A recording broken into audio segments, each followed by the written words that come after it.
In the middle of a lively medieval town, where the streets buzz with excitement and lanterns glow like stars, the local tavern is bursting with life.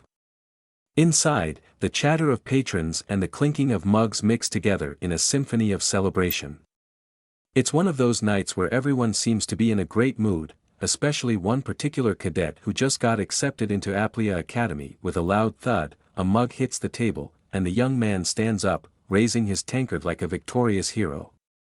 "Tonight, drinks are on me. I got into Aplia Academy," he shouts, his grin so wide it could split his face. Naturally, the place erupts into cheers because, let's be real, no one's going to turn down free drinks. Getting into Aplia Academy is no small feat, so the guy's riding high on pride and excitement. His friends are all too happy to join in, raising their mugs and toasting to his future. The air is filled with laughter, and for a moment, it feels like nothing could ruin the night, except, of course, the hooded man sitting quietly in the corner. "I won't go easy on you if you don't drink," he teases, his tone dripping with bravado. The room laughs along with him, the bartender even giving a chuckle as he wipes down mugs. But the hooded man? He stays as still and calm as ever, quietly sipping his drink, completely unfazed by the cadet's taunts. It's clear he's not here to make friends, and he's definitely not here to get pulled into someone else's party. The night wears on, and the drinks keep flowing. But as the ale levels rise, so do the cadet's frustrations. He's elbow to elbow with the hooded figure now, clearly annoyed that his earlier attempt to bring the guy into the fun was met with nothing but silence. "Damn you. Move," the cadet growls, slamming his mug down in frustration. "Sit further down. Don't you know who I am?" Ego, inflated by his academy acceptance and fueled by liquid courage, he's not about to let anyone disrespect him, especially not some stranger in a cloak. The hooded figure, however, remains as cool as ice. He doesn't even bother to look up. One of the cadet's friends, already sensing where this is heading, quickly steps in. "Hey! Leave it alone," he says, trying to defuse the situation before it spirals out of control. For a moment, it looks like the cadet might really blow up, but instead, he leans back with a grin, smugness dripping from his every word. "I'll let it pass today, since I'm in a good mood," he declares, as if sparing the hooded figure from some kind of wrath. As the night wore on, the cadet, still on his post-acceptance high, decided it was time to share some juicy news. Leaning in dramatically toward his group, he lowered his voice like he was about to reveal the town's biggest secret. "By the way, have you heard?" he asked, with all the mystery of a bad spy movie. One of his friends, already halfway through his next mug, raised an eyebrow. "Heard what?" "The hero's party," the cadet practically shouted, clearly not grasping the concept of subtlety. He took a big gulp of ale like it was a dramatic pause and continued, "They cleaved through the front of the demon lord's army again. Can you believe that? We have to talk about it." He was so into his own storytelling that he completely missed the fact that the hooded guy next to him had gone completely silent, which, to be fair, wasn't all that different from how he'd been the entire night. The cadet, now fully immersed in his grand storytelling, slammed his mug down and leaned in as if about to drop some major news. "The chosen hero, Kyle," he declared with the enthusiasm of someone who'd just seen his favorite celebrity. His friends nodded along, caught up in the drama, while the hooded figure beside him remained, as usual, unbothered. "And then," the cadet continued, "there's Lemia, the divine archer, and even Saint Sarah." His eyes widened in awe as if merely mentioning their names brought the legendary group to life. His friends were now fully invested, hanging on to every word. "Wasn't there one more member?" one of them asked, scratching his head. "Another member," one voice wondered aloud, eyes fixed on the figure. "The Ashen Wizard, Raniel Vaughn Trias," someone explained, as if announcing a famous name, but the voices that followed carried less awe. "Isn't he just on a free ride?" someone whispered, sounding unimpressed. "For being heir of the Grey Magic Tower, honestly, he does nothing." Raniel sat in silence, unaware, or perhaps unconcerned, by the whispers swirling around him. "You sound like a know-it-all," one voice chided, dripping with sarcasm. "But it's a fact that Kyle's the one doing the most, isn't it?" the response came, defensive and sure, the voice replied, their tone laced with dry humor. The Ashen Wizard is in charge of dealing with the small fry, after all. And so, the quiet tavern continued its murmur of judgments, leaving Raniel, once again, around the subtle jabs directed at him. The day before, the battlefield was chaos, an explosion of debris and magic filling the air as the heroes charged forward. Kyle, leading the charge, grit his teeth, sword raised high as his comrades fought beside him. Behind him, his party, mages and warriors alike, unleashed their powers against the onslaught of enemies. A soldier's voice broke through the clamor, filled with relief and awe. The hero's party. They came to help us. Another soldier, desperate but relieved, shouted to his comrades, everyone, back down. We'll retreat slowly. As the soldiers started to fall back, they left the battlefield in the capable hands of the hero's party, watching as Kyle and his team fearlessly pushed forward into the storm of battle.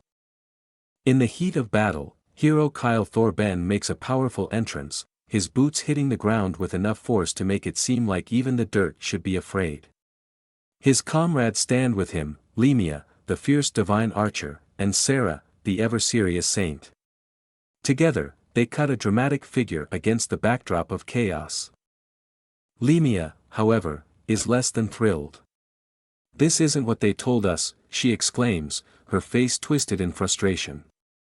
There's, like, 3 times the enemies. This will never end. Saint Sarah, not exactly the beacon of positivity herself, chimes in with an eye roll. Can't Kyle just wipe them away already? Because obviously, when in doubt, pass the buck to the guy with the biggest sword. As the battle rages on, Kyle assesses the situation. I can't, he mutters to himself, frustrated. If I attack, the royal army will get caught in the crossfire. For now, let's pull back and, suddenly, a calm yet commanding voice cuts through his thoughts. Oi! Move! Kyle barely has time to register the interruption before Raniel von Trias, the Ashen Wizard, steps in, sending a shockwave of magical energy forward with a flick of his hand. In a whirlwind of icy blasts and explosive power, Raniel shows exactly why his title isn't just for show. Without breaking a sweat, he annihilates the swarm of enemies that Kyle had been debating how to handle. The battlefield trembles in response to the sheer force of his magic, leaving everyone, including Kyle, staring in disbelief. For someone supposedly on a free ride, Raniel just casually flexed on the entire battlefield. Raniel shifts into overdrive, pulling off moves that leave even his teammates stunned. Multicasting? Spell nesting? Lemia mutters, her eyebrows practically flying off her face. Did he already take care of the ones in the back? Saint Sarah narrows her eyes, clearly unimpressed but still mystified. Even though he was late. What the hell is wrong with him? Raniel, focused and undeterred by their chatter, powers up his magic. Magic boost. Spell reinforce, his thoughts are methodical, calculated, like a master chef seasoning his spells to perfection. In a series of lightning-fast maneuvers, Raniel deploys capture with a wave of his hand, followed by a spell that explodes in a chain reaction, decimating the enemies in front of him. The battlefield becomes a light show of magical dominance, all orchestrated by the one they once called the freeloader. Now, even the doubters in the group are left in awe as Raniel single-handedly wipes out a massive chunk of the opposition, his power surging like an unstoppable force of nature. As the dust from the explosive magic settles, a soldier near the blast is starstruck. Wow! I wouldn't expect any less from Sir Kyle. He says, clearly unaware of who's really responsible for the massive explosion. Is anyone hurt? He asks, concern etched on his face. Another soldier chimes in, no one is. Everyone's safe. Meanwhile, the real cause of the explosion, Raniel, quietly steps forward with a cold determination in his eyes. A hulking skeletal warrior charges at Raniel with full force. Smash, the creature is immediately obliterated by Raniel's overwhelming magic. Well, he's at least useful, Lemia mutters, watching the spectacle unfold. But Saint Sarah cuts in, so what if he is? He acts like he's some sort of warrior. And he keeps butting in. Clearly, not everyone's impressed with Raniel's unique approach. Raniel, meanwhile, stands at the center of the magical carnage. He's a stock, one of his companions explains, he pre-prepares spells and carves their circuits into his body. This makes Raniel stand out on the front lines, where wizards typically don't belong. Exactly what part of that is a wizard, someone asks sarcastically. Lemia, still unimpressed, turns to Kyle to find agreement, but her eyes widen in surprise. You think so too, right Kyle, eh? Kyle? She gasps, noticing Kyle already moving in, sword ready. Without even acknowledging the conversation, Raniel prepares his spell with intense focus, lightning sparking around him as he channels his power into the attack. Chain, he declares as magical symbols light up around him, forming a powerful connection of energy. Meanwhile, Kyle rushes forward with single-minded determination, the chaos of the battlefield swirling around him. Kyle! Raniel shouts, seeing his teammate charge in. The giant skeletal warrior looms ahead, an imposing figure crackling with dark energy. With a fierce battle cry of "Hiya!" Kyle leaps into the air, sword raised high, ready to strike. Electricity courses through the air as Kyle's blade comes down, aiming to obliterate the massive enemy in one powerful blow. The battlefield, already shaken by Raniel's magic, is about to witness an earth-shattering strike from the hero himself. As the scene shifts to a festive atmosphere, the crowd erupts, chanting, "Kyle," like he's the true hero of the land. Confetti rains down, and the whole town is buzzing with excitement. People rush to share the news. Did you hear? The hero Kyle landed the finishing blow, one villager says, clearly having missed the entire rest of the battle. That's Hero Kyle for you, another cheers. Raniel, looking awkward and out of place, walks through the crowd like someone who just happened to stumble into a victory parade that wasn't meant for him. Meanwhile, his teammates walking ahead of him, he watches the misunderstanding unfold with a mix of amusement and annoyance. Later, when they finally escape the noise, Raniel, still focused, casually asks, "So, where's the next fight?" Like this was just another day at the office. Kyle suddenly stops in his tracks, turning to face Raniel. "Let's stop this," he says seriously, catching everyone off guard. Raniel, confused, responds, "Wait, what?" Kyle, without missing a beat, continues, "You don't fit with us." His tone is blunt and to the point, leaving Raniel wondering what's coming next. For us, defeating the demon lord is about bringing peace, and having justice prevail. Kyle explains, his words heavy with meaning while outside the window, the townsfolk are still partying like it's a carnival. But for you, defeating him is just another achievement. His defeat is just another notch on your belt. When I see you take our honor so lightly, I feel sick. Kyle adds. That's why, Raniel, Kyle's words hang in the air, full of dramatics. Raniel stands there, caught off guard by the sudden accusation, blinking in surprise. He was just asking where the next battle was. Now it feels like he's in the middle of a philosophical lecture. Kyle's words hang heavy, "I want you out of my party." Suddenly, the scene shifts to the present moment. Raniel is forcefully thrown out of his seat, crashing into a pile of crates outside the tavern. The wooden debris clatters around him as he struggles to get up. "Man, he's pissing me off," the Aplia student grumbles angrily from inside, his voice dripping with irritation. Raniel barely gathers his senses, now covered in dirt and splinters. The Aplia student continues his rant, "Why the hell are you sitting next to me and drinking like we're chums?" he spits, clearly enraged. "Did you want to get along with a great student from Aplia?" A bystander adds with a smirk, "He's dressed like a battle mage," mocking Raniel's appearance. Their laughter fills the street, but Raniel simply brushes off the dirt, the echoes of Kyle's rejection still louder than anything else. One guy muttered under his breath, "So were his superiors, then." "Hey, what ya staring at me for?" Raniel, still brooding under his hood, quietly mumbled, he says it's my fault. Huh. Shut up with that babbling, the other guy snapped, clearly irritated. Raniel kept going, his voice low, that I always mess things up, and they have to clean up my mess. That we're aiming for different things. Someone else tossed something at Raniel. Eat this, it'll wake you right up. Did you go mad? The other mumbled, can we use magic on a civilian before joining the academy? Meanwhile, Raniel was still deep in thought. Of course, there were days I also thought I overdid it, but come on, I'm not that bad. Raniel suddenly spoke up louder, who stopped the dragon from destroying the village when those guys accidentally touched its tomb. The group whispered, what's happening? He's coming over. One guy, growing annoyed, barked, what do you want, you idiot? Raniel's voice grew stronger as he stepped forward, who saved them when they were about to be slaughtered after rushing headfirst into the demon lord's castle.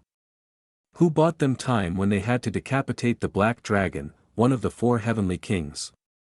As blue flames flickered in his hand, he added, are you saying those were all small fry? Raniel was on fire, literally and figuratively. His frustration hit a peak as he glared at the group. And above all that, he growled, his voice rising, when those guys ran away with their tails between their legs as soon as they encountered the Demon King, he stepped forward, flames swirling around him. I was the one who gave them time to flee by sacrificing half of my lifespan. The others stared, wide-eyed and in disbelief. They go around always looking for easy fights, Raniel continued, now summoning a magical projection of the very party he was referring to. They just got tired of me still trying to defeat the Demon Lord. One guy, in shock, stammered, wait, that face, no way. Another one snorted, hey, why were you scared of a hobo? Raniel's glare deepened. He raised his hand with a snap, declaring, I'm the one who doesn't want to be part of this, assholes. The scene shifted as Raniel found himself at the present. He clutched his head, clearly in pain. His master's voice rang out, idiot, your thoughts were elsewhere again. Raniel groaned, ugh. I was recalling how I got into this body. His master nodded, almost amused. You were surprised too, weren't you, master? Well yes, who wouldn't be, the older man replied. My only disciple turned up looking like that. The master looked down at Raniel, his eyes serious. Raniel, he said with a calm but firm voice, Raniel, standing amidst the blossoming cherry trees, replied, yes, master. You won't be called that anymore once you walk through that door, the master continued, his gaze unwavering. Rania van Trias. Raniel, now Rania, paused, taking in her new name. The change was significant, and it weighed on her. You'll be treated as an assistant professor at Aplia Academy, the master added, giving her a new role to embrace. Rania looked thoughtful, contemplating her future.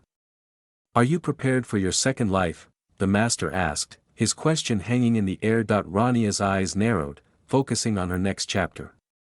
My second life. She whispered, ready to face the path ahead.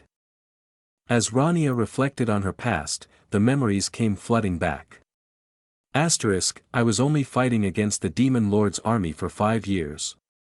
She thought, her mind replaying the endless battles. Images of fierce monsters and relentless enemies flashed before her eyes, but now, things were different. But I still find this peaceful situation awkward, she admitted to herself. Her past as a warrior was far behind her, but the memories lingered. Well, of course I would, she thought with a sense of finality, looking at the epic battles of the past now behind her. She tried to let go of those memories. Let's forget it already, she whispered, forcing a smile. Her new life as an assistant professor at Aplia Academy awaited her. Is there even anything to prepare? She asked herself, almost rhetorically. She looked out over the beautiful scene at the academy. This is enough, she said aloud, content with her new path. She smiled, full of confidence now. Since I already quit the hero's party, she concluded, her voice determined. The sky was painted in a glorious mess of pink and orange, as if the sun couldn't decide which color it liked best before disappearing behind the horizon. Long shadows stretched lazily across the land, birds gliding overhead, blissfully ignorant of the chaos about to break loose below.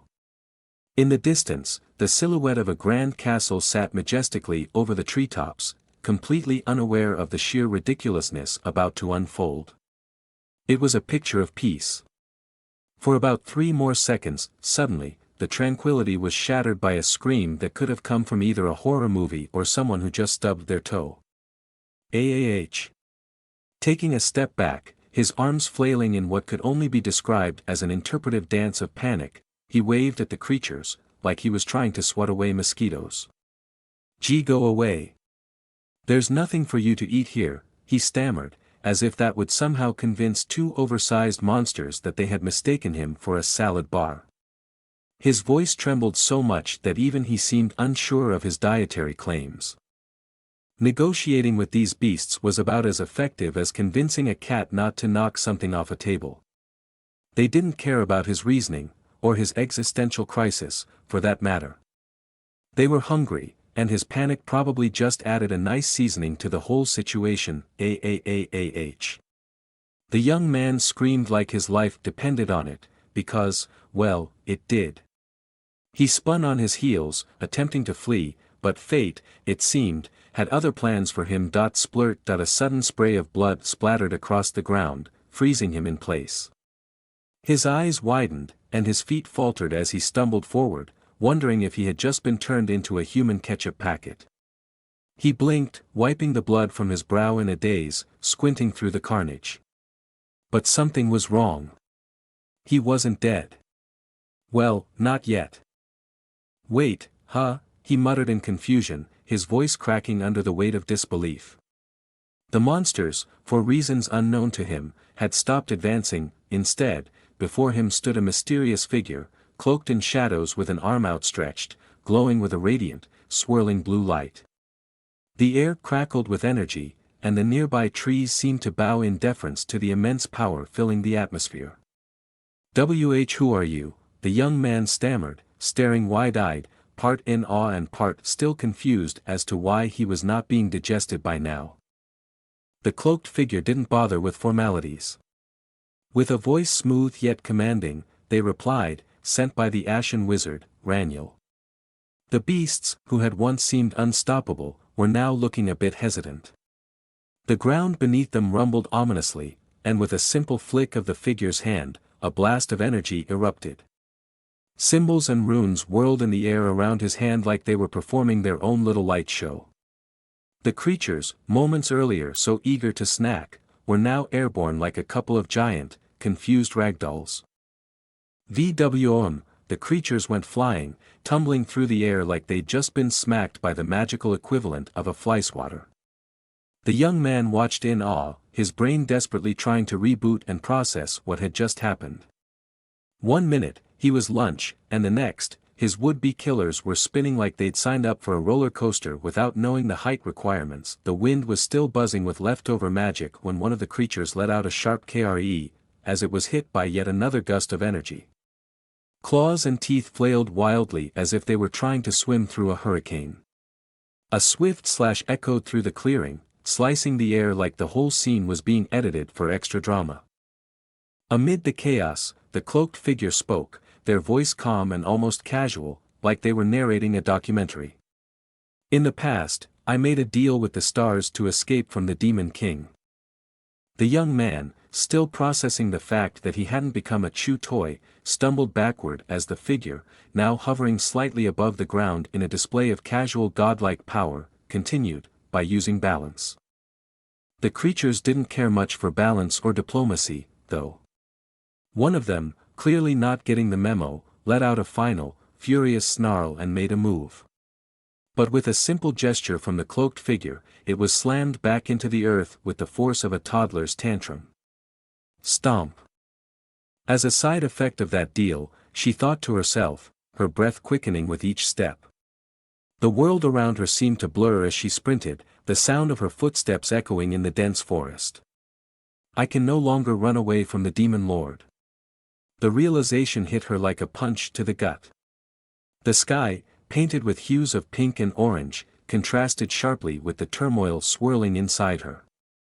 The trees around her rustled ominously as if they were whispering the secret she wished to forget. But she couldn't forget, not with the curse burning within her chest like a wildfire. The demon lord's curse remains within my heart. She grimaced, feeling the weight of those words. It wasn't just metaphorical, she could literally feel the tendrils of dark magic gripping her, making it impossible to breathe freely. Her feet slammed into the ground, the impact sending cracks across the earth. Energy surged from beneath, her magic instinctively flaring up as she leapt into action.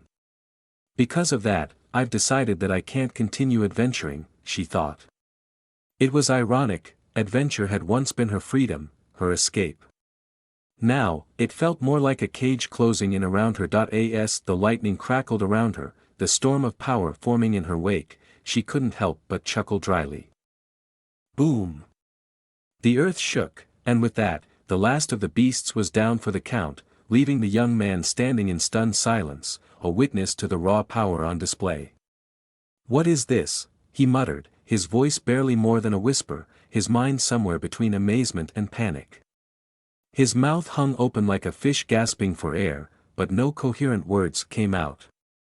It was as though his brain had been put on hold while the rest of the world continued to spin in magical mayhem. The cloaked figure, with the calm demeanor of someone who just took out the trash, turned and asked, "Are you all right?"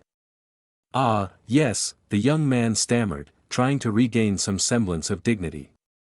Thank you. I will make sure to return the favor." The figure gave a small nod but didn't seem particularly interested in the promise. "May I know your name, by any chance?" For a second, it seemed like the figure was about to answer with something profound, but they stopped, as if remembering a secret. "Ah, I am Ronnie," they cut themselves off abruptly, clearing their throat in the most awkward of ways. "Ahem. This path is dangerous. Be careful next time." The young man, still shaking, called out one last desperate, "Thank you," before sitting down heavily on the ground, questioning every decision that had led him here. Raniel, meanwhile, pulled their hood closer, thoughts drifting. "Phew," they mused, "I almost blew my cover." With a final glance over their shoulder, they confirmed their inner resolve. "I, Raniel, hereby announce my retirement from the battlefield." Raniel's footsteps faded into the night, the sounds of battle now a distant memory.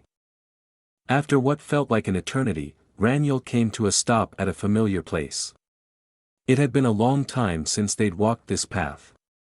In front of them was the small, peaceful house they had known so well. "It's been a while since I've been here," Raniel said softly, as the gentle breeze carried their words into the still air. Raniel's footsteps continued along the path, unwavering. Their shadow stretched out beneath the trees, long and lonely. The title they'd once carried echoed in the silence. Asterisk, affiliate of the hero's party, the Ashen Wizard, Raniel. Asterisk, they walked with certainty, but their answer remained the same. "I am retired," they whispered, as if convincing themselves as much as the world around them. But even here, in the comfort of this serene place, an old question returned to haunt them. From the depths of their mind, or perhaps it was a voice from long ago, came the words, "Do you plan to defeat the demon lord?" When Raniel reached the door of the house, they paused. The weight of years and battles behind them, they pushed the door open. Inside, standing in the gentle glow of a lamp, was a familiar face. The older man looked up, worry etched into every line of his face. His voice was soft but carried the weight of all his years of caring. "Do you really have to go?" he asked, eyes searching Raniel's face for any sign of hesitation. Raniel stood in the doorway, the light of dawn casting their figure in shadow. Behind them, the world outside beckoned, but they lingered a moment longer, sensing the man's concern. The old man's voice broke the silence once more, his words heavy with warning. "Your whole life will be wasted. The master isn't done yet.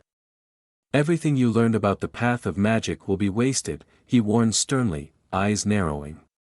Raniel, standing by the door, looks back, his expression a little guilty but firm. The master, still not giving up, asks the big question, "Do you still insist on leaving?"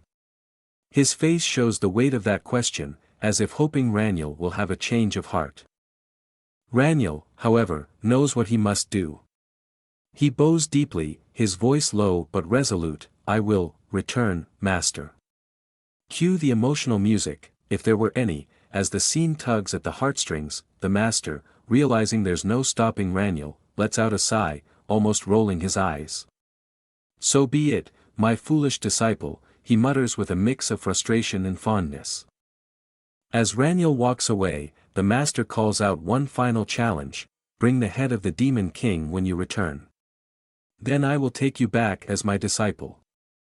Oh, no biggie, right? Just bring back the head of the most feared villain in the land. But as Raniel walks away, a dark shadow looms over him, the trees and path now ominous. That was already 5 years ago, he reflects in the darkness. What happened in those 5 years? Suddenly, a familiar hand knocks on a door. Raniel stands at the entrance, his face hidden under his hood, quietly saying, "I wanted to bring you the Demon King's head." Dramatic? Yes. Has he brought it? Only time will tell. Inside, the master, now older and wearier, hears the knock. "Who is it?" he asks, his voice a mixture of hope and trepidation as he heads toward the door. Time for a long-awaited reunion, but is it the one they both expected? Things get serious for a moment. Our heroine grabs her cloak, revealing her face dramatically as if it's a big secret, except, it's not. But hey, you have to respect the effort. With a deep, serious tone, she says, like we didn't already know, but the theatrics are appreciated." And here comes our hero again, looking bright and cheerful, cane in hand like a walking fashion statement. With a wide smile that could melt hearts, she greets, "I'm back, master." The sun shines down as if to say, "Welcome back." Her joy is practically contagious. Cue the master's intense realization. His eyes go wide, his mind racing. You can almost hear the gears turning in his head. "I see. Is this what it has come to?" he mutters, as though the weight of destiny itself is suddenly dropping on his shoulders. Or maybe he's just realizing that things are about to get complicated. Either way, classic dramatic pause, the sunlight filters through the wooden beams as our main character, with flowing silver hair and a confident stride, walks up to the old master.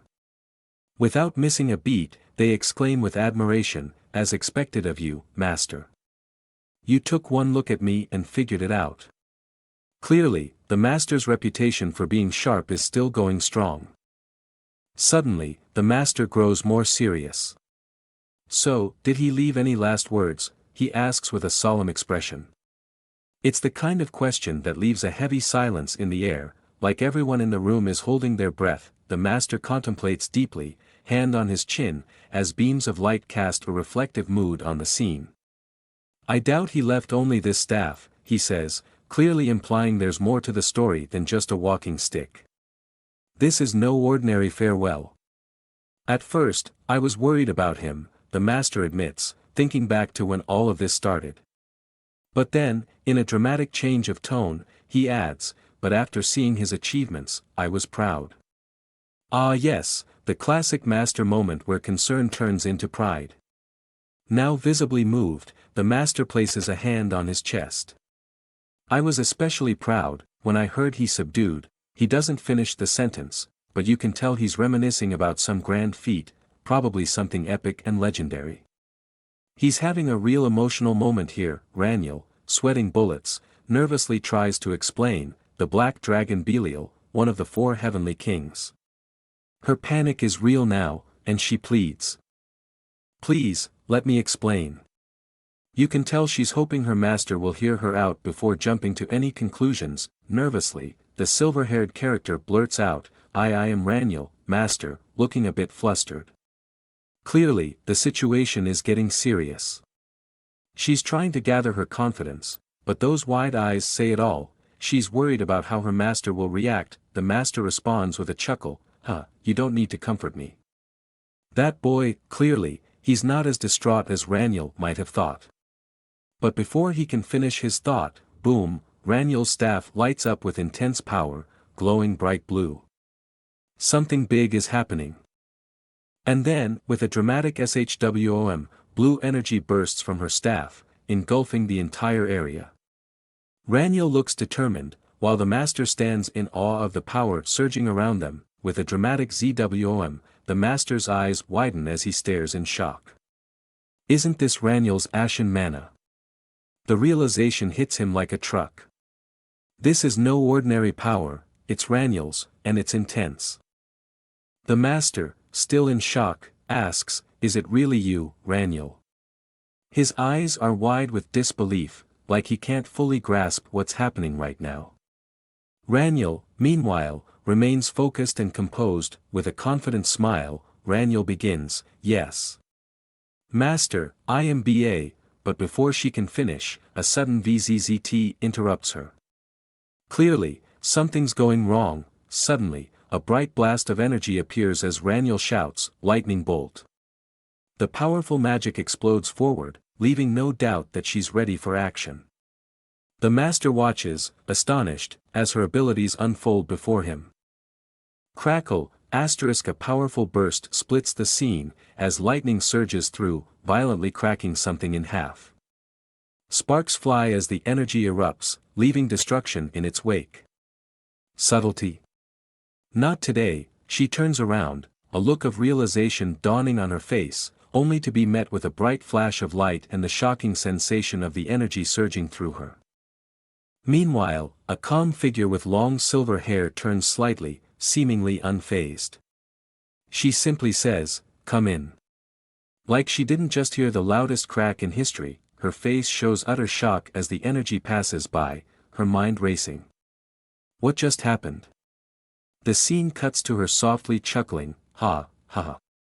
A quill scratches across parchment with practiced ease. The first of many letters begins, "Dear Roselle, former master of the Grey Magic Tower." But wait, that title's old news, right? A second letter emerges with some quick revisions, "Dear Roselle, Aplia Academy Professor." Sounds more up to date. Then, yet another letter pops up, like an enthusiastic overachiever, "Dear Sir Roselle, esteemed master of the Ashen Wizard."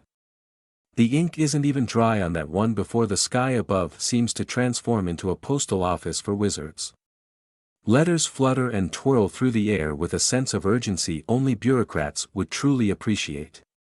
Magical seals break mid-air with dazzling effects because, well, magic. The Ashen Wizard has announced his retirement, Professor. Do you happen to know his whereabouts? As if. Because when it comes to wizards, retirement is just another word for, "I'll disappear into a forest and meditate for 300 years. Cut to the chase, as the letters continue to bombard the air. The Magic Tower, desperate for more answers, decides to take matters into its own hands. Another missive. "If I may cut to the chase, we at the Magic Tower would like to recommend the Ashen Wizard to the elders and have him by any means," only for the scroll to get interrupted. Because on the other side of the world, Roselle, the poor recipient of all these letters, stands in his doorway like an exasperated father whose kids won't stop knocking. "Look!" Roselle exclaims, pointing dramatically at the overwhelming pile of envelopes that could probably fill an entire library at this point. "I've already received hundreds of letters from all sorts of places." He's furious now. As if the mere idea of retiring in peace wasn't hard enough, here they are, trying to drag him back into the wizarding mess. His voice rises, filled with irritation and a hint of sarcasm. "Is there any other idiot like you who would suddenly announce their retirement?" he roars.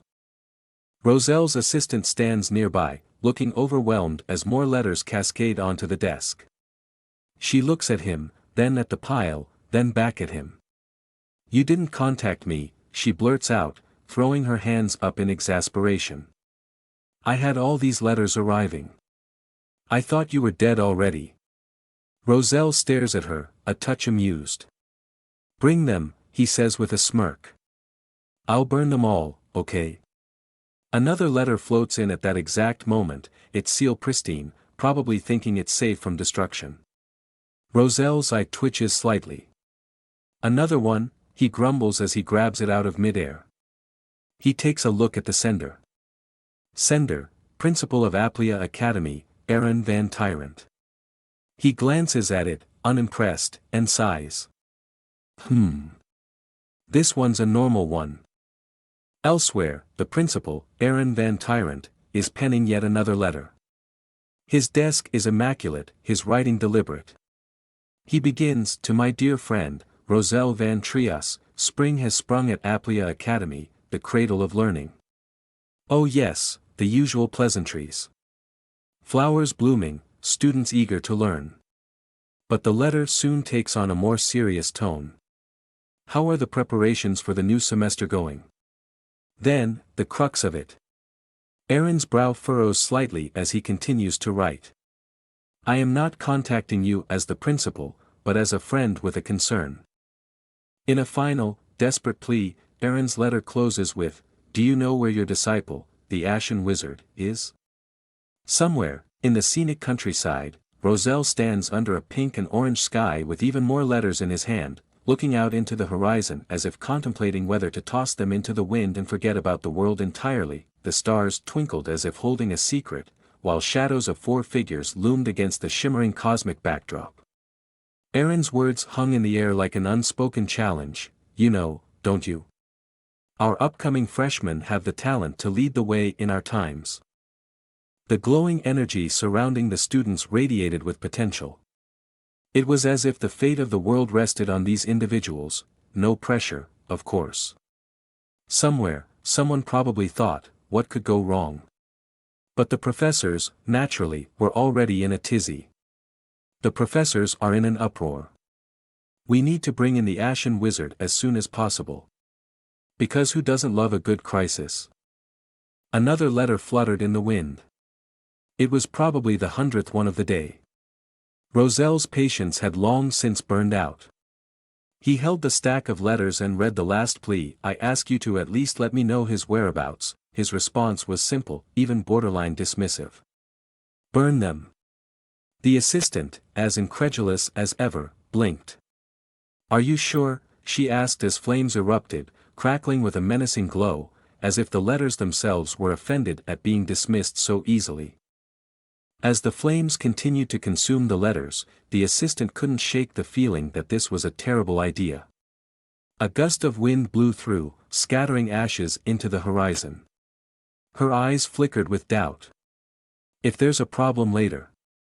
But before she could even finish, Roselle cut her off with all the grace of someone who has dealt with far too much nonsense. A problem? Stop talking nonsense and burn them already. There is still a lot left. And with that, the fiery rain continued.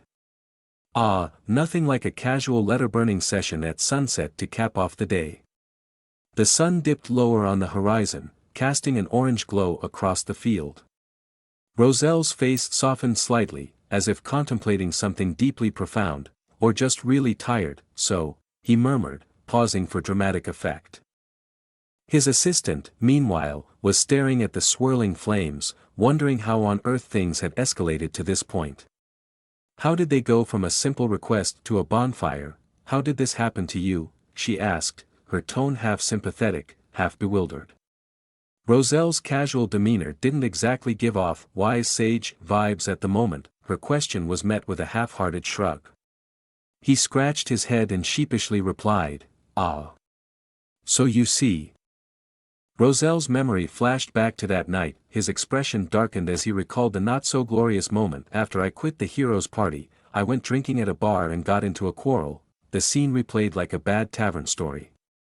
The dim lighting, the clink of tankards, and, bam, next thing he knew, he was caught up in some wild mess. A fight broke out, spells were thrown, things escalated quickly, and somehow, this was the result. And then I found myself like this, Roselle added, gesturing vaguely as if to say, oops. The assistant raised an eyebrow, unimpressed. How should I explain that? She thought to herself, wondering if this was a tale for the archives or something better left forgotten. Roselle stood there, his expression serious yet calm. The weight of the unknown hung over him like a cloud. I'm still uncertain as well, he finally admitted, the words echoing in his mind. For someone who had seen and done it all, even he wasn't immune to the doubts that come with new beginnings.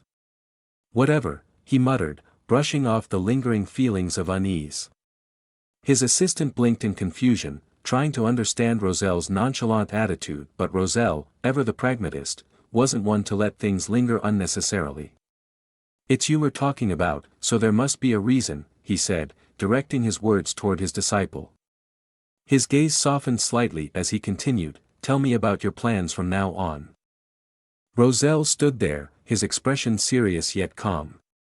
The weight of the unknown hung over him like a cloud. "I'm still uncertain as well," he finally admitted, the words echoing in his mind. For someone who had seen and done it all, even he wasn't immune to the doubts that come with new beginnings. "Whatever," he muttered, brushing off the lingering feelings of unease. His assistant blinked in confusion, trying to understand Roselle's nonchalant attitude, but Roselle, ever the pragmatist, wasn't one to let things linger unnecessarily. "It's you we're talking about, so there must be a reason," he said, directing his words toward his disciple. His gaze softened slightly as he continued, "Tell me about your plans from now on." The name on the letter seal flickered with magic, Principal of Aplia Academy, Aaron. The magic symbols swirled around it, glowing with an otherworldly light. Roselle took one look at the letter and then at his disciple. His expression remained neutral, but the gears in his mind were already turning that he asked quietly, "Have you considered?" The atmosphere was serene, but the question was anything but simple. "As a favor for an old friend of mine," Roselle murmured, eyes looking into the distance, his mind already traveling down paths unseen. The towering structure of the Royal Aplia Academy loomed in the background, its grandeur undeniable. Its golden spires reached for the sky as if beckoning those below to strive for something greater. The question lingered like the last rays of the setting sun, "Going to the Royal Aplia Academy?" Roselle's disciple, standing tall against the backdrop of the fading daylight, gripped the letter firmly in her hand. Her eyes, once filled with uncertainty, now shimmered with quiet determination. The path ahead was unclear, but the weight of her decision had been made. With the breeze gently tugging at her hair, she stood ready to face whatever came next. The grand halls of Aplia Academy were as magnificent as ever, the kind of place that made you feel either really important or really small, depending on your self-esteem that day. Outside, the clear blue sky spread wide, dotted with fluffy clouds, and the sun's rays reflected off the Academy's grand golden dome like it was in a competition to see how many students could get blinded before noon. "Do you have a good candidate for a new professor?" asked a voice, cutting through the serenity of the scene like a nosy neighbor asking for gossip. Baron Van Tyrant, the Academy's principal, sat in his office, clearly stunned by the question. His face seemed to be frozen between confusion and disbelief, an expression that could make students think twice before asking for an extension on their homework. He looked at the person speaking, eyes wide, and replied with a simple, "Seriously?" Because what else do you say when someone drops a bombshell about a new hire and you're just trying to get through the day? Meanwhile, in another part of the academy that was just as grand but a tad more stuffy, thanks to all the books, an old, wise figure, the type who'd probably seen more magical disasters than birthdays, sat thinking. His hand rested under his chin like a philosopher deep in thought, or someone who just remembered they left the stove on. "If I do, I'd say one of the best candidates in the imperial capital," he said with a tone that implied he had some big news to share.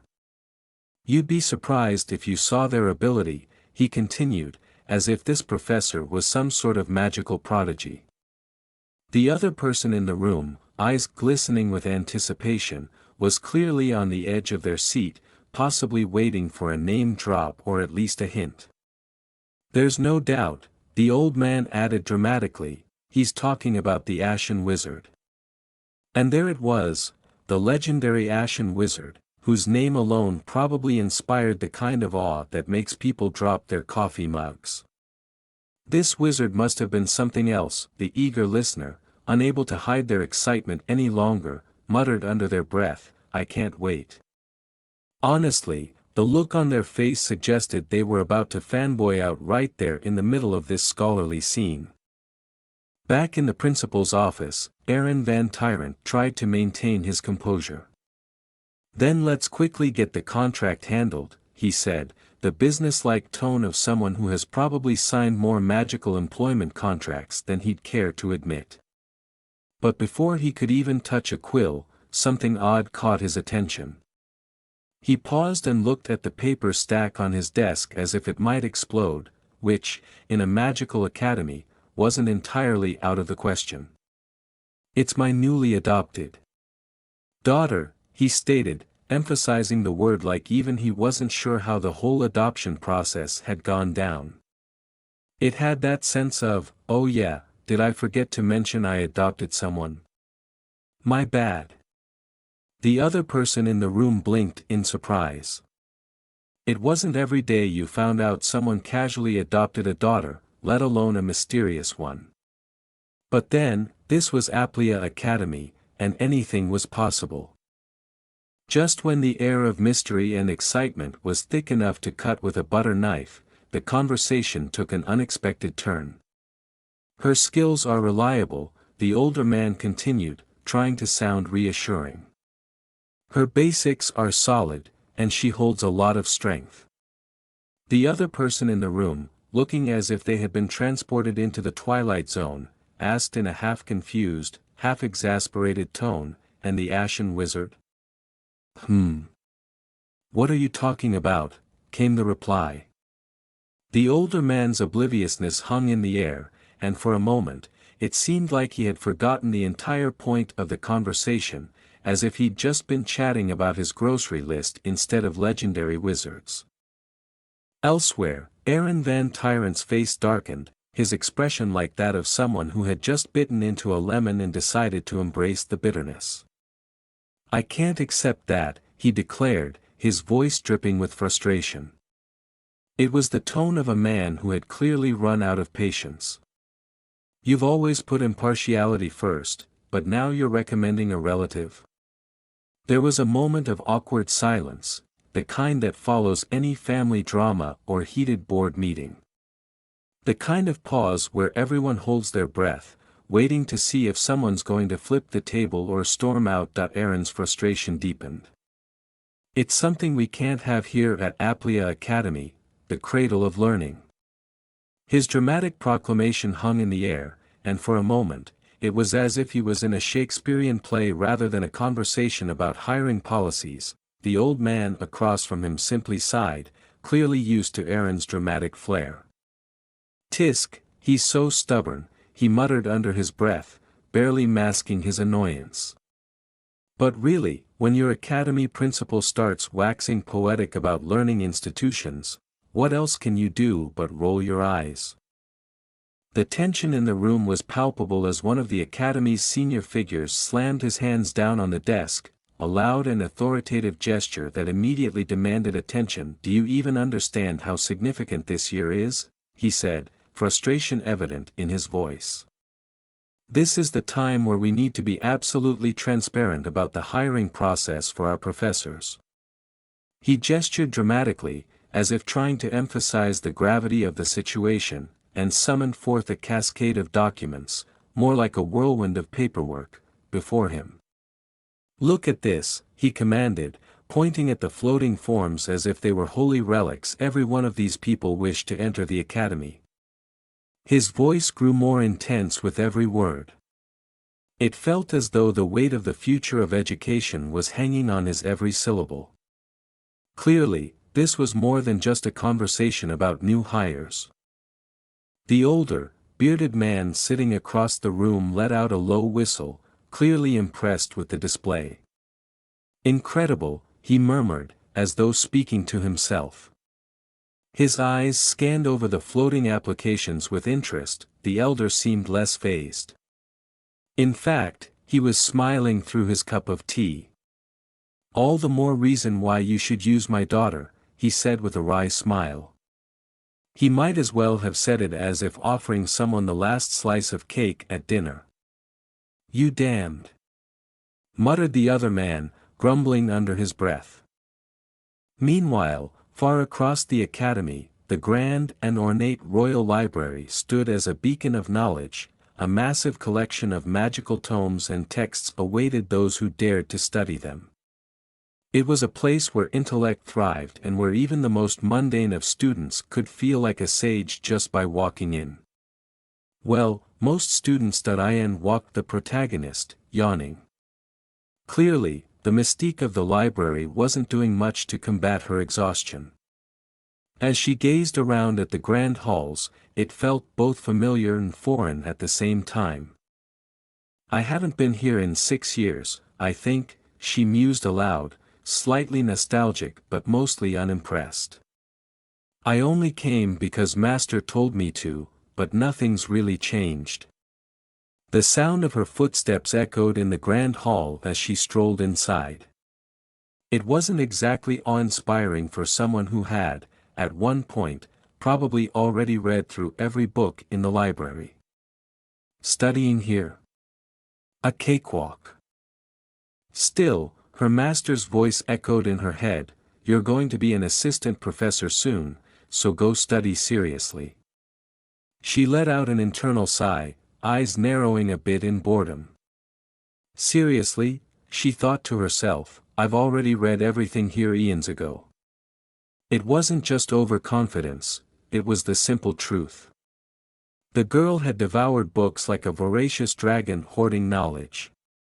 But, she conceded, since I'm already here, I might as well do something. That something, however, quickly became complicated. She noticed something strange. The mana, the very lifeblood of all magic flowing through the academy, wasn't, well, flowing. That a confused student nearby echoed her thoughts.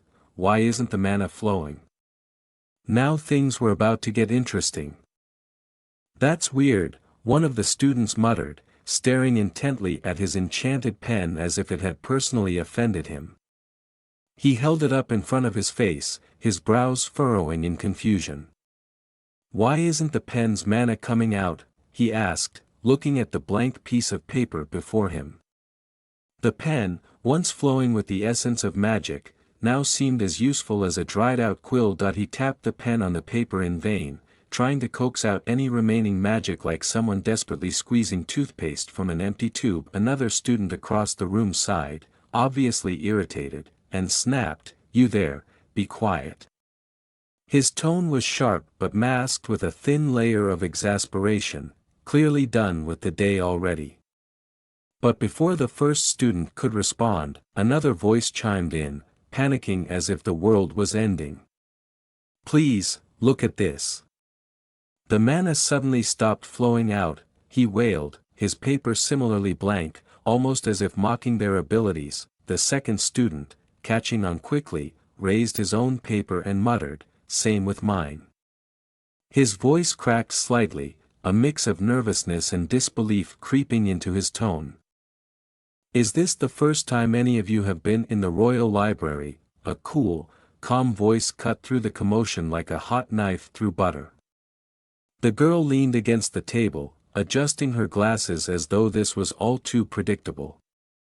"There's only one reason why the mana would stop flowing," she explained matter-of-factly, pushing her glasses up the bridge of her nose in that very typical "I know more than you" way. She sighed as she looked over at the confused group of students, one eyebrow raised. "Looks like they're new students."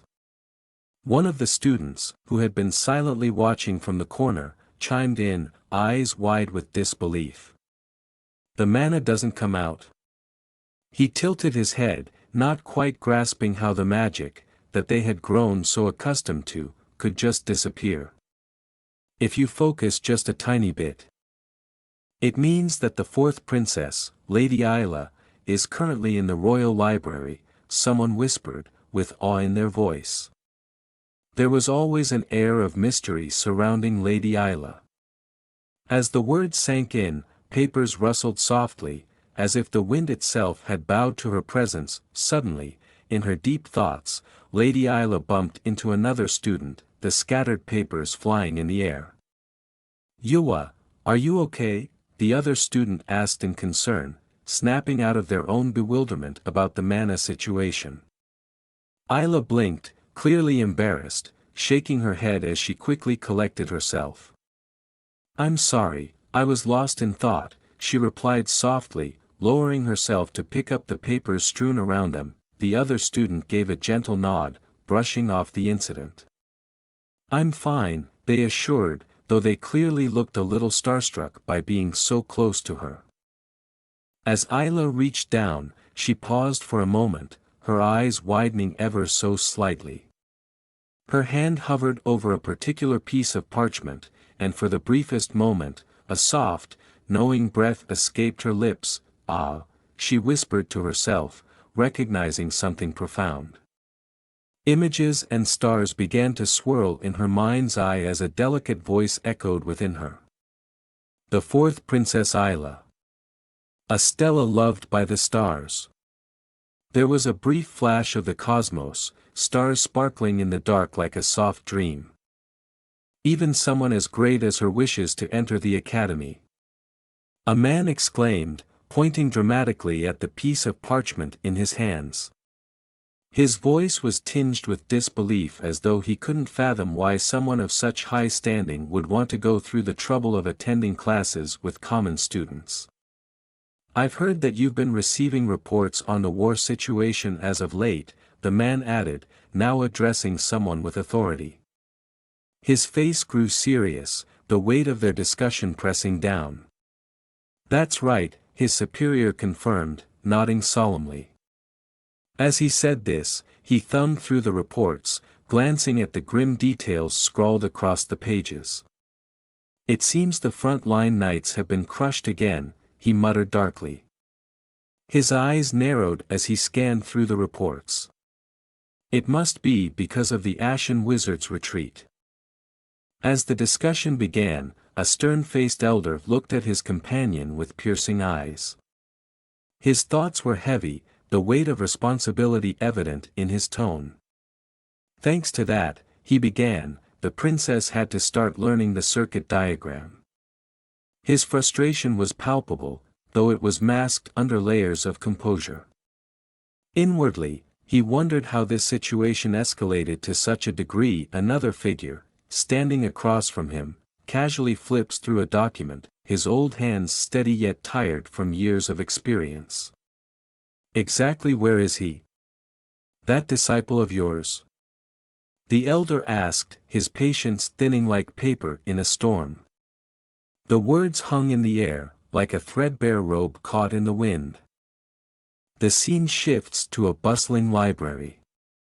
Inside, sitting in a space filled with an eerie, regal ambience, the apprentice emerges, cloaked and kneeling, as if waiting for the inevitable judgment.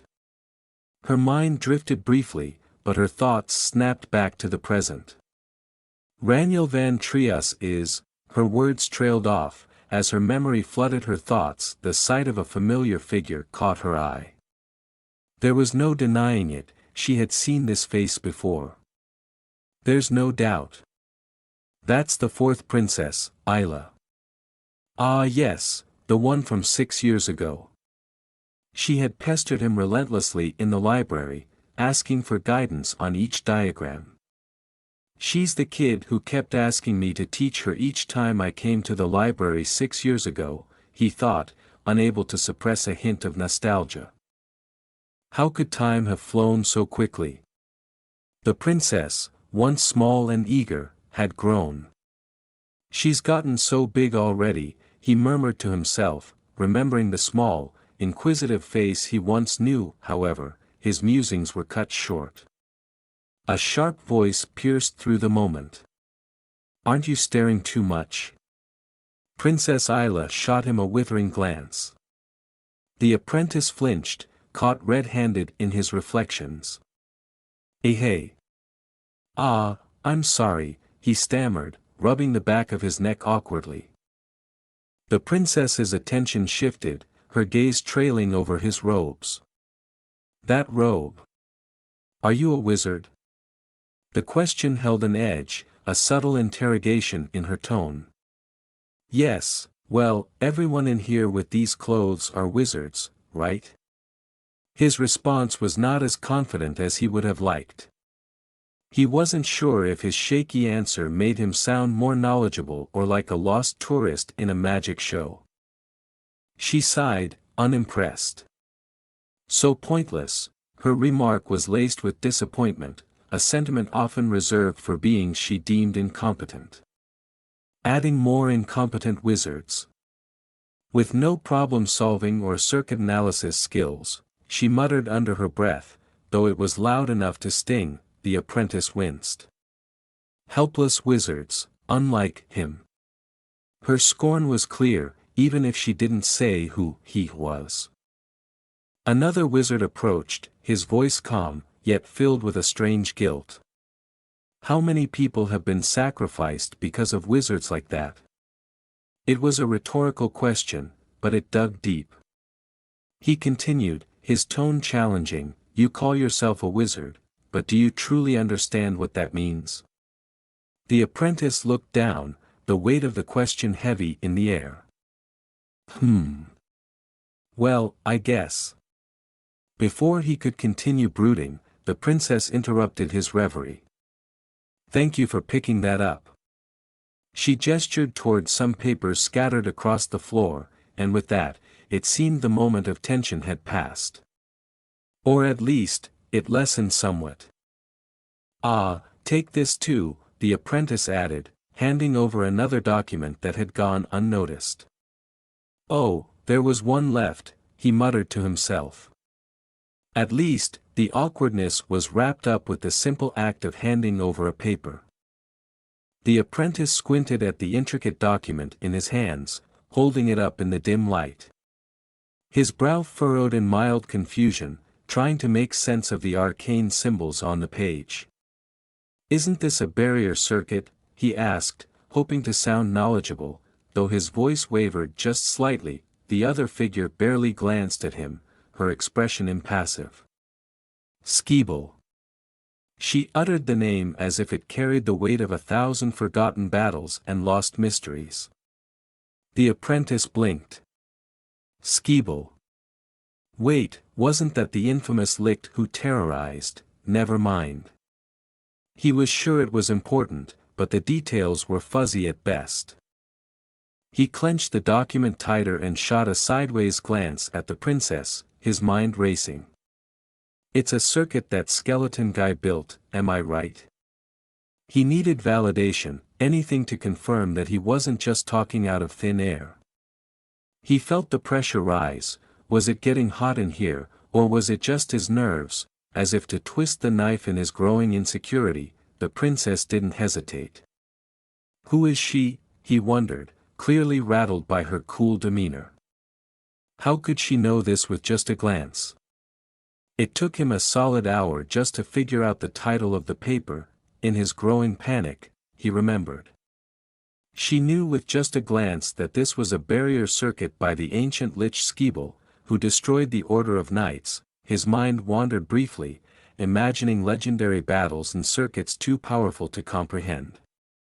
It's a circuit that was too difficult to solve, and even wizards not on the front lines were trying to find a solution, he mused aloud, more to himself than to anyone else. But the princess? She seemed almost bored by the whole thing. Her voice, though soft, sliced through his thoughts like a razor. "Why yes, you are very knowledgeable," he stammered, desperately trying to keep up. Was she impressed? "Unlikely, although I doubt you'd be able to solve it," she added, her tone nonchalant but with an edge sharp enough to make him wince. He swallowed hard. Well, that was a punch to the ego. "If you don't plan to solve it, can I have it back?" she asked, holding out her hand, her eyes never leaving his. The apprentice blinked, staring at the document like it was some kind of ancient relic he wasn't ready to give up just yet. This," he fumbled. "If I mess with it a bit, I can solve it right away." "Ah yes, confidence. Fake it till you make it, right?" But as his mind whirled through possible solutions, doubt crept in. Was I wrong? He couldn't shake the feeling he might have just said something incredibly stupid. I'm sure it's his, but... The princess arched an eyebrow, clearly done with his overthinking. Then please try to solve it. Her voice was cold but direct, and in that moment, he could feel the weight of all the sarcasm that wasn't being spoken. His pride stung. You have already insulted me this much, she continued, turning her gaze away as if she were uninterested in his next move. So solve it. Insulted her? When? Wait, what just happened?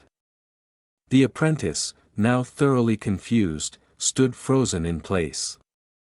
His head was swimming in a sea of mana restrictions, ancient circuits, and possible insults he hadn't even meant to give. Oh okay, well, for now, if you do this, he pointed awkwardly at the document, waving his hand as if gesturing to some magical solution he was still trying to figure out. The princess, unimpressed, sighed and finally decided to enlighten him. Given that you're trying to use mana here, don't you know who I am? She asked, her tone laced with exasperation. It's due to the restriction of the stars. She let the words hang in the air for a moment, letting them sink in. Of course. The mana restriction. How could he forget? The stars have blessed me with the right to control the mana of the wizards. She began, before cutting herself off abruptly. Excuse me, please wait a moment. And with that, she moved into action, her eyes sharp, her posture unwavering. A moment later, the room seemed to pulse with power. The apprentice watched, half in awe and half in terror, as symbols and circuits glowed around her, their magical energy swirling in a vibrant display of raw power. She was in control now, the air itself bending to her will. He gulped, realizing just how far out of his depth he truly was. As the air began to thrum with energy, the room felt like it had been transformed into a battlefield of magic. The swirling blue lights surrounded her, making her appear more like an ethereal goddess than a princess wielding spells. The apprentice, now relegated to mere spectator status, took a step back. His thoughts? Well, they weren't exactly coherent at this point. His mouth hung open, his brain desperately trying to catch up with what his eyes were witnessing. What's that? A voice echoed from behind him. It wasn't just him who was flabbergasted, other students in the room were just as bewildered. One guy in the back looked like he was on the verge of fainting. Is this mana? Another student asked, their voice high-pitched with panic. But the princess is here. The sheer disbelief in the air was almost palpable. As the magic surged around the princess, her long silver hair billowing dramatically, probably the coolest part of being a magic user, honestly, the apprentice could do little but watch in awe. The princess, though. She seemed totally unfazed, as if this was just another Tuesday for her. No way, the apprentice muttered, finally piecing together a somewhat coherent thought. It wasn't a question, just a statement of pure disbelief. His brain was still fried from the sheer display of power she was casually wielding. She materialized Skeeble's barrier in an instant, he thought, his mind flashing back to all the books and scrolls that told him this kind of magic should take at least a team of 12 highly trained wizards and a month of prep work. But nope, here she was, doing it solo in about 3 seconds flat. How should I describe it? The apprentice wondered, half in awe, half in self-pity. Solving it is easy, but explaining it is hard. It was like trying to explain a high-level algebra problem to someone who just learned how to count. Impossible. No, wait, give me a moment, the apprentice's panic surged again. He wasn't quite done being floored by all this. I'll show it to you directly, he mumbled, desperately trying to salvage his dignity. But who was he kidding? His metaphorical ship had already sunk. Please look closely, the princess commanded, her voice calm, even gentle, like a teacher guiding a particularly slow student through a simple equation. The symbols and circuits swirled around her like a cosmic storm, far too much for his mind to process. And then, in a blaze of radiant light, the building itself seemed to resonate with her magic. The entire space was glowing, the kind of glow that said, "Hey, you're witnessing something far beyond your comprehension." "You still haven't heard anything?" a voice suddenly broke through the chaos. A different scene unfolded before him. They were seated now, as if the previous cosmic display had been a mere moment of interruption. The older man across from him sighed. "He's quite stubborn." "The principal's name is Aaron, right?"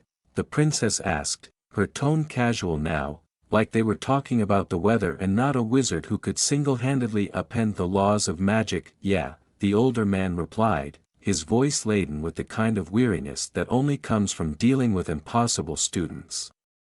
And just like that, the tension that had hung so thick in the air moments before dissipated. Everything seemed calm again, for now. Rania and the elderly professor sat at a wooden table, enjoying a quiet moment amidst the chaos of the day. The professor had a serious expression as he pondered their recent conversations. "You still haven't heard anything?" Rania asked, sounding concerned. It wasn't like him to stay so quiet for this long. The professor let out a long sigh, scratching his beard in contemplation. "He's quite stubborn," he finally admitted, as if this was some great revelation, something unknown to everyone. As he spoke, his hand brushed against his thinning hair. "His feelings for Aplia are genuine," he added, his voice trailing off as if he'd just lost his train of thought. "But sometimes, he can be too headstrong." A beat passed, and it was clear that the professor was thinking about his own head. Was the stress making him go bald? Rania, meanwhile, flipped through a thick, dusty tome, glancing up with mild sympathy. "Maybe being an assistant professor is no longer a possibility," she muttered, though it was unclear if she meant for herself or for him. She continued reading, knowing full well that stubbornness seemed to run rampant around here. The professor sighed once again, looking into the distance as though he was searching for a solution in the far-off horizon. "Well, what else is there to do if he won't allow it?" he murmured, leaving the question hanging between them like an unsolved riddle. Rania, ever pragmatic, looked up from her book. "Don't worry, we'll find another way," she said confidently. Outside, the scene shifted. 3 men approached a house tucked away in the woods, the sunlight filtering through the trees. They seemed determined, each step closer bringing them nearer to some unknown goal. Their matching uniforms suggested they were here on official business. Inside the house, just as Rania was about to speak again, a sharp knock echoed through the room. Both the professor and Rania glanced toward the door. "Professor Roselle, are you home?" a voice called from outside. The professor's brow furrowed. He was not expecting visitors. He stood, moving slowly toward the door, and opened it to reveal a familiar face, Sir Harvel, the royal escort. The knight offered a polite smile as he stepped inside. "Professor, it's been a while," Harvel greeted. His voice was formal but warm, the tone of someone who had spent much time in the professor's company. The professor raised an eyebrow. "Aren't you the royal escort?" he asked, as though he hadn't been able to place the man for a second. "What brings you here?" Harvel glanced over his shoulder, gesturing to the men behind him. "Is Lady Rania van Trias home?" Rania, still seated at the table, raised her head, a bit taken aback by the mention of her name. "Yes, my daughter is here," the professor replied, gesturing towards her with a tired wave.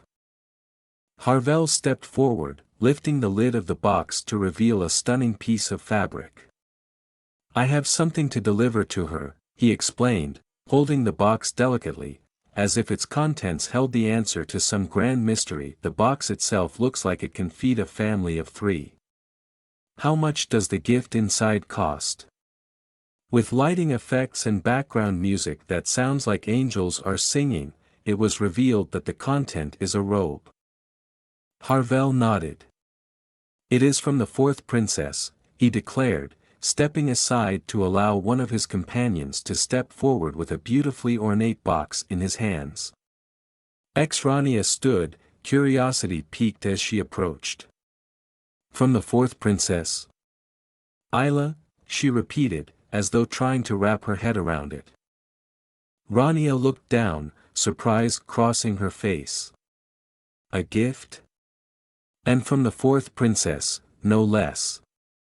What could this mean? Suddenly, the image of Isla's face appeared in her mind, radiant as always.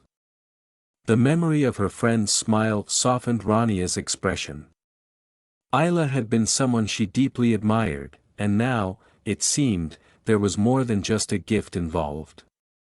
It is to congratulate you for becoming an assistant professor at the Aplia Academy. Isla's voice seemed to echo through Rania's thoughts. The weight of the statement took a moment to sink in. An assistant professor? The towering castle stood tall against a backdrop of a brilliant, cloud-scattered sky, basking in the golden light of midday. Birds soared lazily through the air, seemingly unbothered by the gravity of the current situation. From the highest turret, the voice of Harvel echoed with the tone of someone who had spent all night drinking coffee and double-checking his work, but still pretending to be fine. Princess, Harvel's voice was the very picture of seriousness. I have sent the circuit diagram to the battlefield. There was no mention of the fact that this was the 3rd time he had sent it. Earlier versions, one might argue, had been drafts. Good work, Harvel, she said with just the right mix of encouragement and a hint of, thank you for not messing this up this time. Harvel took the compliment, though deep down, he was probably wishing he could go back to bed or maybe find a place where no one would ask him for diagrams for at least the next 24 hours. The man, standing tall in his military attire, shifted slightly as he glanced at the woman before him, a soft frown creasing his face. However, he began, clearly uneasy, I am worried. The woman, seated gracefully at the table, tilted her head and raised a brow. His anxiety was unexpected, though not unwelcome. What is the matter? She asked, curious yet calm, her voice steady in contrast to the visible tension in her companion. He hesitated, holding up the papers in his hand, sketches and diagrams detailing something complex, something beyond the scope of normal military operations.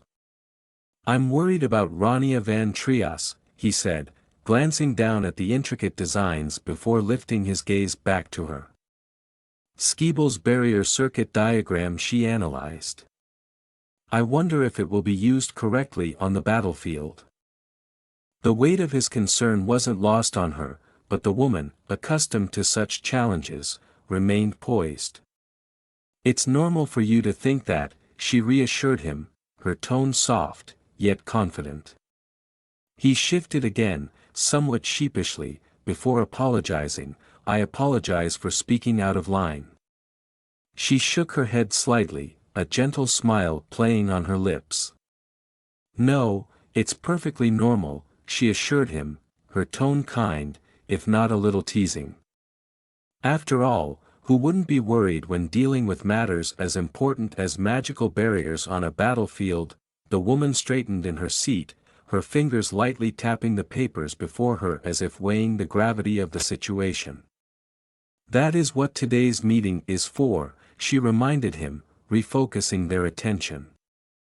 I am sure everyone has a lot of questions. A small glint of determination sparked in her eyes. After all, that's why they were here, to sort through the uncertainties and prepare for the days ahead. The man nodded, feeling slightly better, though there was still one nagging question in the back of his mind. Will she pass? He asked, his voice betraying the lingering doubt he hadn't quite shaken. Her eyes met his, steady and confident. She stood, smoothing the front of her gown as she prepared to move. "Of course," she said with a smile that was both knowing and reassuring. "Trust me." As she walked toward the window, the sunlight bathed the room in a warm glow. She paused, staring out through the window's lattice, her golden hair catching the light. Her voice was soft, almost to herself, but full of confidence. "It will definitely go well." Meanwhile, across town, another scene unfolded. A young woman stood staring in disbelief at the ornate gown she was now holding, beads and embroidery cascading down like something straight out of a royal closet. "I have to wear this to go?" she exclaimed, her eyes wide with shock. Her companion didn't miss a beat. "You received it from the princess as a gift," they reminded her, already moving toward the door with a tone that left no room for argument. "Change into it quickly and go." She grimaced, holding the fabric up in front of her as if it might swallow her whole. Just my luck, she thought, preparing herself for the inevitable. The thing she did for duty. In the dimly lit office, a distinguished older man stroked his long beard thoughtfully. "You mentioned a gathering with the masters of the magic tower, right?" he asked, raising an eyebrow at his companion. His voice carried the weight of years of experience and just a hint of bemusement. The younger figure standing before him nodded, still holding the paperwork that seemed far too serious for his liking. "Yeah. Looks like they've properly considered my endorsement."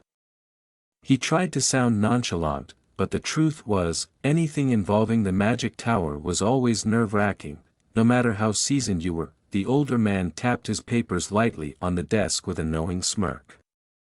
"And I was told there's a new student associated with the magic tower masters," he continued, glancing over at the younger man's reaction. "They're probably wanting to test you." His voice dropped into a more conspiratorial tone. "They're looking for your rough edges." The younger man sighed heavily. "Of course they are," he muttered under his breath. "Nothing like being scrutinized by some of the most powerful mages in the land, right? No pressure at all." Meanwhile, in another part of the estate, the young woman with silver hair, already dreading what the day held, was begrudgingly putting on the heavy ceremonial gown. She looked at her reflection, frowning. "Put it on quickly," she muttered to herself, mimicking her companion's earlier instructions, as if the outfit was the thing holding up her progress. "Got it," she said to the empty room, trying to psych herself up. This was going to be a long day. As she tightened the last button and adjusted the heavy cape that seemed to weigh more with every step, she glanced back at her reflection, momentarily caught off guard by how formal and, well, regal, she looked. It wasn't exactly the style she would have chosen, but it certainly did the job. As she made her way to the courtyard, her thoughts were swirling. "Of all the things," she muttered internally, tugging at the ceremonial collar. "It had to be the same outfit she gave me as a gift when I taught her at the Royal Library." She wasn't sure if this was a test, a joke, or both. Was it a coincidence? Maybe. But she doubted it. Could it be, she pondered, eyes narrowing suspiciously. She has too many of these outfits and just gives them away. The thought amused her for a moment, though she felt a slight pang of disappointment. "I thought I was special." "Well, so much for exclusivity," her companion caught up to her. "Are you ready?" they asked, their tone flat. "Yes." "I'm going now," she replied, the faintest edge of sarcasm slipping into her voice. She wasn't looking forward to this meeting, but she wasn't about to back down either. The courtyard was filled with blooming cherry blossoms, the pink petals fluttering gently in the breeze, creating a scene that would have been calming under different circumstances. But for today, it felt like the calm before the storm. Inside, someone watched from the window above, hidden in the shadows. The figure sighed softly, catching sight of the pair approaching. It was hard to tell what lay behind those eyes, concern, curiosity, or maybe something else entirely. A quiet chuckle echoed in the room. "Hoo-hoo, you look nervous, White," the unseen figure remarked with a hint of amusement, watching the approaching figures closely. Master Etoile of the Black Magic Tower leaned back in his chair, his deep, gravelly voice breaking the quiet tension of the room. "Well, people from the Grey Magic Tower are coming," he said, his tone matter-of-fact but carrying the slightest hint of mischief.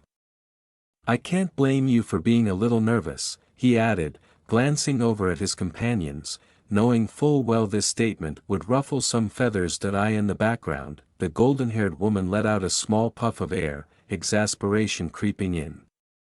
A little. Try a lot, she thought to herself, though she kept her expression neutral. The tension, however, didn't last long as the White Magic Tower's master, Selly Dobella, broke into a grin. "You're making me nervous with all that tapping, ha ha ha," she said, her laugh breaking the otherwise stiff atmosphere.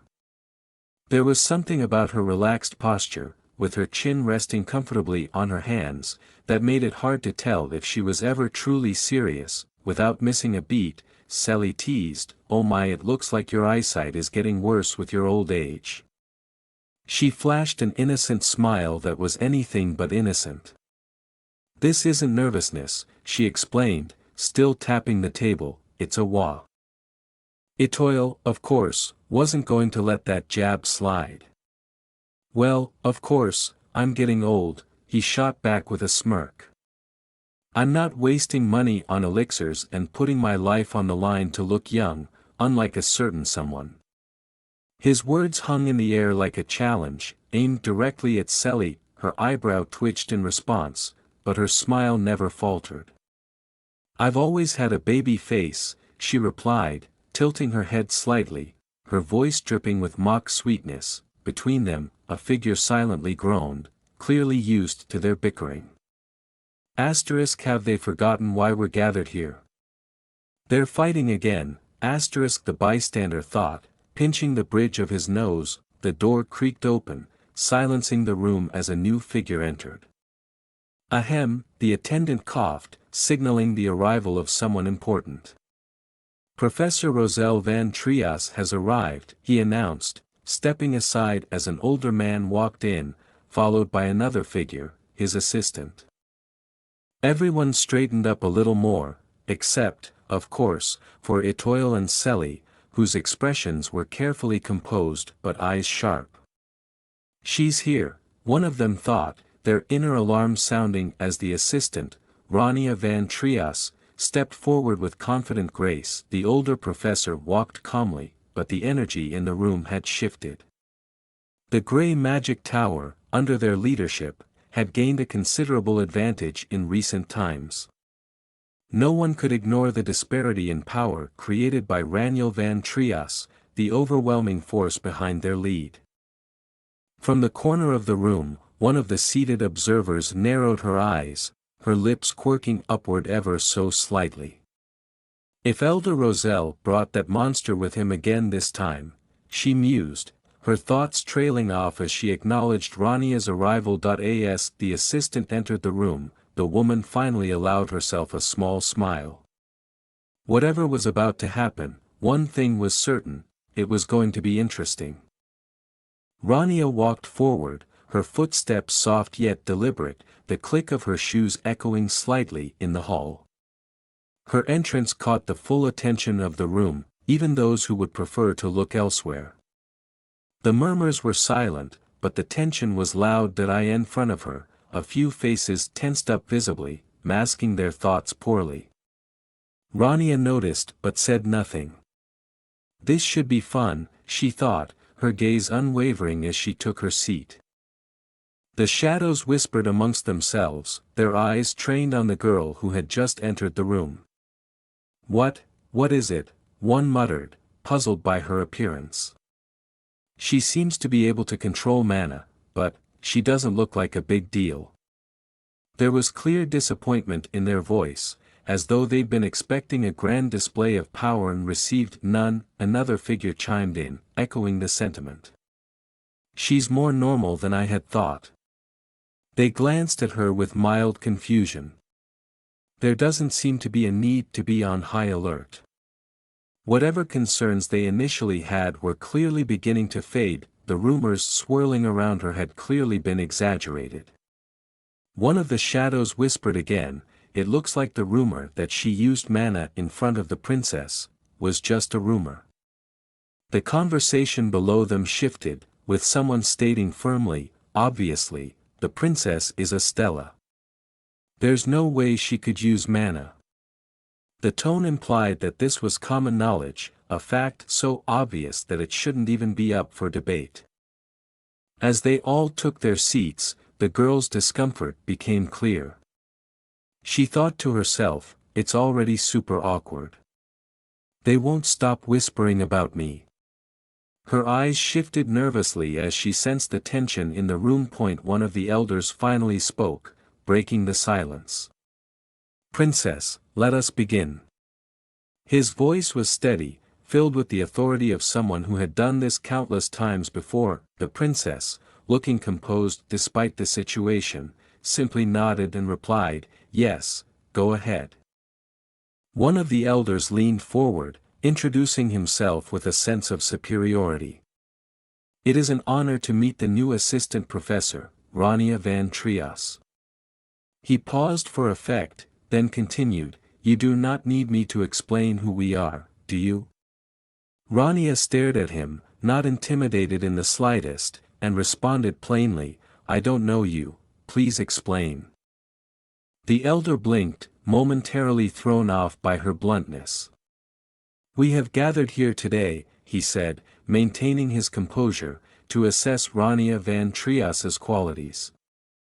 His gaze shifted around the room, making sure everyone was focused. That he motioned to the man beside him, Elder Roselle of the famed Grey Magic Tower is in charge of mana basics and deals, the most foundational class. His voice carried an air of importance, as though this title should make her understand the weight of the situation. Rania, still unfazed, looked at him and thought, "You have way too much attitude." But instead, she calmly replied, "That is correct." The elder then slammed his hand down on the table with a loud bang, causing a few heads to turn. "In short," he declared with emphasis, "that means you will be teaching the top of the new students, Lord Lark." Outside the window, a figure stood tall, shrouded in snow, with an imposing presence. His back faced the room, a massive axe in hand, and the snow around him stained with blood. This was no ordinary student. Rania's eyes widened in recognition and disbelief as she pointed towards the image of Lord Lark, her voice sharp. He is the next head of the Grace House, the rulers of the North." Her shock quickly turned into defiance as she turned to face the elder. "Are you qualified to teach such a man?" As the whispers began to settle, one of the older magicians straightened up, his voice thick with authority. "I can already see the fear on your face, so why don't you withdraw now? Our Lord has the greatest talent of all time." His words were soaked with pride, practically glowing from his own self-assurance. Rania blinked, clearly unimpressed. "Lahu?" The old man next to her cleared his throat and sighed, answering the unspoken confusion. "The new student that the White Magic Tower is teaching. She's just boasting about her disciple." "Oh, I see." Rania nodded, pretending like she really cared. "Just a bit of disciple bragging, huh?" The man to her left nodded in agreement, stroking his beard thoughtfully. You have a point."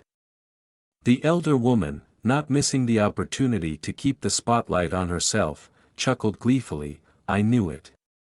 You may be old, but you still have an eye for people, Black." The smugness was practically radiating from her like a third sun. Black, slightly flustered by the unexpected compliment, grunted in acknowledgement, although his expression betrayed his annoyance at being called old. But before anyone could retort, the conversation took a sharp turn.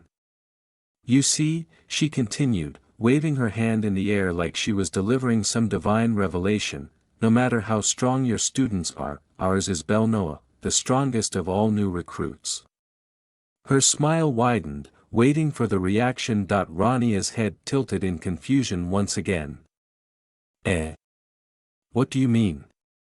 As if on cue, the scene shifted dramatically in Rania's mind, depicting the cold, formidable figure of Belnoa, standing menacingly with a bloody blade in his hand, surrounded by the aftermath of what could only be described as a massacre.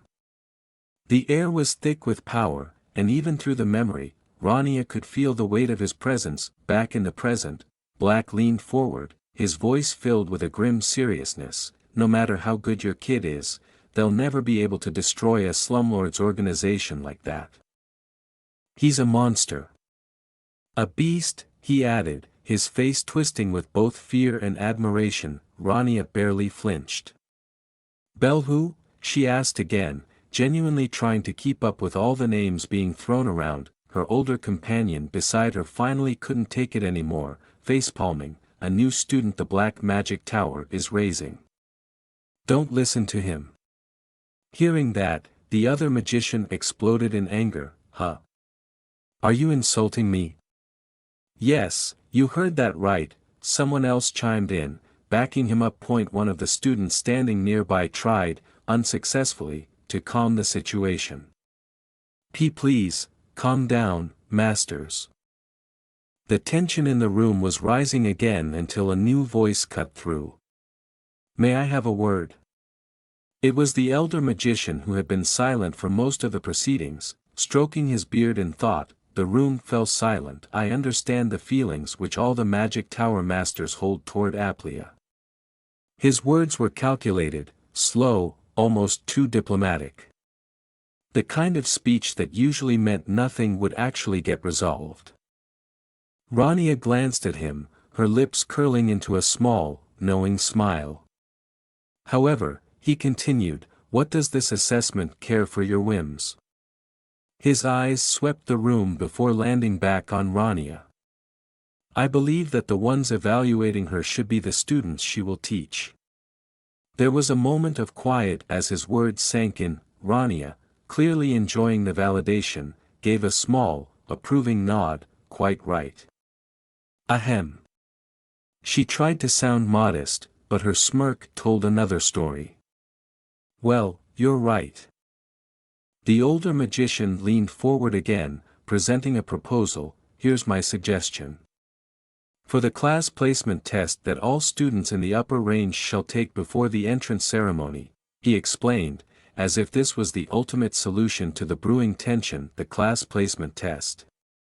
Rania thought, now intrigued. It seemed like things were about to get even more interesting. With the tension high and a lot of eyes on her, Rania could feel her heart pounding a bit more than she'd like to admit. After all, the stakes here were massive. The tall figure of the elder spoke with authority, declaring, "I will appoint Assistant Professor Rania as one of the supervisors." His words held weight, and Rania's internal monologue began to go into overdrive. "Wait, what? Supervisor? Me?" She wasn't ready for this, was she? Was there an instruction manual for being a supervisor somewhere that she missed? Maybe an instruction scroll. But before she could gather her thoughts, the elder added, "If she successfully accomplishes that task, then she shall be deemed qualified to teach students." "Master." Rania whispered, her face now showcasing a mix of disbelief and silent panic. This was one of those moments where you wished you had a heads up, any heads up. This is your life now kind of heads up. She kept her composure externally, but internally she was screaming. Such an important matter. Her mind repeated, her thoughts now barreled down a tunnel of questions. What even was a supervisor supposed to do? Manage things? Boss people around? She couldn't help but blurt out in her mind, tell me in advance. So much for keeping cool, right? In the distance, the beautiful scene of her main forest opened up, as students and supervisors alike gathered. The elder began his explanation, now then, we will explain the class placement test. Rania was still mentally stuck on the whole supervisor thing, though, trying to comprehend what that would mean for her. Wait, what? Didn't we already finish the entrance exam?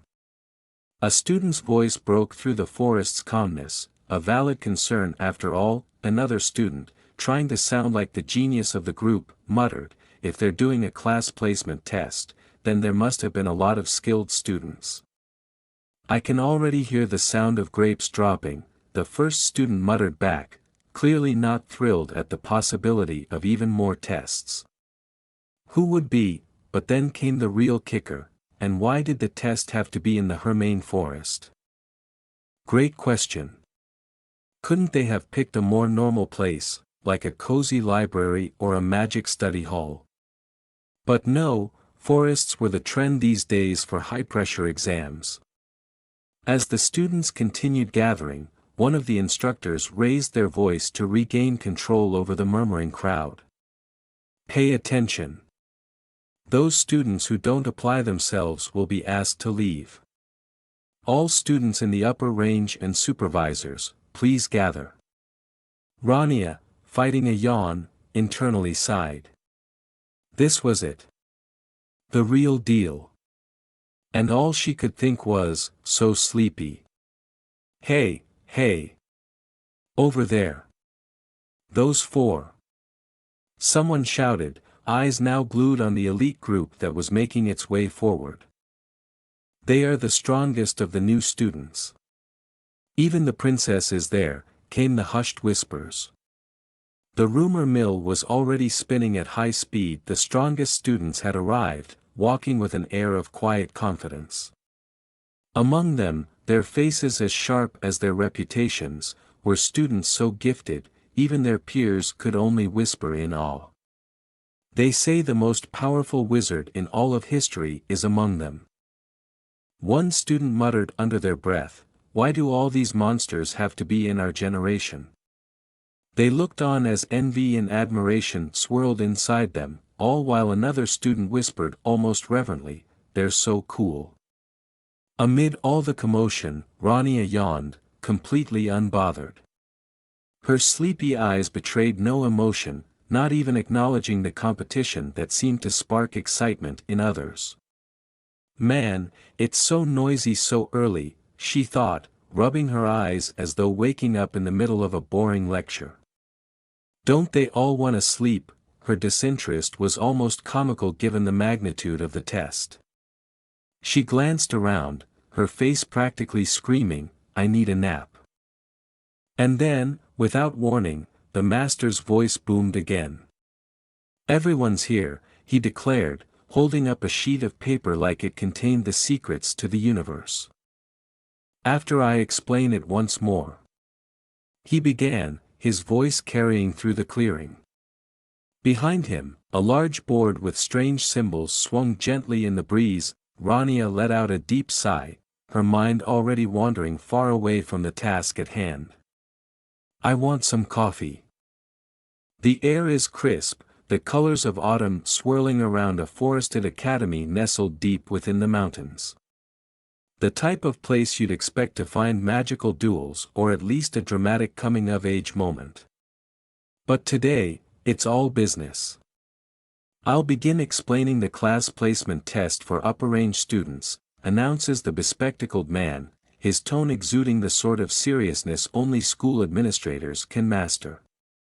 He stands before a large crowd of students, all of whom are probably wondering why their futures are always decided by someone with a clipboard.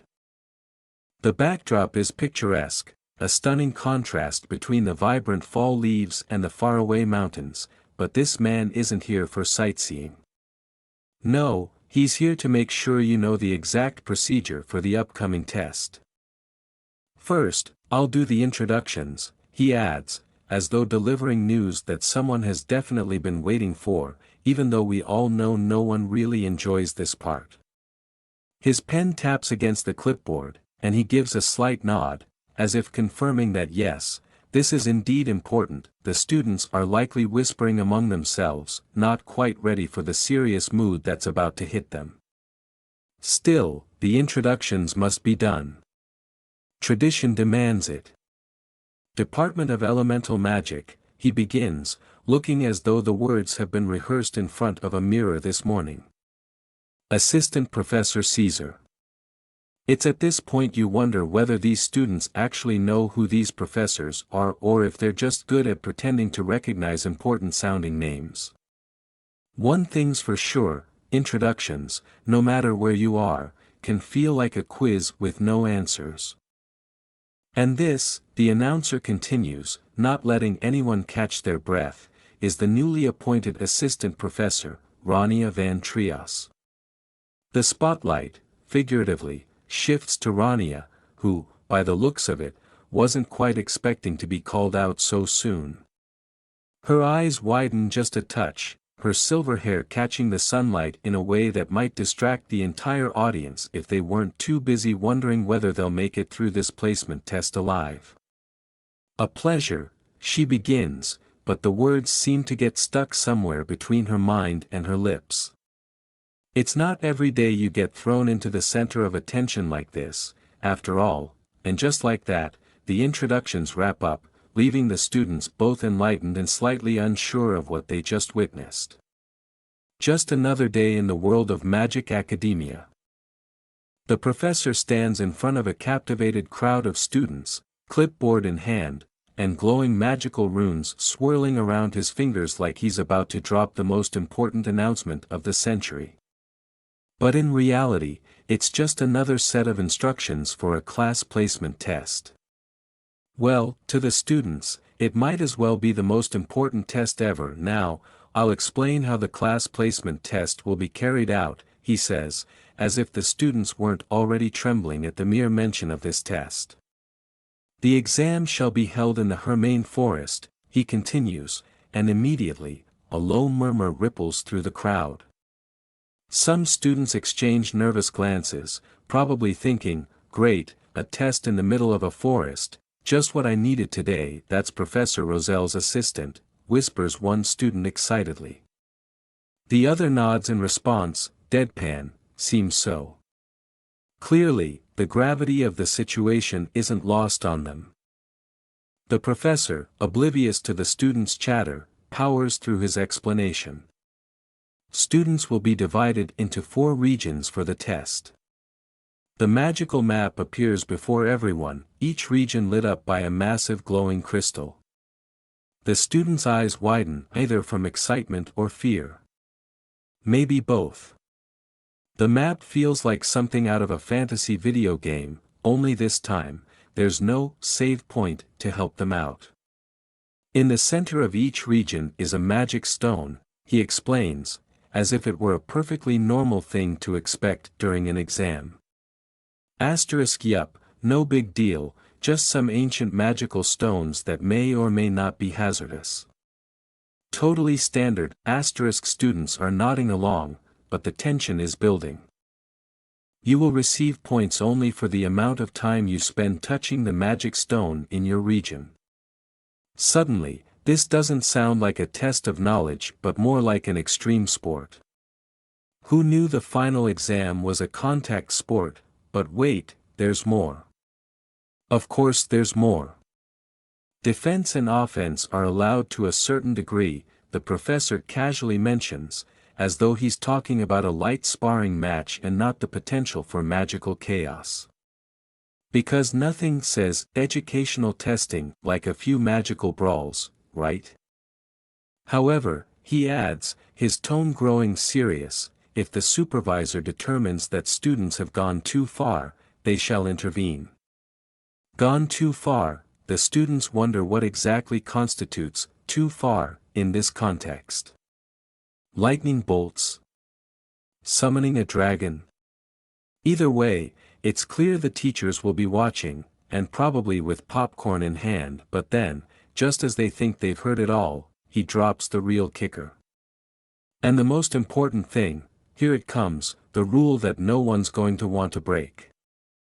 Please make sure you never approach the mana spring in the center of the forest. The entire group collectively holds its breath. Oh, they know why. Everyone knows why. That place is the stuff of legends, or nightmares, depending on who you ask. You all are well aware why, right? He asks, but no answer is required. The students just nod, the dark, glowing forest in the distance a reminder that some places are better left unexplored.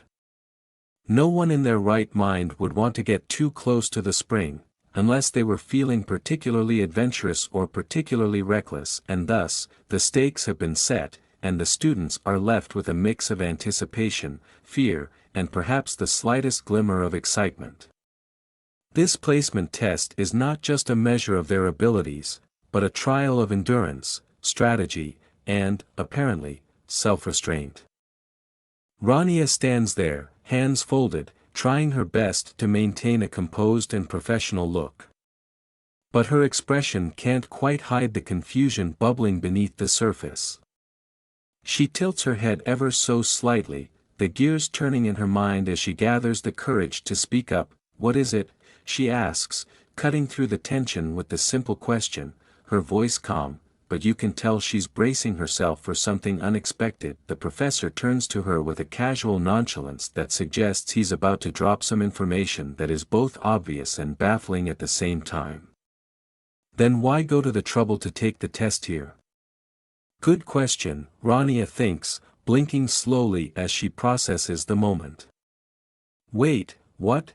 There's a pause, her eyes narrowing in subtle confusion as if the professor just revealed the answer to a puzzle she didn't even know she was solving. The professor taps his chin thoughtfully, a classic gesture of someone who realizes they might have skipped a crucial step in explaining something important.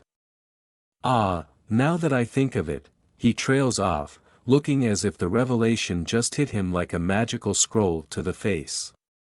"We haven't determined which region Assistant Professor Rania will supervise." "Oh, great," Rania thinks, holding back a sigh. She had a feeling she was being overlooked, but now it's confirmed. She barely manages to keep her expression neutral, though a tiny flicker of exasperation crosses her face for a split second. Would have been nice to know that earlier. The professor, blissfully unaware of the storm brewing beneath Rania's calm demeanor, carries on as if assigning regions is just another routine part of his day.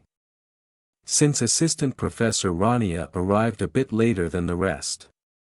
He begins, using that tone people use when they're about to throw you under the bus but still want to sound polite about it. Rania's eyebrow twitches. "A bit later than the rest, huh?" He snaps his fingers dramatically, the kind of flourish you'd expect from someone who's just conjured a grand magical spell. "I'll leave the last one to you." With another casual wave of his hand, a glowing magical projection of the test regions appears. Rania stares at the holographic image of the North region, snowy, cold, and undoubtedly unpleasant. "That will be the North region," the professor declares with a smile, as if he's just handed her the best piece of real estate in the world. Rania's expression doesn't change, but internally she's bracing herself. Asterisk, of course it's the North region. It's always the North region, asterisk. The professor, standing tall and confident, crosses his arms with a smile that says, "I've got this under control." He peers at Rania with a calm, almost too relaxed expression. "There shouldn't be any problems. I trust you'll do a fine job," he states, radiating the kind of confidence that comes from someone who doesn't actually have to go into the northern region himself. Rania's eyes twitch slightly. "No pressure, huh?" she thinks. Before she can even respond, a chorus of gasps rises from the crowd. "Yuwa," one student blurts out, their face going pale as they process what just happened. Another, wide-eyed and panicked, adds, "They're sending a newbie there." The group collectively shudders, as if Rania's fate has been sealed by some cruel cosmic force. It's clear they all view the northern region as a no-go zone, like some sort of magical punishment reserved for only the bravest or the most unfortunate. Now then. The professor claps his hands together, once again blissfully unaware of the rising anxiety in the crowd. He steps forward dramatically, his cloak billowing slightly behind him. The class placement test for upper range students begins.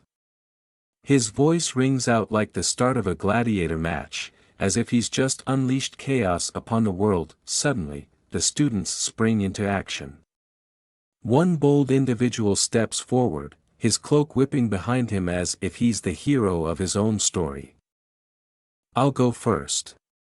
"See you," he says with the kind of nonchalance that makes you wonder if he's actually just trying to get it over with before anyone realizes he's terrified. His friend nods, equally casual, "See ya." And just like that, they vanish in a flash of magical light, disappearing to their assigned regions.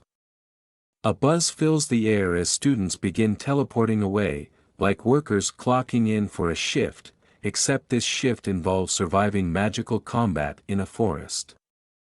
Rania watches them, her fingers twitching slightly.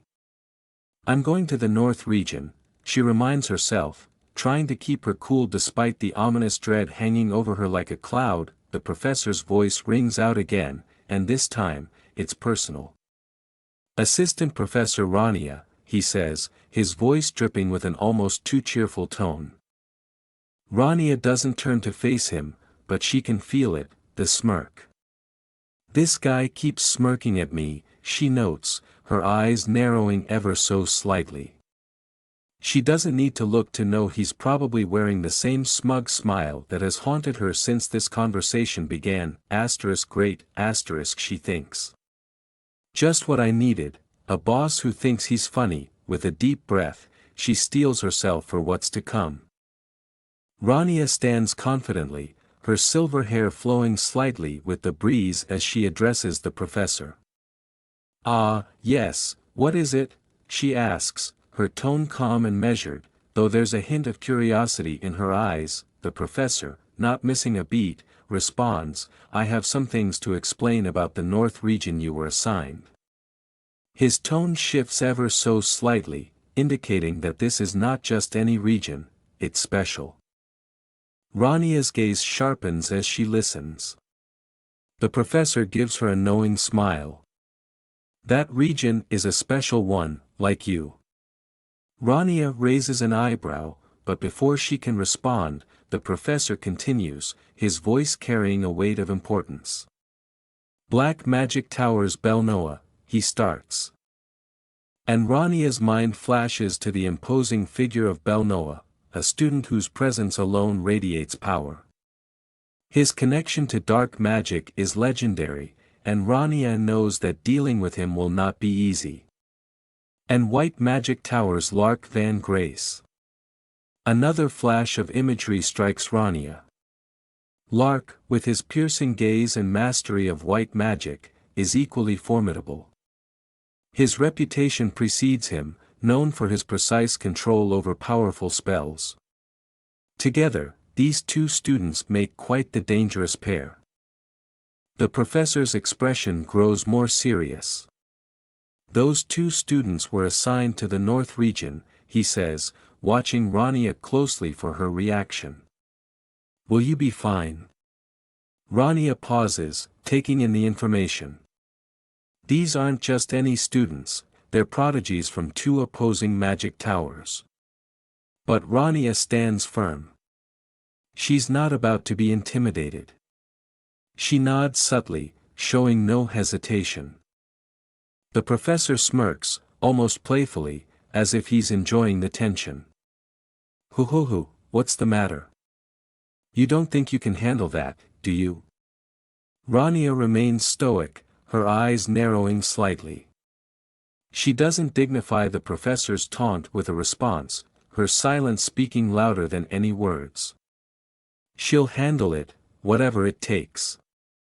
The professor's tone drops lower as he delivers the final warning. There are conflicting interests in this matchup between the masters of the magic towers. The moment one of the prodigies is injured, their tower won't stay quiet. Rania doesn't flinch.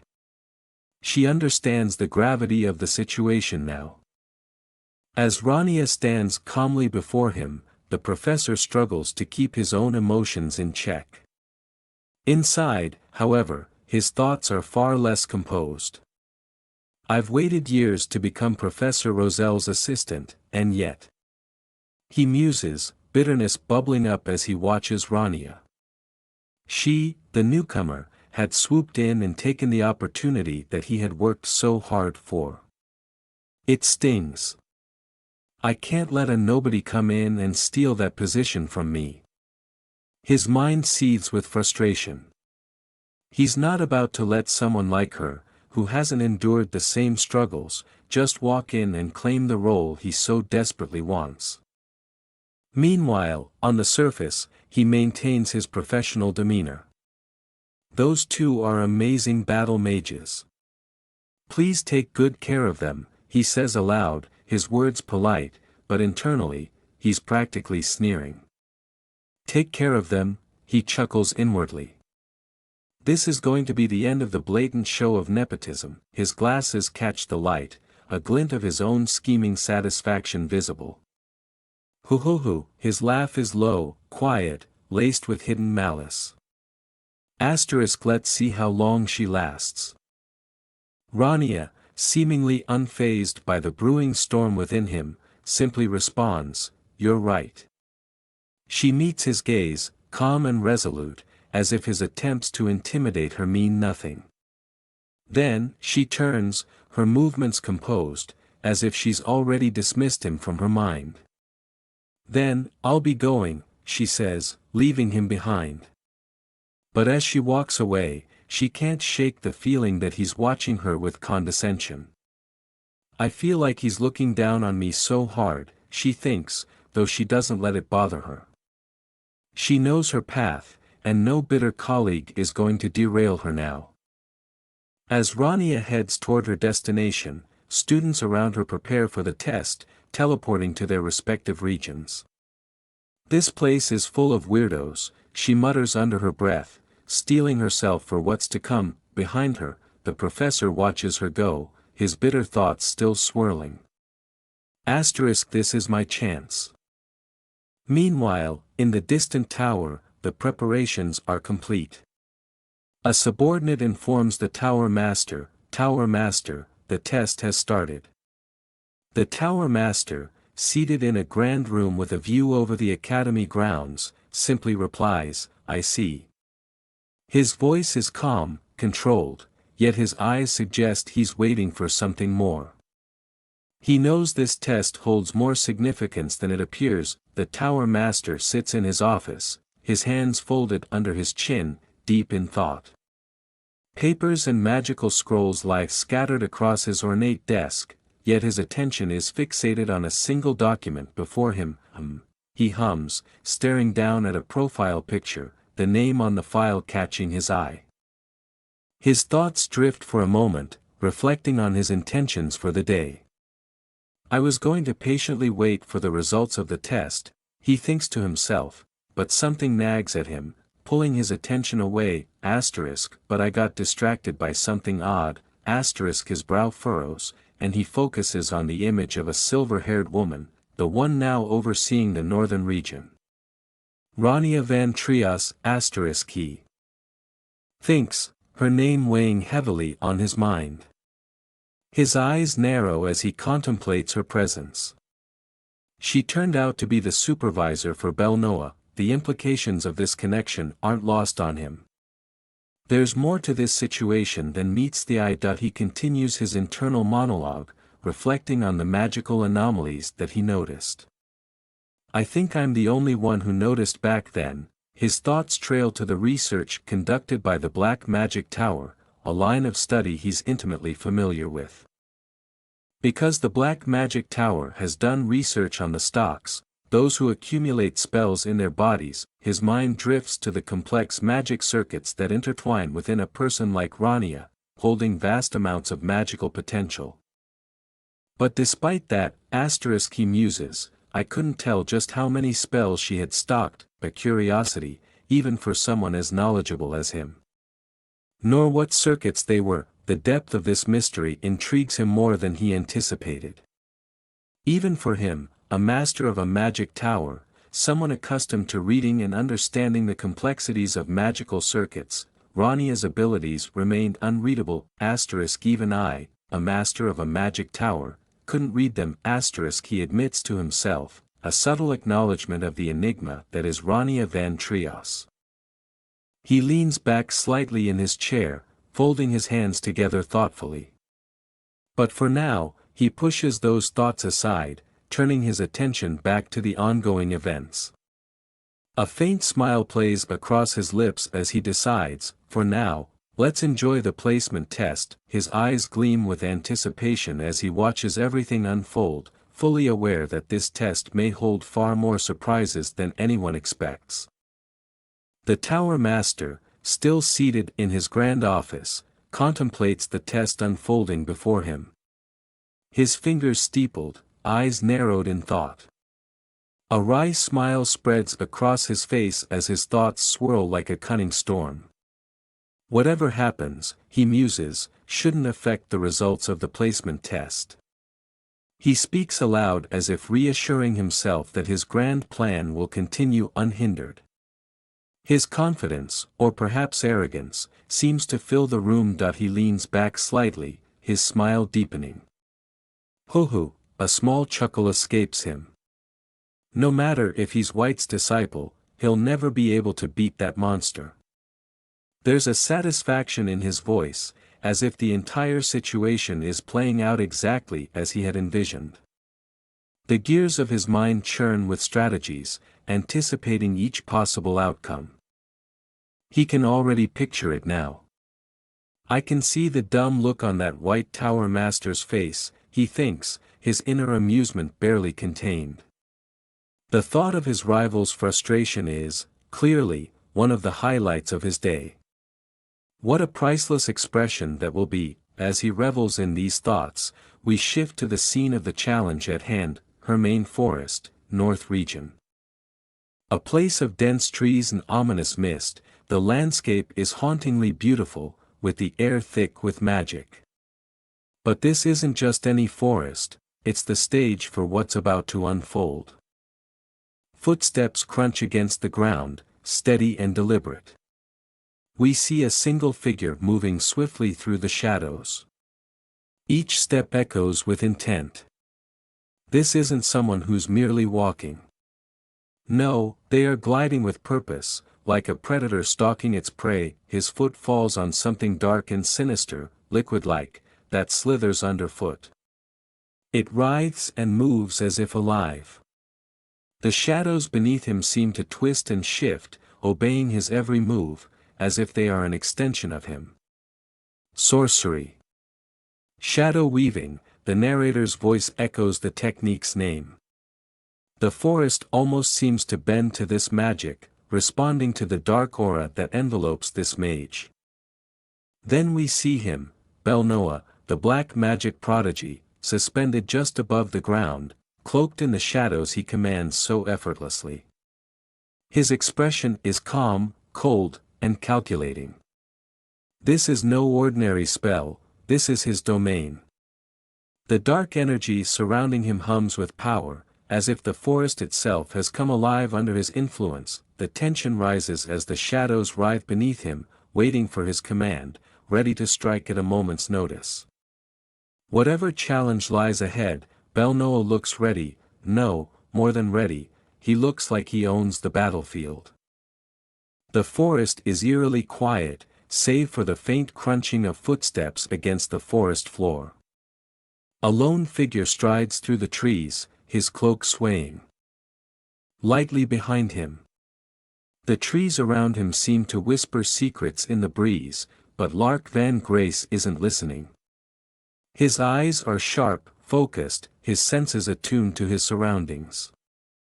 Is he the guy that Old Black was talking about? Lark's thoughts race as he moves forward, but his expression remains cool and unreadable. His mind flashes back to the words of his mentor, and a sense of anticipation fills the air. There's no time for doubt. Meanwhile, deeper in the shadows, Belnoa stands with a quiet intensity, his figure shrouded in darkness. His mind echoes with the voice of his mentor, the one who had trained him, guided him, and molded him into the force he is now. Did you get it, Belnoa? The words from his mentor resurface, taunting him from the recesses of his memory. Show them you're better than that disciple of the White Tower. Belnoa's crimson eyes flash briefly, a glint of determination hidden behind his calm facade. This is no different from the requests I always take. He tightens his grip on his staff, ready to prove himself, ready to show them all who he truly is. The tension in the forest is thick, as though the trees themselves are holding their breath. Lark's eyes scan his surroundings, unyielding.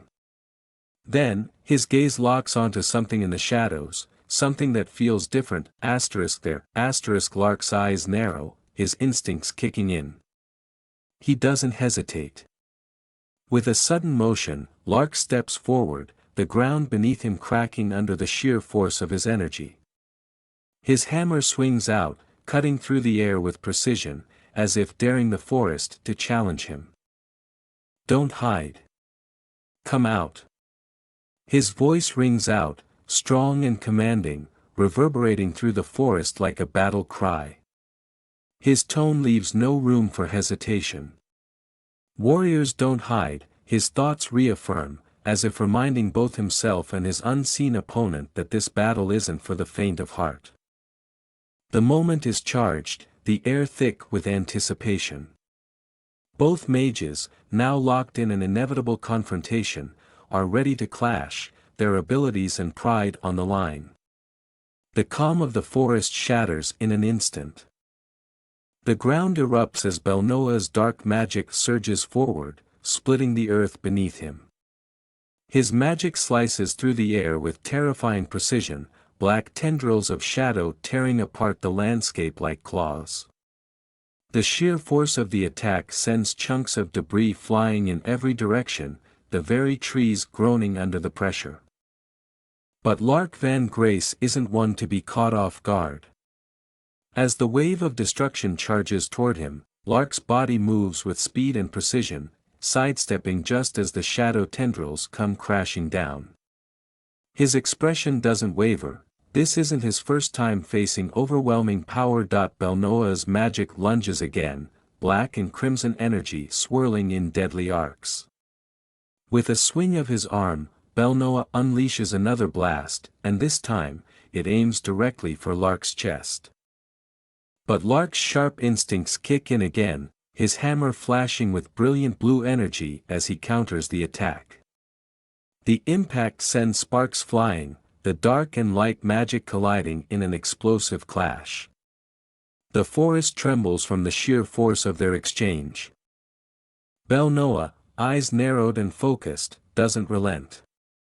His attack strikes with the precision of someone who has done this countless times before. He's used to battles like this, used to overpowering his enemies, yet, Lark isn't the kind to be easily overwhelmed. His feet slide slightly, barely leaving marks in the dirt, but he holds his ground firmly. His hammer swings with the power of a seasoned warrior, deflecting Belnoa's shadow tendrils with practiced ease, but it's not easy. Suddenly, one of Belnoa's attacks slips through, striking Lark's side. "Ngh," he grunts, feeling the weight of the blow, his body momentarily thrown off balance.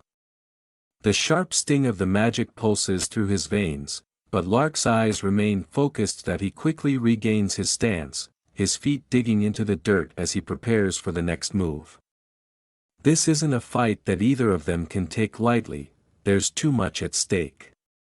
Both mages, powerful in their own right, face each other with a mixture of respect and determination. Each one knows that the next strike could determine the course of the battle. The air is thick with tension, the clash between dark and light magic sending ripples through the forest around them. Belnoa braces himself as the impact from Lark's previous attack reverberates through his body. His eyes narrow as he steadies his footing, the weight of Lark's strike heavier than he anticipated. "It's heavier than I thought," he thinks, realizing the full force behind Lark's movements. Just as he starts to recover, Lark vanishes from his sight in the blink of an eye. Belnoa's eyes widen in surprise. "Huh?" His sharp senses kick in immediately, scanning the area. But there's nothing. No sign of Lark. He's gone. Belnoa's mind races. Where did he whips his head around, eyes darting to every possible direction, but Lark is nowhere to be seen. The realization hits him quickly.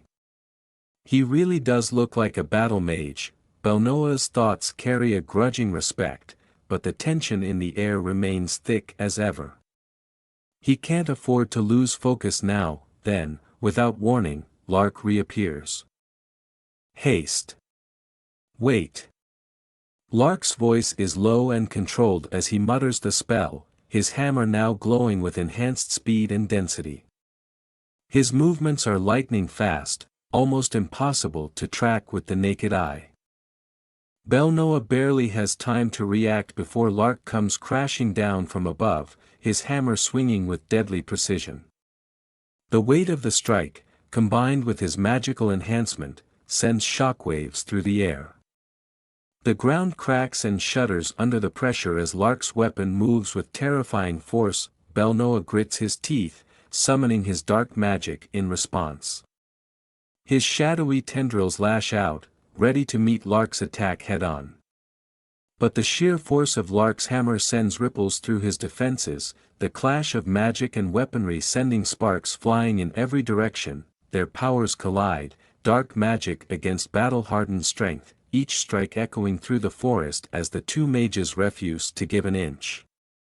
The energy around them crackles as if the air itself can barely contain their power. Lark's hammer strikes the ground with a thunderous force, the impact sending shockwaves through the earth as debris scatters in every direction. The sheer intensity of the attack reverberates through the forest, and for a split second, it seems like Lark has the upper hand, but Belnoa, crouched and focused, remains undeterred. "Shit," he mutters under his breath, his sharp eyes locked onto Lark's imposing figure. "I guess that story about tearing a troll to shreds wasn't just a rumor." Belnoa's mind races. It's gonna be hard to win in a head-on fight. He quickly assesses the situation, knowing full well that brute force isn't his forte. Lark's strength is undeniable, and he knows this battle requires more than just sheer power. But then, a flicker of determination lights up in Belnoa's eyes. "But it's not like I've already lost." His thoughts echo his resolve as he begins to formulate a plan, knowing that he'll need to be smart about his next move.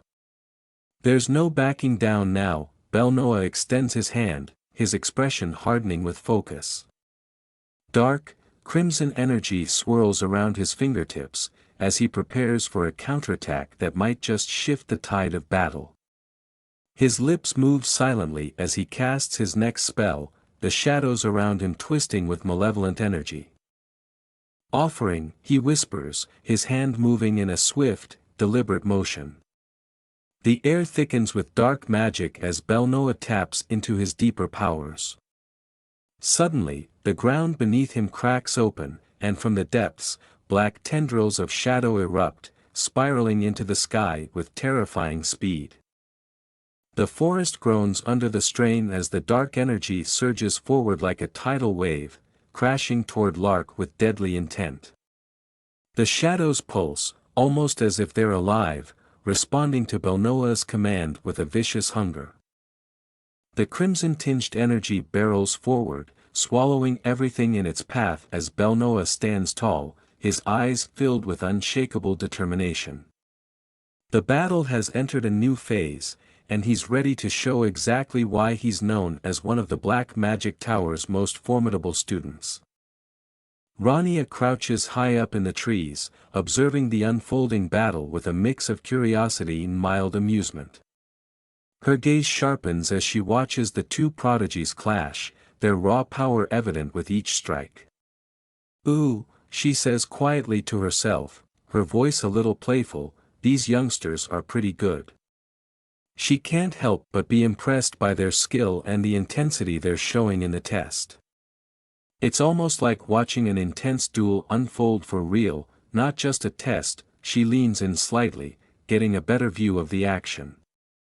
They're so full of energy. It's nice, she adds with a soft chuckle, almost nostalgic. Ah, youth, she muses internally, remembering her own days when she had that kind of boundless energy. Now, she's content watching these eager students try to prove themselves. Her eyes flick between Lark and Belnoa, her mind replaying the words of their respective tower masters. Their tower masters were boasting so much, I couldn't tell how they'd really be, she admits, a hint of skepticism lingering in her voice. She had heard plenty of big talk before, but rarely did it live up to the hype. But they are pretty good, she concludes, nodding to herself as if confirming her own thoughts. The talent these two possess is undeniable, and she's starting to see why their masters spoke so highly of them. Her gaze lands on Lark, who is executing his techniques with precision and strength.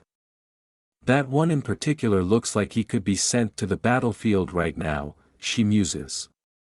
There's no doubt about it, Lark's control over his magic and physical prowess is remarkable. No wonder the White Tower Master has made him her #1 disciple, she adds with a knowing look, fully understanding why Lark has earned such a prestigious title. But her attention shifts quickly to Belnoa, the dark magic user, whose aura is becoming more intense by the second. But the one the Black Tower Master sent out.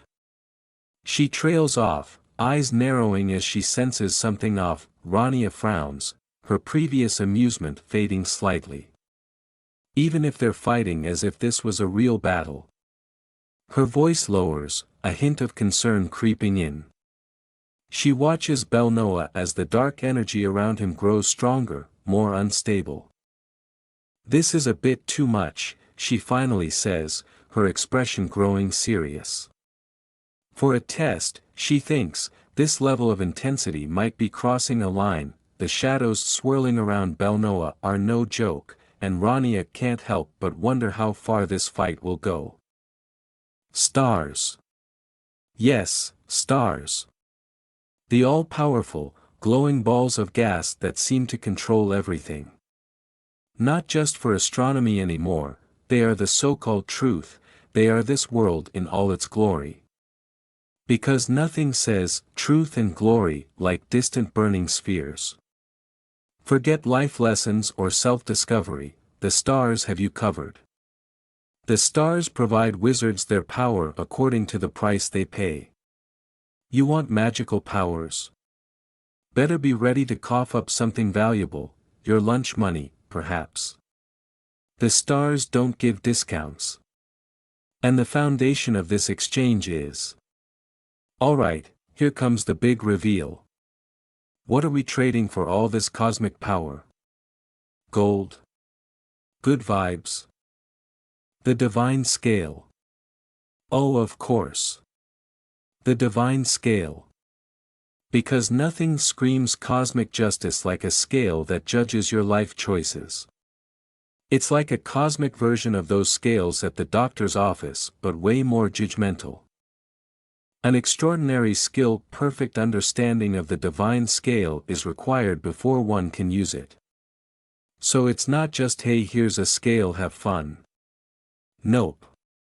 You need extraordinary skill.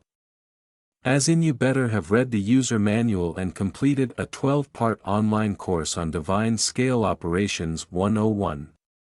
Hence only a small few of those who stand at the extreme of magic are capable of using it. Basically only the magical elite get to play with the divine scale. Regular sorcerers. Nah, they're still stuck doing card tricks at children's birthday parties. Meanwhile, you can almost feel the awkwardness setting in for those who didn't make the divine scale cut. Picture them in the magical equivalent of the waiting room at the DMV. Unable to make a deal with the stars, the sorcerers birthed a new concept. No cosmic contract. No problem. These sorcerers decided to DIY their own solution. Because when you can't get into the club, you start your own party. They created their very own imitation of the divine scale in its image. And just like that, they whipped up a divine scale knockoff. It's like the magical equivalent of those fake designer handbags. Looks fancy, but something's a little off. The scale. Well, there it is. The infamous scale, probably more dramatic than anything you've ever weighed yourself on. Definitely not measuring body fat percentages here. Different from the divine scale, the scale demands an offering. Because if it's not a divine scale, it's an extra needy knockoff. What's that offering gonna be? Your dignity. Your weekend plans. And all it ever demands is the sacrifice of the body. Oh, that's it? Just your body? Phew, for a second I thought it might ask for something big like a kidney or your favorite snack. Nope, just your physical well-being. Totally fine. The guy adjusts his glove dramatically, thinking to himself that I wasn't expecting to win unharmed in the first place. Yes, classic tough guy move. He knew this was going to end badly, and yet here he is. At least he's not going in delusional. Our hero cracks his fingers, preparing for whatever painful mess he's about to dive into. Sacrifice is only natural. Sure, no big deal. He says that as if we all casually break our hands before breakfast. That's just a Tuesday, right? More finger cracking, but this time it sounds like something's breaking. This guy's hand is going through some things. But he doesn't flinch. He just stares at the growing pain with the same enthusiasm you have when looking at your phone's low battery. What is this unpleasant feeling? Cut to the lark in the distance, feeling the vibes and absolutely not enjoying it. That's his polite way of saying this feels like bad news. My instincts are screaming at me. Oh, now his instincts decide to show up. Took them long enough. Like, hey buddy, maybe we should have been worried 5 panels ago. The panic is real now. Our lark is not sticking around for whatever is about to go down. That thing is dangerous. I have to run. Yes, sir. When in doubt, run like your life depends on it, because in this case it probably does. Forget dignity, forget pride, self-preservation for the win. Our lark stands ready for action, eyes darting around as he grips his weapon. I need to retreat for a bit and find an opportunity. Yes, the classic strategic retreat, also known as I'm about to nope out of this situation and come back when things are less terrifying. Suddenly he freezes, face grim. Did he just say retreat? Did he just suggest backing down? What is this, some kind of out-of-body experience? Retreat? He can barely believe the word escaped his mouth. It's like a warrior's biggest sin, admitting they might need a timeout, but no.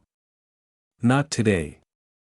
Our hero shakes off that blasphemous thought like a bad case of dandruff. He clenches his fists, determination flooding back in. No matter the situation, a warrior shall never retreat. There it is, the inevitable overly dramatic declaration of resolve. Now he's ready to run forward into danger, because who needs common sense? With a burst of speed he activates haste, the equivalent of slapping a turbocharger on his legs. He's zipping across the battlefield like someone late for their Amazon delivery.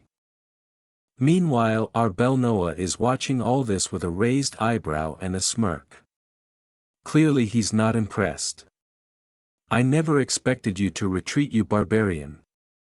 It's the villainous version of a backhanded compliment. You know, I knew you didn't have enough sense to run away properly. But what's this? Our warrior is now flying through the air.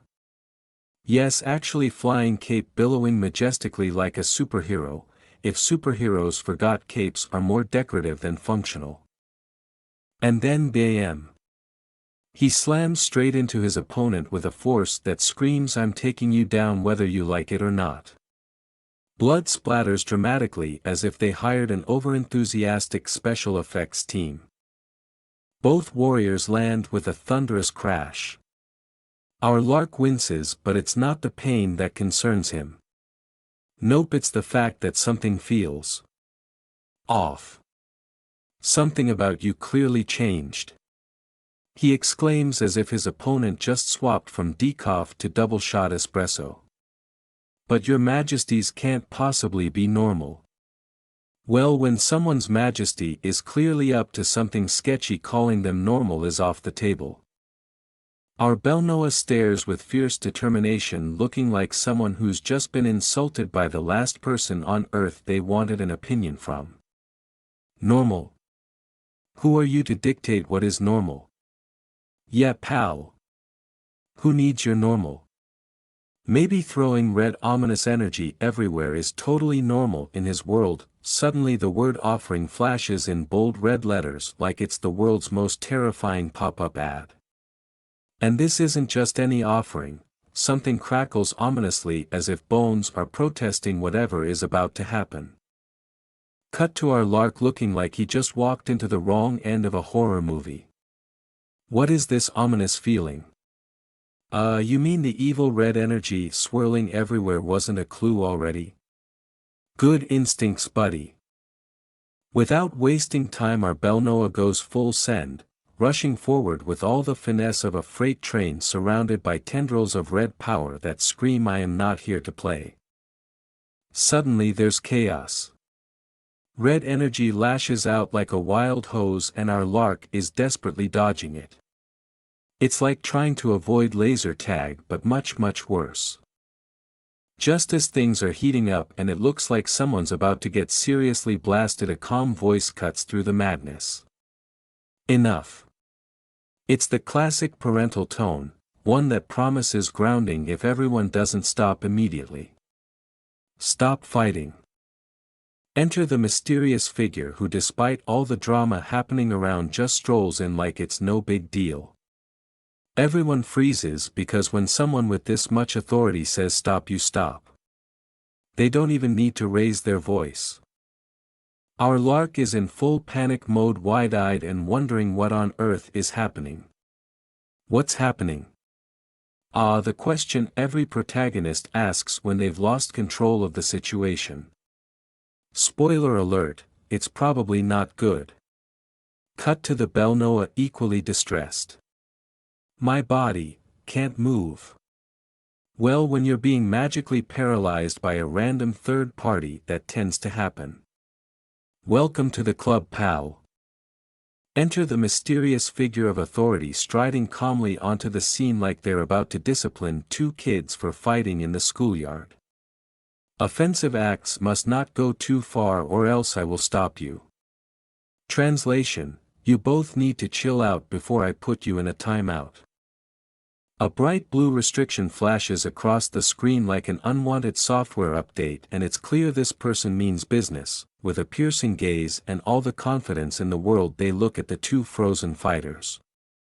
Did you not pay attention? Basically, were you two not listening earlier? I said no more nonsense. Without a second thought, the figure casually waves their hand as if erasing a chalkboard of bad decisions. The Belnoa, who was very much planning on continuing this fight, is now stuck with a very real problem. She erased my shadow. Yes, buddy. She just erased your shadow. Forget bruises or wounds, she's on a whole other level of removing inconvenient things, Cut to her icy blue eyes radiating calm authority as if this is just another day of making people regret their life choices. You can almost hear her thinking, really? This is all you got? Our mysterious silver-haired figure looks down with the confidence of someone who knows they've already won the argument before it even started. For now I should treat you. I'll start with your hand. Oh, how nice. She's offering treatment, but we all know this isn't a spa day. When someone this calm offers treatment, it's never a good sign. Meanwhile, our Belnoa is on the verge of panic. His hand is shaking and not in the "I had too much coffee" kind of way. The ominous red energy that surrounded his hand is dissipating and he looks like someone who's just realized their phone battery is at 1%. What's happening? Well, buddy, it looks like you're about to get schooled. She hijacked my deal with the scale and invalidated it. Wait, what? She's out here canceling magical contracts like she's customer support. And he's left wondering if there's a refund policy on this. How is that even possible? That's the question of the day. You thought you were the big bad villain and now you're stuck in the magical equivalent of a software crash. Better reboot, buddy. The camera zooms in on our silver-haired mystery woman looking like she just walked out of a shampoo commercial. Wind blowing through her hair, face full of righteous authority. She's not even trying and everyone else is already sweating. Who the hell is she? That's a great question and one everyone probably should have asked before trying to fight her. A moment of clarity. The battle is over. Defeat settles in like a heavy weight on our Belnoa's shoulders. He sighs, accepting his fate. I lost. Well, at least he's honest about it. That's step one in the recovery process, admitting you've been thoroughly owned. The lark, looking like he's having the worst self-reflection moment of his life, clenches his fist. I was convinced I couldn't run. This is the moment he realizes, stubbornness isn't always a great battle strategy. Maybe listening to your instincts isn't such a bad idea after all. He looks over to his Belnoa, finally ready to admit defeat but not without explaining his convoluted plan first. So I was thinking that if I could destroy your arm, your shadow would multiply from there. Buddy, that was your grand plan? Destroying arms? This is like the villain equivalent of overcomplicating things for no reason. His Belnoa looks on, not entirely convinced, but plays along. Even without your arm, your shadow, while VE persisted. No. Lark said. You got it right. Bell sigh, happy that the duel is already done. But is it too soon to celebrate? Finally, with a deep sigh, the lark admits what everyone already knows. Then that would be my defeat. I admit it. I lost. You can practically hear the sound of his pride deflating like a balloon. At least he's taking it like a champ, sort of. But hold up. He has a bigger concern now. More importantly. And now we get to the real issue at hand. Is every professor as strong as her? He looks over at the silver-haired woman, clearly shaken by how casually she wiped the floor with both of them.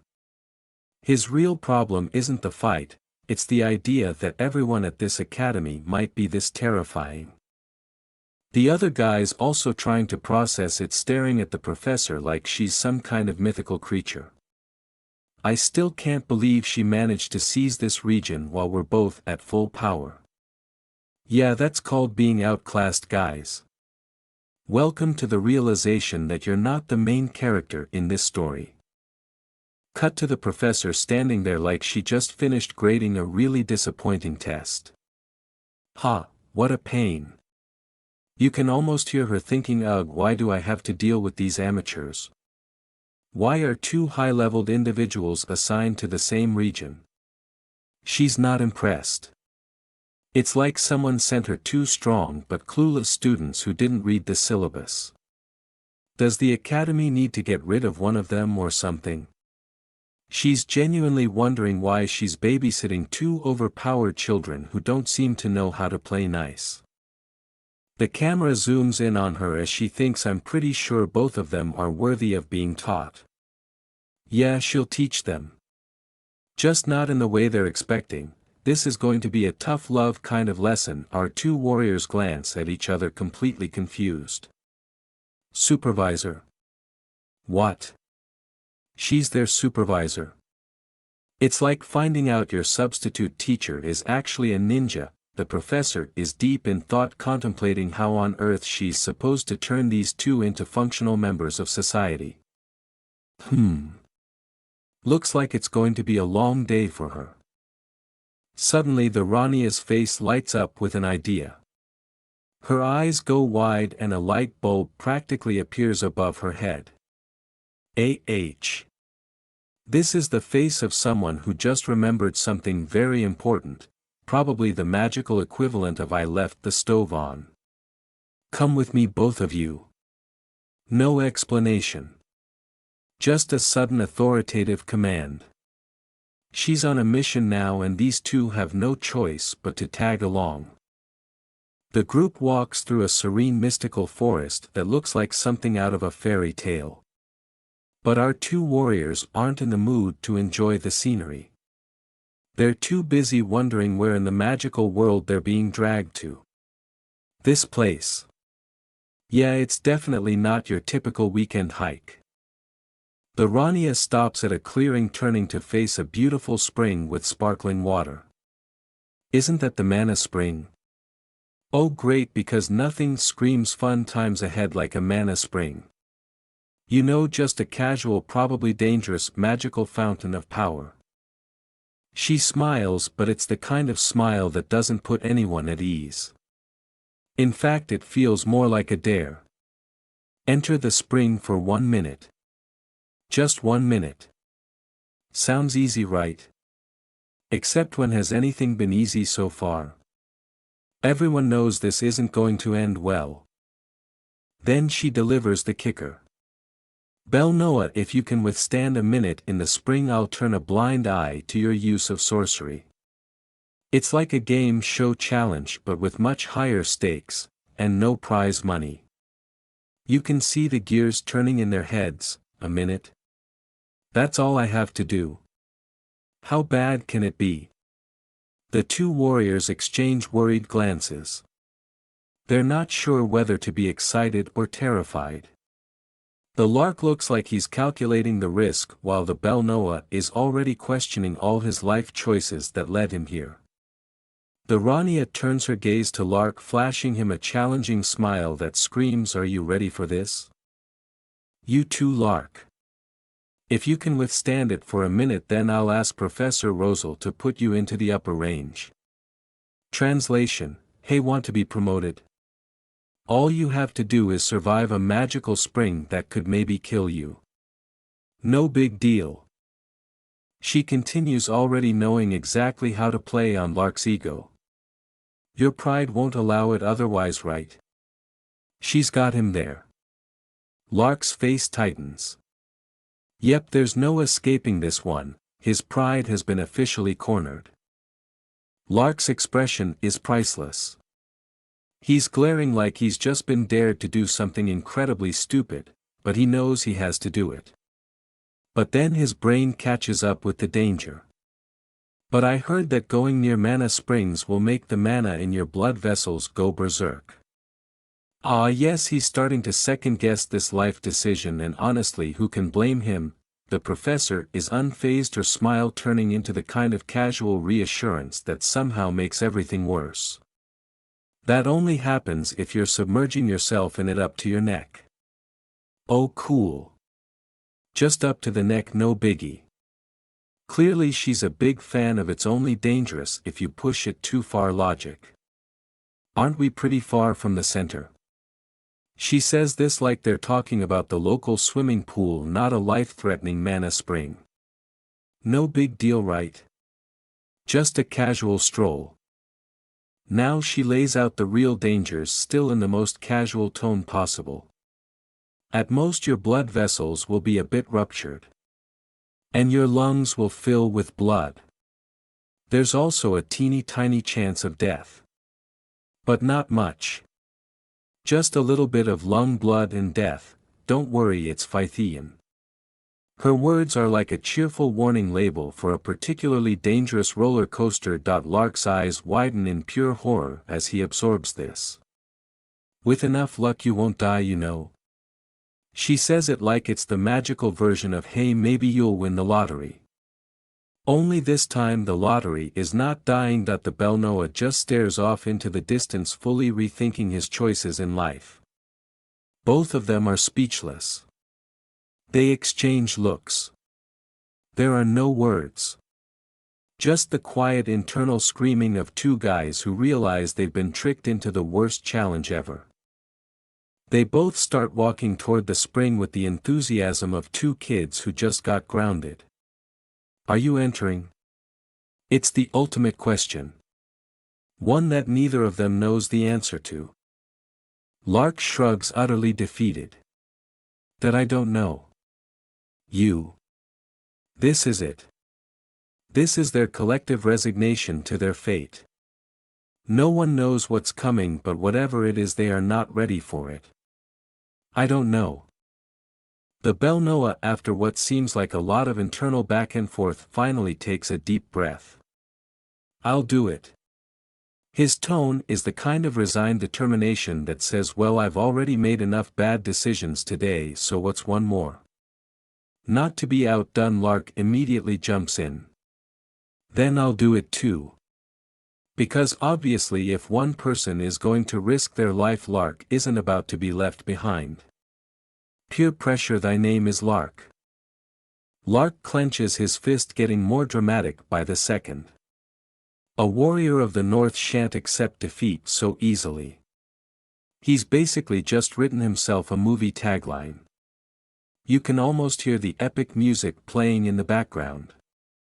He flashes a confident smile like he's trying to psych himself up, but his Belnoa is clearly not buying it. However, that doesn't mean he should accept being bested. Lark is giving himself a pep talk, but his companion's face says, yeah sure, whatever you say, buddy. The Belnoa just rolls his eyes, completely unimpressed. Yeah, whatever. You can feel his energy shift to just let's get this over with before I regret even agreeing. The group stands before the mana spring, their serious expressions totally at odds with the colorful picturesque setting. Okay, let's get started. The professor gives the green light, and you can tell she's trying not to grin too widely. This is definitely more fun for her than it is for them. They dip their toes into the water. Lark is visibly bracing himself, but... Wait, this isn't so bad. Is it possible the professor was bluffing about the whole blood vessels rupturing thing? Lark turns to his friend, starting to feel a little smug. It's easier than I thought. Oh no, he's getting confident. That's never a good sign. But before he can finish basking in his victory, we see the dreaded countdown. 1. And suddenly their faces change from mild relief to absolute horror. The real effects are kicking in, and it's not pretty. The Belnoa is immediately in full panic mode, clutching his throat like he's just taken a deep dive into the worst pool ever. What's happening? I can't breathe. Yep, welcome to the effects of mana spring water. It's not exactly the spa day you were hoping for, huh? Lark is no better off, clenching his fist as veins pop in his neck. Both of them look like they're fighting for their lives. Forget easy, this is straight up torture. The professor, standing perfectly calm in the background, is just watching them struggle like this is a normal Tuesday. The countdown continues ominously. 2. 3. The professor finally speaks up, her voice calm and collected as if nothing weird is happening. Tell me if you can't withstand it, okay? Yeah, sure, professor. They'll just casually let you know in between gasping for air and their imminent doom. The professor adjusts her position slightly, still looking completely unbothered as her two students look like they're about to pass out. Her composure? Absolute. Meanwhile, Lark is literally falling apart. Lark looks like he's going to explode from the pressure, while his belle Noah looks equally furious. They're both holding on by a thread at this point, determined to somehow survive this challenge. Meanwhile, the professor sits down by the spring, cool as a cucumber, dipping her feet into the water like she's on vacation. For her, this is just a relaxing break. For them, it's like climbing Everest with no oxygen. The scene opens in the Hermain forest, the air heavy with tension as three guys stumble out panting like they just ran a marathon. Haha. Well, looks like someone wasn't prepared for the magical cardio session they just had. One of them clutches his side, looking around in a panic. Who is that summoner? This isn't the "I'm impressed" kind of tone, it's more like, why is she so OP? They clearly didn't sign up for this. Another one, still trying to catch his breath, stares at the sky like he's questioning his entire life. How are we supposed to fight against that?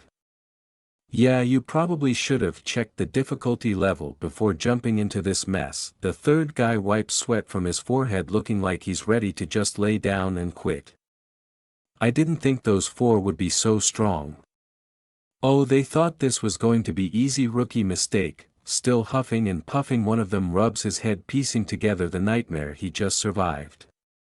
Even if she's the heir of the gray magic tower, that's too strong. You can hear the realization sinking in, they were in way over their heads, and that tower has more muscle than they bargained for. Suddenly one of them perks up, glancing around with suspicion. Hey, isn't this place kinda strange? Great. As if things weren't bad enough, now they've wandered into the magical equivalent of the Bermuda Triangle. The guy clutches his chest dramatically. My body's strange too. I can't breathe. Yep, welcome to the mana zone, where everything is designed to make you feel like you've just sprinted up a mountain. Except worse. His companion, looking equally freaked out, grabs his arm. Hey. Wait. The mana spring is this way. But there's no time to stop and chat. Apparently they're not exactly on the right track, and one of them's about to hit a full-on meltdown. What? Yeah, this is what happens when you're so busy running for your life you forget where you're even going. Now they're officially lost. Fantastic, but one of them finally snaps out of it, looking like he's just been hit with a reality check. Geez. Let's go back. We'll start spitting blood if we go further. Oh, so now he decides that maybe, just maybe, this wasn't a good idea. And as if to drive the point home, he throws his hands up in exasperation.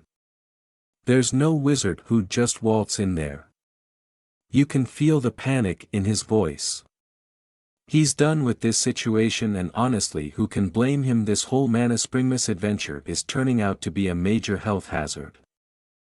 The scene opens in the magical spring and the countdown begins. The atmosphere is tense as we hear the faint whisper of numbers. 45. 46. The wind rustles the trees, but there's no peace here, only the slow crawl of time for two suffering souls. Lark, with his head bent low and gritted teeth, is on the verge of a meltdown. He's pushing through the pain, but the blood trickling from his nose says he's probably regretting all his life choices. 47. You can almost hear him thinking, I didn't sign up for this. Why am I doing this again? The dark-haired guy is also not looking so great, blood seeping from his mouth as he struggles to keep it together. 48. They're barely hanging on. It's like running a marathon, except the finish line might be their own graves. Rania sits calmly, not even bothering to turn around as she continues her countdown. 49. Meanwhile her two students are in the middle of their personal hell, gripping their knees like that's the only thing keeping them from collapsing. Rania still seated with the poise of someone who's not even slightly impressed by this ordeal. 50. Honestly, it's like she's just waiting for her tea to steep. The drama unfolding behind her doesn't faze her one bit. 51. The countdown reaches its dramatic climax. Lark and his companion are on the edge, their bodies practically screaming for mercy, but Rania, she looks like she's waiting for an elevator. 52. Lark's veins bulge, his muscles tense, and his face is locked in an intense grimace. If there were any doubts left about his resolve, they've been wiped clean. He's now surrounded by an aura so blue and fiery it's like someone just cranked the AC up too high at the North Pole. It's go time. Suddenly Lark finds himself in a swirling blizzard deep in his mind. A voice booms as if narrating his entire internal crisis. Lark. Nope, this isn't a calm inner monologue. This is a full-on dramatic episode. Cue the snowstorm, dramatic lighting and existential dread. What have you felt in that Mother Nature's blizzard? We zoom out to an icy landscape as harsh as Lark's current situation. Snow-covered mountains loom in the distance as if mocking him with their cold indifference. The answer's simple: fear and helplessness. Well, yeah, when you're standing in the middle of a magical spring that's literally crushing your spirit, fear and helplessness seem like pretty valid emotions. The voice doesn't let up. Do you know how those who overcome that are called? Lark grits his teeth, the tension building as if the answer will determine his entire self-worth. His face is set in a look of sheer defiance as if to say, come at me, bro. Great warriors. Ah yes, the ultimate motivational speech. Lark's eyes widen, his determination reaching critical levels. He's about to prove himself, right now. The vision shifts to an even more dramatic scene. Lark is fully powered up, his hair blowing back as if caught in a hurricane of magical energy. The true warriors of the North. It's like he just found out he's in a superhero origin story and now there's no backing down. The ice-cold North, that's his playground. He charges forward with everything he's got, a literal force of nature. The water around him explodes as he steps forward, his aura practically igniting the air. 57. Yeah, this guy is not here to mess around. 58. 59. Lark's face is an absolute battlefield. Blood trickles down his forehead, sweat pours from his brow, and his expression says, I'm not going down without a fight. He's teetering on the edge, but he's still standing. Barely. Finally, the countdown hits its climax. 60. Lark reaches forward like a desperate swimmer grasping for air, only for his body to give up in the last second. He flails, then faceplants into the ground with all the grace of a deflated balloon. Rania watches him crash with a look of mild amusement, hands on her hips as if she's grading his fall. He resisted it well. Well, I mean, resisted is a strong word considering he's now lying face first in the dirt, but points for effort, right? She steps forward, her tone matter of fact. I was going to let him pass if he endured 30 seconds since he's at a disadvantage here. Wow. Turns out Lark didn't even have to survive the full minute. But hey, why tell him that before he almost dies? Lark, still in his stylish vest, lies motionless on the ground. It's not the most heroic pose, but it's the best he can manage right now. He endured it with guts and even took 3 steps inside. Sure, he collapsed immediately after, but let's focus on the positive: 3 steps. Rania smirks, turning her attention to the dark-haired guy still wobbling on his feet. It seems he has more guts than you. Oof. The ultimate burn. Lark may be out cold, but he's definitely winning in the guts department right now. The dark-haired guy isn't having any of it, but he's too tired to argue. Blood drips from his hand as he clenches it in frustration. Rania, still cool as ever, offers him a backhanded compliment. Well, you're very unusual yourself, using offering to endure it. Yeah, nothing says I'm special quite like using ancient sorcery just to survive a challenge. Gold star for creativity. Rania calmly gestures toward the dark-haired guy who's clearly on his last legs, looking more like he's auditioning for a zombie movie than participating in a challenge. I'll recognize your determination. We're over, so come here. She says this so casually as if she's just inviting him for tea. Meanwhile, he's barely clinging to consciousness, probably questioning if he'll make it the full 5 steps. And there it is. The dark-haired guy takes one wobbly step, then collapses like a puppet with its strings cut. Ah, he ended up passing out too. Well, it looks like Lark won't be the only one face first in the dirt today. Both of them, 0 gravity, 1. Rania stands over their defeated bodies, hands on her hips like a superhero surveying the aftermath of a successful rescue. Come to think of it, long ago I was also instigated to attempt this and failed. Wait, what? She failed this too? Now she tells them. That would have been some useful information before they collapsed. She walks away, probably to leave them to their nap. Time sure flies. Ah yes, nothing like reminiscing about your own past failures while your students are passed out in the dirt.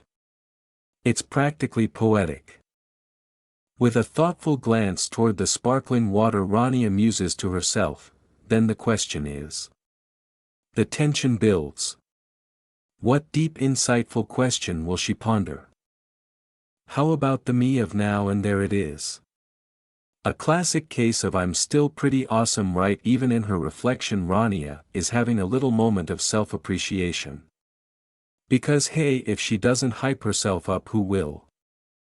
In the heart of an ancient forest where the light barely trickled through the dense canopy of trees, a figure stood silently gazing into the distance. The leaves above shimmered as if whispering secrets long forgotten, casting fleeting shadows over the forest floor. The reason this forest is called Hermain. The figure began with an air of mystery, their voice low and contemplative, is because of the old Hermain tree. Their eyes shifted to the enormous ancient tree standing tall in the middle of the grove.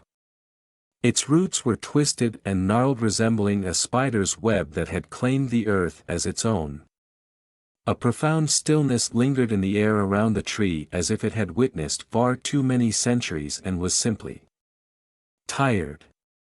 This tree, the figure continued with a slight smirk forming on their lips, was a gift from the ancient dragon wizard to the kingdom of Aplia.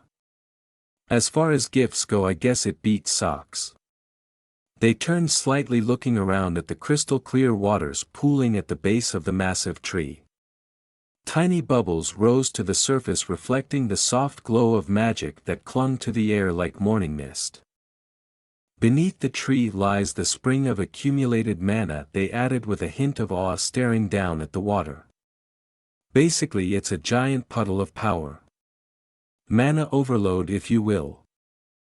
With a cautious glance, they dipped their foot into the spring, their bare skin touching the cool mana-infused water. Ripples spread outward in gentle waves, distorting the reflection of the tree in the pool's surface. When you approach this place, the figure said, lifting their foot slightly, the saturated mana resonates with the mana in your body. They looked at their toes in the water with a half-squinted eye, almost expecting something to happen. And that resonance quickly turns into oppression, they added with a sigh, feeling the weight of the magic pressing down on them as if the very air had grown thick. Not quite the magical spa experience I was hoping for. They waded deeper into the water, their cloak gently floating on the surface. Their mind was focused, but a hint of frustration crept in as they muttered, was it around here? Despite the serene beauty of the forest, something was clearly bothering them. The deeper they stepped into the spring, the more it seemed like the place was purposefully making things difficult. The figure stood still, water gently swirling around them as their eyes widened.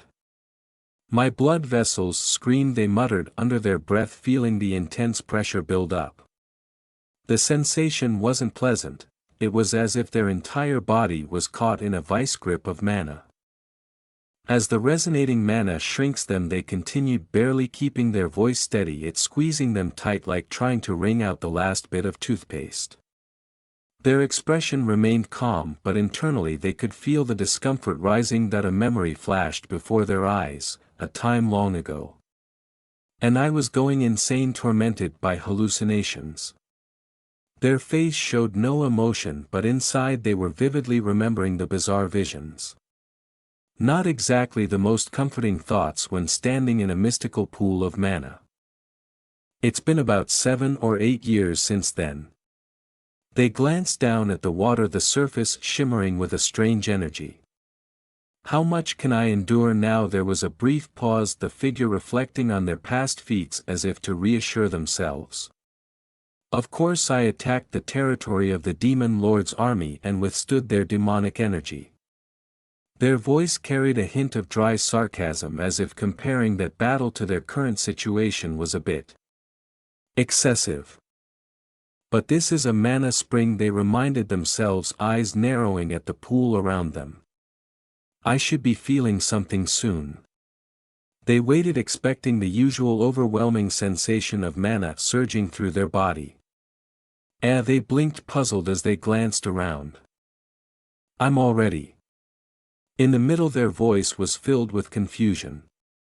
How had they wandered so deep without even realizing it? The vast expanse of the spring now surrounded them, and somehow it felt less grand and more awkward. Finally they cracked a small smile, exhaling softly. I have to admit it, at some point they whispered to themselves, the slight grin creeping onto their face. As the figure stood in the center of the pool, surrounded by reflections of the past, their thoughts echoed softly that it wasn't all for nothing. The scene quickly shifted to a tense room where papers flew off the table as a man slammed his hands down in frustration. What do you mean no one from the North region passed? His voice trembled with shock and desperation. Leaning forward, his face twisted in a grimace, he muttered through clenched teeth, at this rate I will be blamed for it. His thoughts seemed to spiral further, panic evident in every word. Across from him 2 individuals sat calmly, unfazed by his growing anxiety. The young silver-haired figure stared blankly at the man's outburst, not betraying a single emotion. The older gentleman beside them remained stoic, watching as the chaos unfolded. The man's frustration boiled over. He snapped at the seated figure, what are you wearing that stupid face for after failing both of them? Are you looking down on me? His voice rose shaky and filled with anger as he slammed his fist onto the table, grabbing at the scattered papers.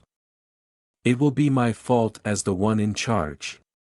His hand clenched, the edge of the desk, fingers digging into the wood as though his grip on the situation was slipping away just as fast.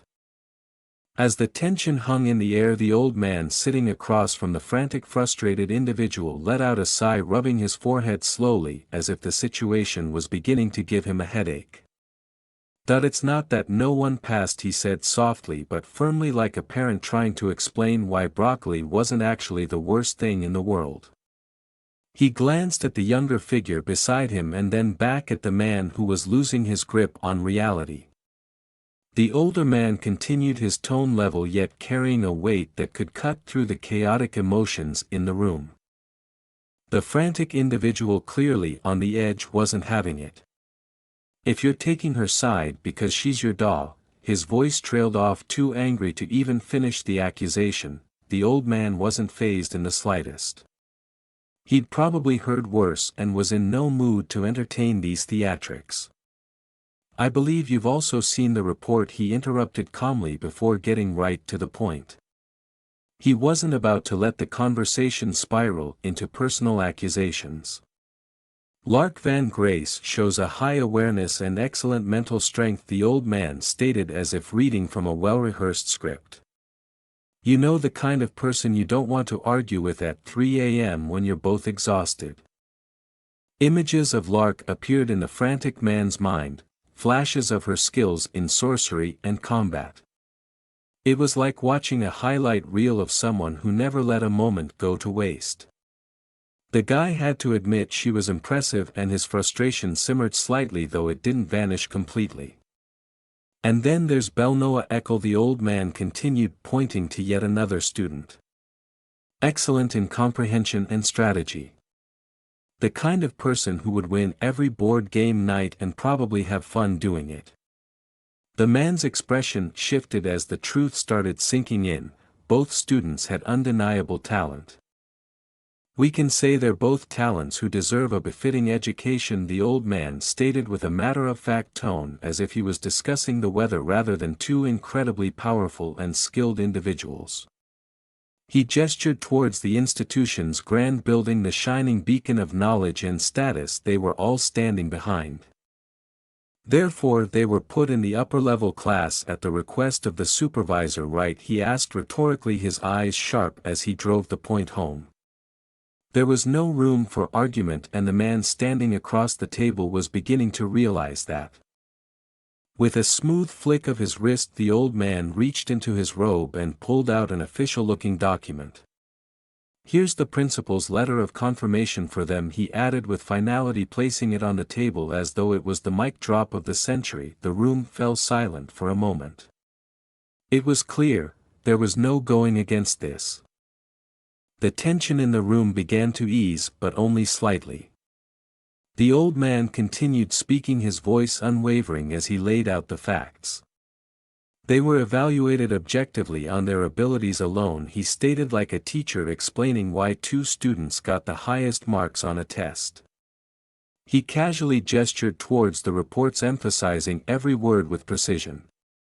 It was not influenced by the white and black magic powers relationship, he added, making it clear that this was all about merit, not about who had better connections, or better magical alliances for that matter.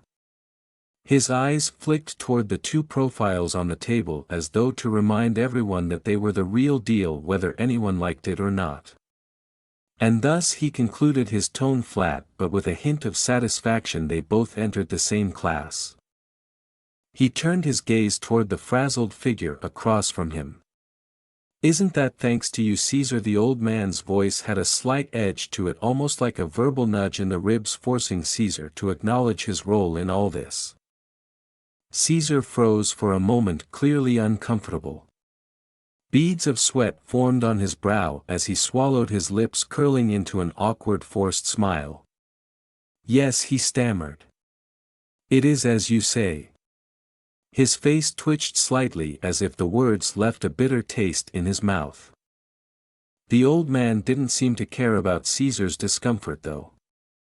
Without missing a beat, he straightened up and said, "Let's end the meeting here." The finality of his words echoed in the room, signaling that there was nothing more to discuss. It was over. The door shut behind them as they walked out, the young silver-haired figure trailing after the old man. They glanced back for a moment, watching Caesar through narrowed eyes. "I'm surprised he doesn't get tired living like that," they muttered, half amused, half exasperated. The old man didn't even need to look at them, he simply nodded as if he'd heard it all before. "Right," the old man replied, his tone almost fatherly. Then without any warning he added, "Good job on your first time in the class placement test." The compliment came out of nowhere, catching the silver-haired figure slightly off guard. They blinked but recovered quickly, offering a nod of acknowledgement. It wasn't every day you got praised by someone as sharp as him.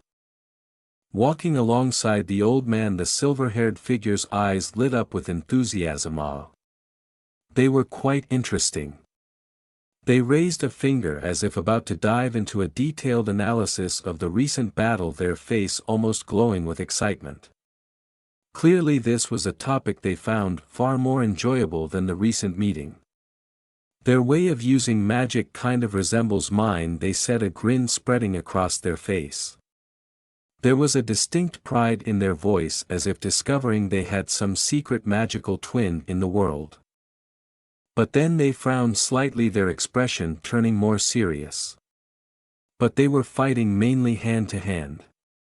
They paused as if to let the absurdity sink in. They're supposed to be using magic if they're wizards, they added, exasperated. The old man walked beside them, not missing a beat. That's because they're battle mages, isn't it? His tone was as calm as ever, like someone explaining why water is wet.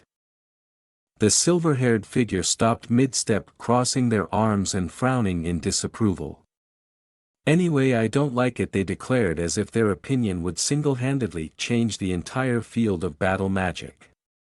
If they had the magic to survive on the battlefield, they wouldn't have suffered this much, they muttered, clearly dissatisfied with the idea of battle mages going in for fistfights rather than spellcasting. It was like watching a chef try to hammer nails with a frying pan. As they continued walking, the silver-haired figure cast a sideways glance at the old man, their brow furrowing slightly. This guy. He doesn't know he's the one who inspired the battle mage class, they thought, feeling the irony of the situation weigh heavily. It was like watching a cat claim it had no influence over the mouse population. The old man's voice interrupted their thoughts.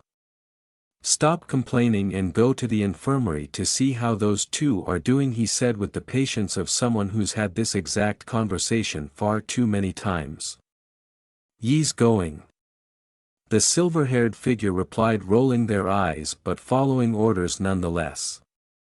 Their steps quickened as they headed towards the infirmary, though the slight huff in their tone indicated they weren't quite done with their internal commentary. Entering the building, they muttered to themselves, still slightly annoyed by the whole ordeal. But hey, at least they'd get to see how their interesting new battle magic friends were holding up after all that hand-to-hand nonsense. The silver-haired figure walked briskly down the hallway, a confident stride in their step. The infirmary loomed ahead and they glanced around, squinting slightly as if unsure. I think the infirmary is here, they muttered to themselves, slowing down as they approached. They looked left then right before their eyes lit up with recognition. They tilted their head and smirked. I was right. A small sigh of relief escaped them, though whether it was because they found the place or just enjoyed being right was up for debate. They continued inside the cold stone halls, echoing with their footsteps. Are you perhaps? They began, eyes narrowing as they approached a figure lying still in one of the infirmary beds. Rania van Trias. The figure in the bed stirred slightly, the air around her thickening with tension. Slowly she raised herself, and when she spoke her voice was laced with sharp disapproval. How could a supervisor who can't properly mediate a test dare come here? The silver-haired figure blinked, taken aback. Their brains scrambled for a response, but nothing witty came to mind immediately. Instead they stared at Rania, a mix of confusion and amusement tugging at their expression. They thought, well, this escalated quickly.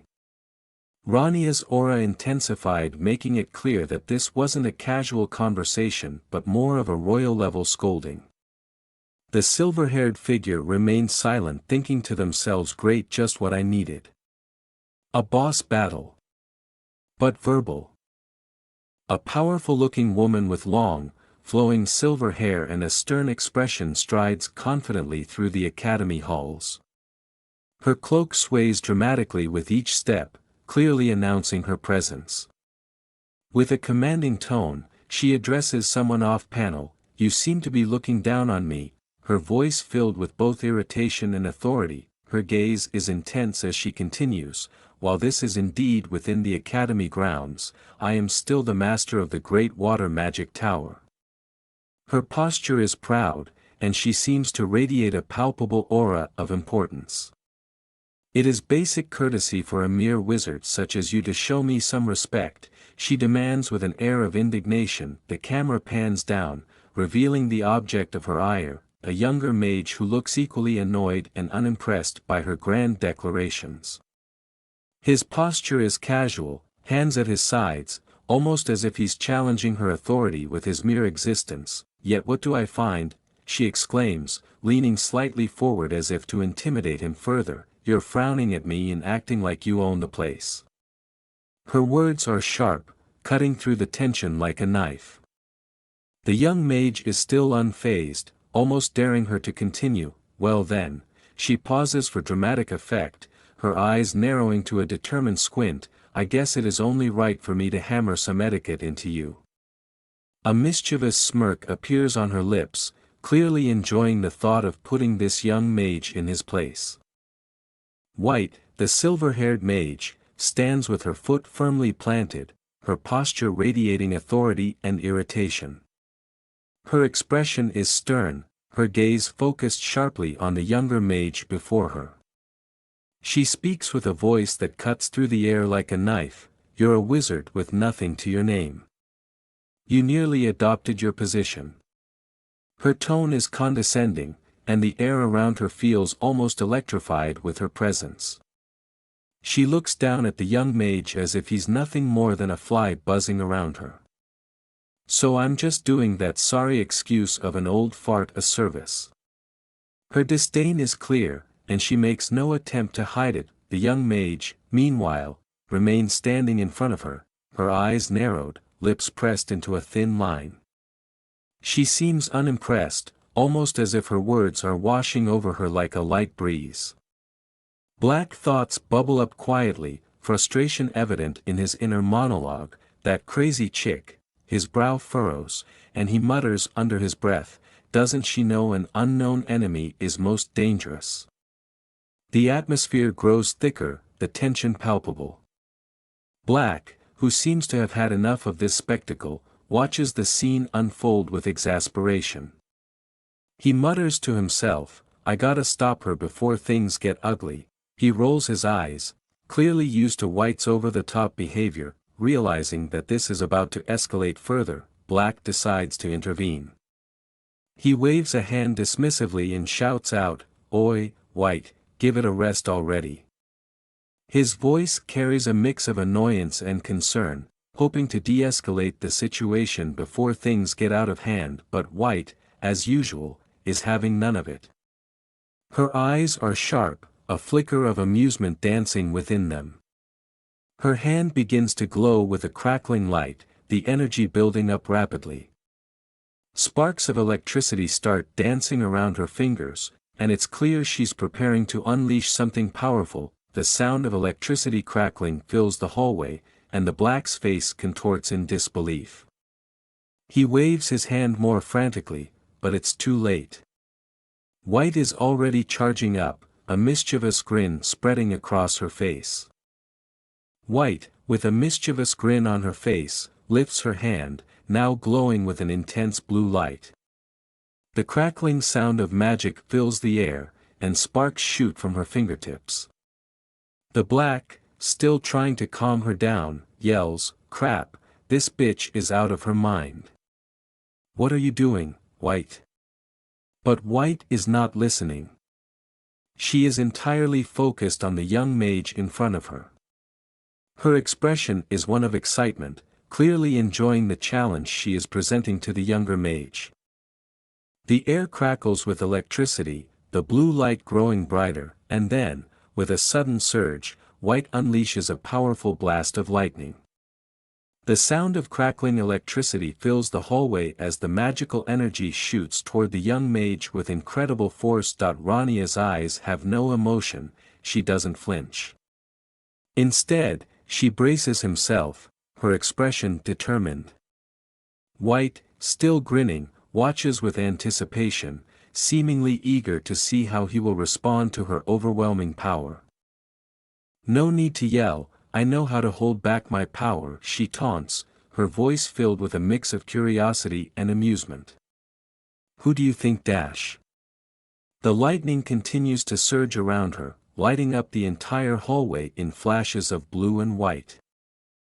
Suddenly, with a loud "gone," the blast impacts the ground in front of the young mage, sending debris and dust flying into the air. The explosion is intense, shaking the walls of the academy, and for a moment, everything is shrouded in smoke and dust. As the dust begins to settle, White's confident smile remains, though there is a slight bead of sweat on her brow. Rania watches carefully, waiting to see if her display of power has had the desired effect. The Black, looking increasingly alarmed, shouts, Hey, Black. Don't go and hijack my spell like that. His eyes are wide with a mix of fear and astonishment as he watches the unfolding chaos. Amidst the dissipating smoke, White stands, her expression one of confusion and surprise. She mutters to herself, "What did I just watch?" Her disbelief is evident. "I can't believe it." She easily hijacked White's spell and doubled its output. The realization hits him hard. Even with all her skill, he hadn't seen this coming. Even now, I failed to notice her activating the spells she had in her stock.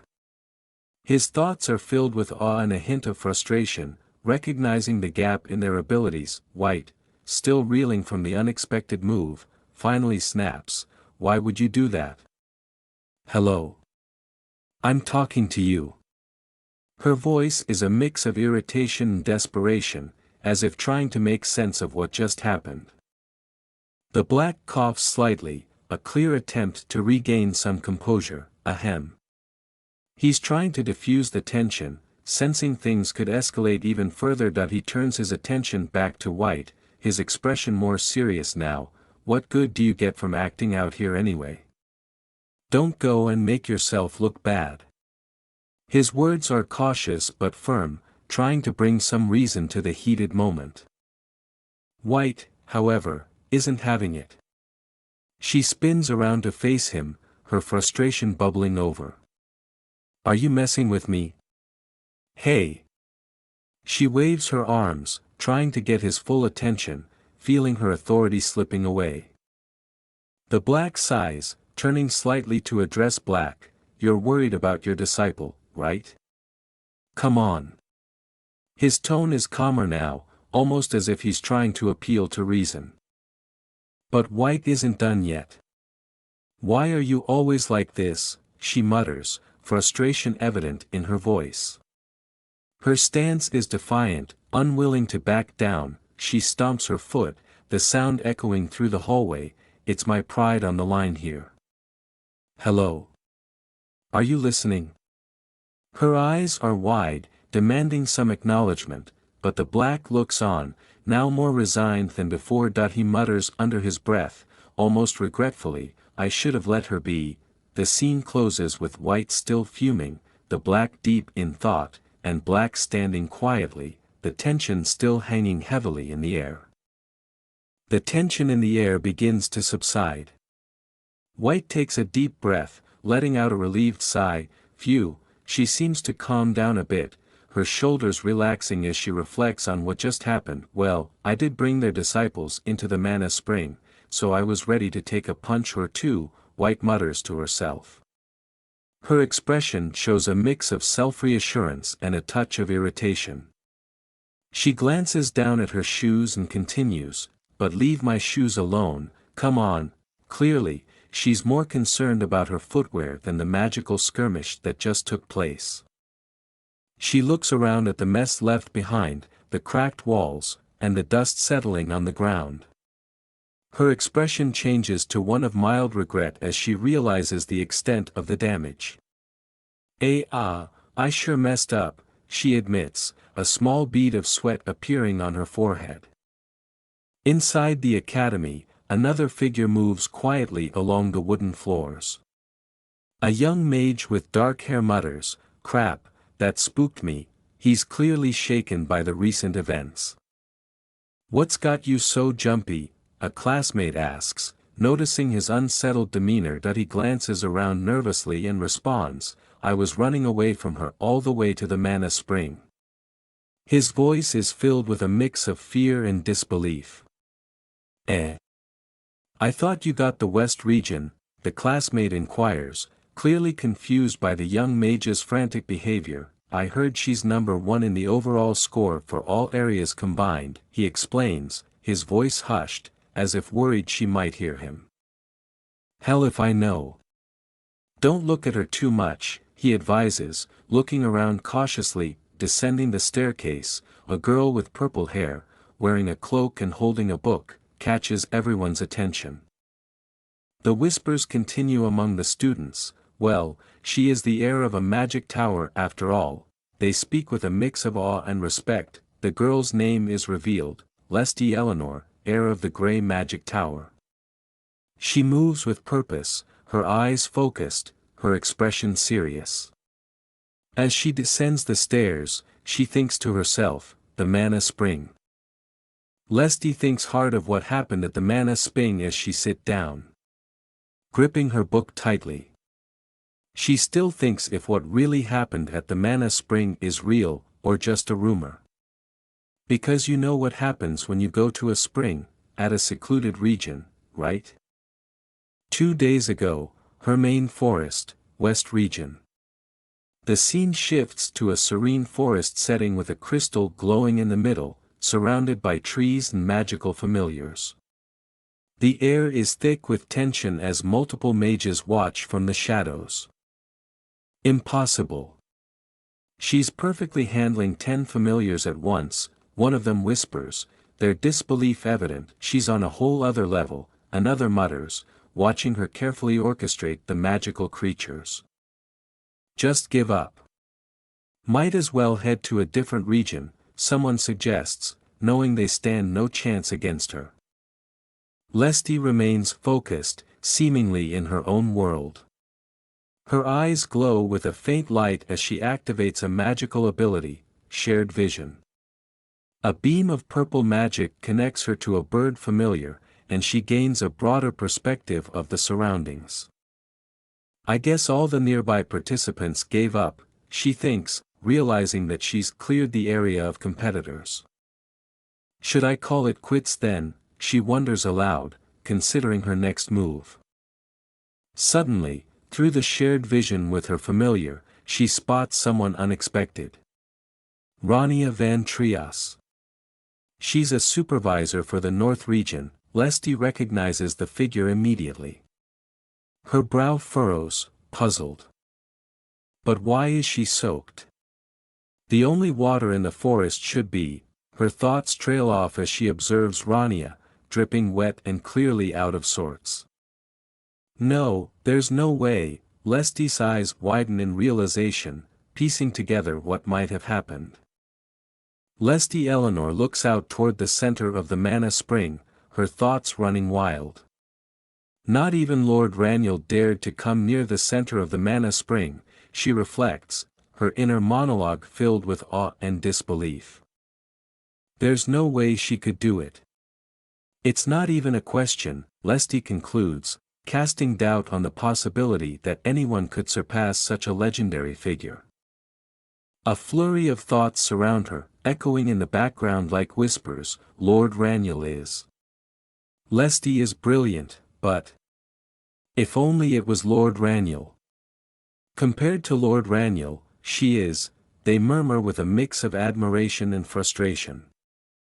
Lesty clenches her fist, feeling the weight of their comparisons. No matter how hard they try, no one in the Grey Tower can ever match him, she thinks, acknowledging the immense legacy she's up against. Lesty sits at her desk, her eyes downcast. A faint sound catches her attention. Who's that? She wonders, lifting her head slightly. She notices a figure entering the classroom. Wait, isn't this Mana Basics and Exchange? That's not Professor Rossell. The door creaks open, and all eyes turn toward the entrance. The students sit up straight as Rania Van Trias steps into the room, her footsteps echoing across the hall. Good morning, she greets the class confidently. Rania introduces herself. Today, I will hold the lesson in place of Professor Rossell. I am Rania Van Trias, his assistant. Pleased to meet you all. The students begin to murmur amongst themselves. Rania Van Trias, isn't she from the rumors? One student asks. Yeah, Professor Rossell said she got hired from family connections, another replies skeptically. Professor Rossell never needed an assistant before, a third student adds, sounding unimpressed. It's nepotism, I said. Another mutters, his face showing clear disdain. Rania looks slightly nervous as she speaks to her master. Master, are you sure I should be the one to teach? Her master nods and replies, go teach the class. I need to attend the Magic Tower meeting, you go and teach the class for me. Rania looks doubtful. Is this really a good idea? She thinks, but with little choice, she nods and accepts the responsibility. Rania stands at the front of the room, holding a sheet of paper. She announces to the students, for today, I want you to solve the question sheet I'm giving you. Feel free to ask me if you're stuck. As she hands out the sheets, a student raises a hand. I have a question, he says immediately. Rania looks slightly surprised, but we just started. She thinks but responds politely, yes. Ask away. The student, with a serious face, asks, please tell me how to solve question number 30. Rania looks at the paper. Question number 30. That's on the theory of the divine scale, right? A whisper spreads through the class. Professor Rossell is the only one who can solve this, one student comments. Is she picking on her? Another asks, skeptical of Rania's teaching abilities. Just watch. This looks fun, someone adds with a grin. Rania, sensing the challenge, takes a deep breath. She mutters, studying the question intently. One student snickers, look at her pretending to think up an answer. Don't look so try-hard. Another student chimes in, you don't know since this is your first day, but Professor Rossell's class is too advanced for you. The mocking remarks ripple through the classroom like a wave, spreading doubt and amusement. Rania's master speaks calmly, one more thing I need to tell you, don't assume that students have the same mindset as you. Especially, do not try to explain something with, well, just do it, and you'll learn.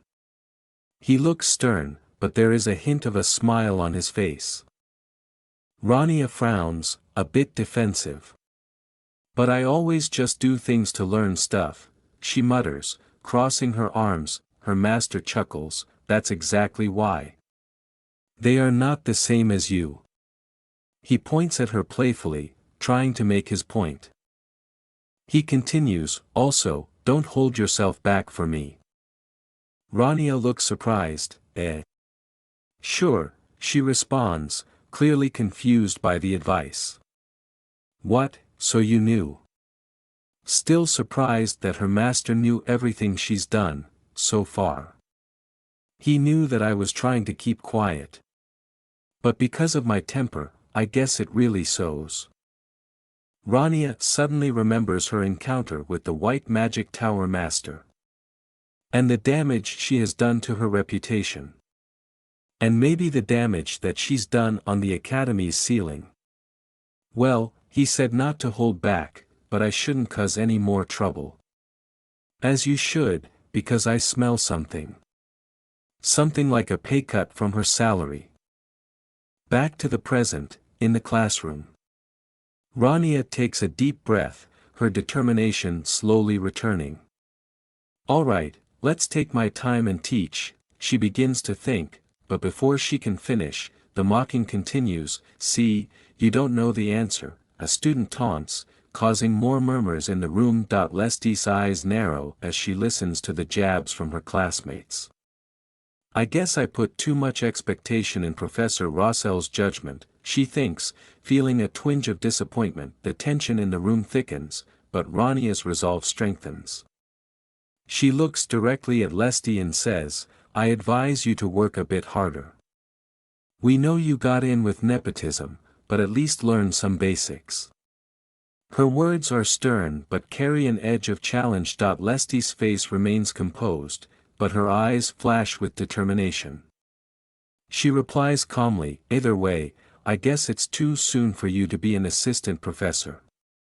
Rania smirks slightly, unfazed by the comment. If it's the divine scale you want, I can materialize it easily.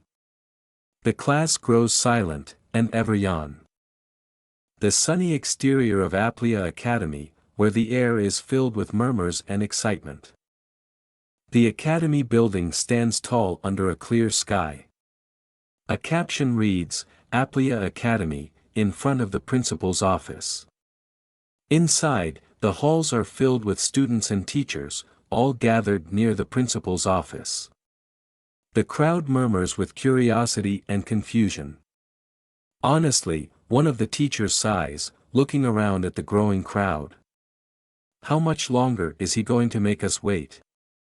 Another one asks, visibly frustrated by the delay. Professor Rossell, noticing the commotion outside his door, thinks to himself, why are there so many people in front of the principal's office? His expression is one of both confusion and concern. There's no way she did it, he mutters, clearly troubled. A group of teachers is whispering among themselves, thanks to that, the students had their heads in the clouds for my whole class. The frustration among the staff is evident. Another teacher, looking slightly amused, replies, "Ha, your class too? Then did they really see?" He pauses, glancing around to make sure no one else is listening. That assistant professor materializing the divine scale. The scene shifts to Rania, standing in front of the classroom, her expression focused and determined. A magical circle forms around her, glowing with energy as she begins to conjure the divine scale. Her hand moves gracefully, manipulating the arcane energies with precision. The students whispers, their eyes wide with amazement. The divine scale begins to materialize, a complex array of glowing symbols and celestial bodies intertwining in a mesmerizing dance. Back in the hallways, the rumors continue. Come on, one teacher says skeptically, there's no way she could materialize the divine scale so easily. Another teacher adds with a nod, we all have exchanges with the stars, clearly, these geezers are not happy to hear that someone's is smarter than them. But to materialize the divine scale, you have to understand each and every exchange's process to its fullest. They said, other professors huddled up and agreed to this. Ha! The teachers continue to debate, the disbelief apparent in their expressions. It's just not within a simple assistant professor's scope, one of them concludes, but his expression betrays a hint of doubt. No, but, it seems like they saw it in person, another murmurs, conflicted between disbelief and the reports they are hearing. I guess that can be solved rather easily if we check it for ourselves, someone suggests, their curiosity clearly piqued. Rania's master, the Grey Tower Master, felt like he aged 10 years. One day, just only one day, and this what happens. Rania, what the hell did you do? He felt another 10 years coming to him. It's a total of 20 now. I think I can picture it. The principal sits at his desk, visibly annoyed. Why did the assistant professor give the class to start with, he grumbles. It's outrageous for an assistant professor to cause such a commotion and confuse the students. He slams his hand down on the desk, causing papers to scatter. Grey Tower Master, sensing another 10 years coming to him, left the scene quickly. Let's come back later. That damn Roselle. He caused a ruckus and doesn't even show his face. I'll have to control this somehow, he mutters under his breath, clearly frustrated with the situation. He calls out to the crowd, everyone, quiet. As he slammed the table, trying to regain control of the situation, with a stern expression, he announces, if you're doubting that assistant professor's ability, you should go see and judge her for yourselves. He leans forward, determined, I'll exert my authority as the principal and have Rania van Trias teach an open class. Rania walking away from the academy building, seemingly unaware of the storm brewing around her. In the scene, Lesti Eleanor, the heir of the Grey Magic Tower, finds herself in a bit of a predicament. As she walks down the hallway, papers filled with intricate magic diagrams and notes flutter down around her. Ah, she mutters, realizing that she's dropped them, and they scatter in every direction, creating a chaotic mess on the floor. Nearby students glance over, some mildly curious, others surprised by the sudden downpour of paper. Lesti looks at the papers, a mix of frustration and determination in her eyes. She begins to gather them up quickly, but before she can make much progress, a tiny figure appears beside her, a small, blue fairy-like creature with a concerned expression. "Master, are you all right?" the little creature asks, its voice tinged with worry. Before Lesti can respond, the fairy declares, "Leave it to me." In a flash, the tiny helper zips around, creating a small whirlwind that neatly gathers the scattered papers back into a tidy stack. With a simple clap, Lesti muses, watching the fairy's efficiency with mild amusement. But then, with a thoughtful look, she murmurs, "No, an even easier hand movement than that." Clearly, her mind is already analyzing how to make the process even more efficient, her determination never wavering. She turns her attention back to the task at hand, but the interruption clearly lingers on her mind. That assistant professor, she thinks, recalling her earlier encounter with the mysterious figure, materialized the divine scale with ease. Lesti, still doubtful of Rania's ability, thinks of anything that she could have possibly done. She had to have used a trick. Meanwhile, a fellow student approaches her, holding one of the scattered papers. "You didn't need to go so far, did you?" he comments, offering the sheet back to her. Before Lesti can respond, Lark goes to pick up the stray paper and jumps into the conversation, his tone irritated. "Now she's going to teach an open class." He grumbles, "Why are you so dissatisfied?" Lesti glares back, refusing to be outdone. "Don't talk as if you know it all," she snaps, her temper flaring. Belnoa casually leans on the wall, smirks and responds, "What then? Don't wear your emotions on your sleeve like that. Anyone would notice such hostility." As the verbal sparring continues, another figure steps in, trying to calm things down, but the tension in the hallway is palpable. Belnoa, with irritation clearly evident, "This wouldn't have happened if you'd been in the north during the test." Lark simply agrees, "True. There was no need to go through the trouble of having her prove it in an open class." Then the dialogue takes a humorous turn. The Belnoa quips, "I guess even barbarians can reason," causing the Lark to react, "It's too cruel to call her a barbarian, Lesti, don't mind him." The black-haired boy, still engaged in the verbal sparring, points directly to the purple-haired girl and says, "Can't you tell I'm talking about you?" The moment is met with visible confusion from her, illustrated by the question marks hovering above her head. Frustration mounts as the purple-haired girl responds sharply. "Shut up. What would you Magic Tower protégés know?" This statement hints at a deeper divide, perhaps a rivalry or a perceived superiority among students, identified here as Magic Tower protégés, suggesting they belong to a special group or class within the academy that may look down on others or hold themselves to a higher standard. As the purple-haired girl walks away, clutching her papers and clearly miffed, the black-haired boy and the white-haired boy discuss her reaction. The black-haired boy, seemingly proud of their elite status, declares, "We at Grey have a standard." The Lesti adds that this standard is the absolute standard of his shadow, which might imply a high benchmark or an overshadowing presence that the other Magic Tower struggles to meet.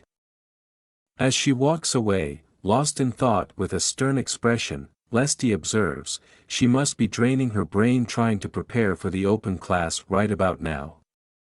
This comment suggests that despite the previous criticisms and the pressure they put on her, there's an acknowledgement of her efforts to meet the high expectations set for her.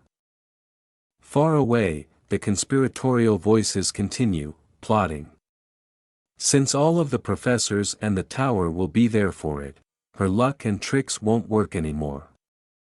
Go ahead and try your best, Rania van Trias, they whisper, with malicious intent. But somewhere, perhaps closer than they think, someone else is observing, saying softly, "You worked so late. Good job."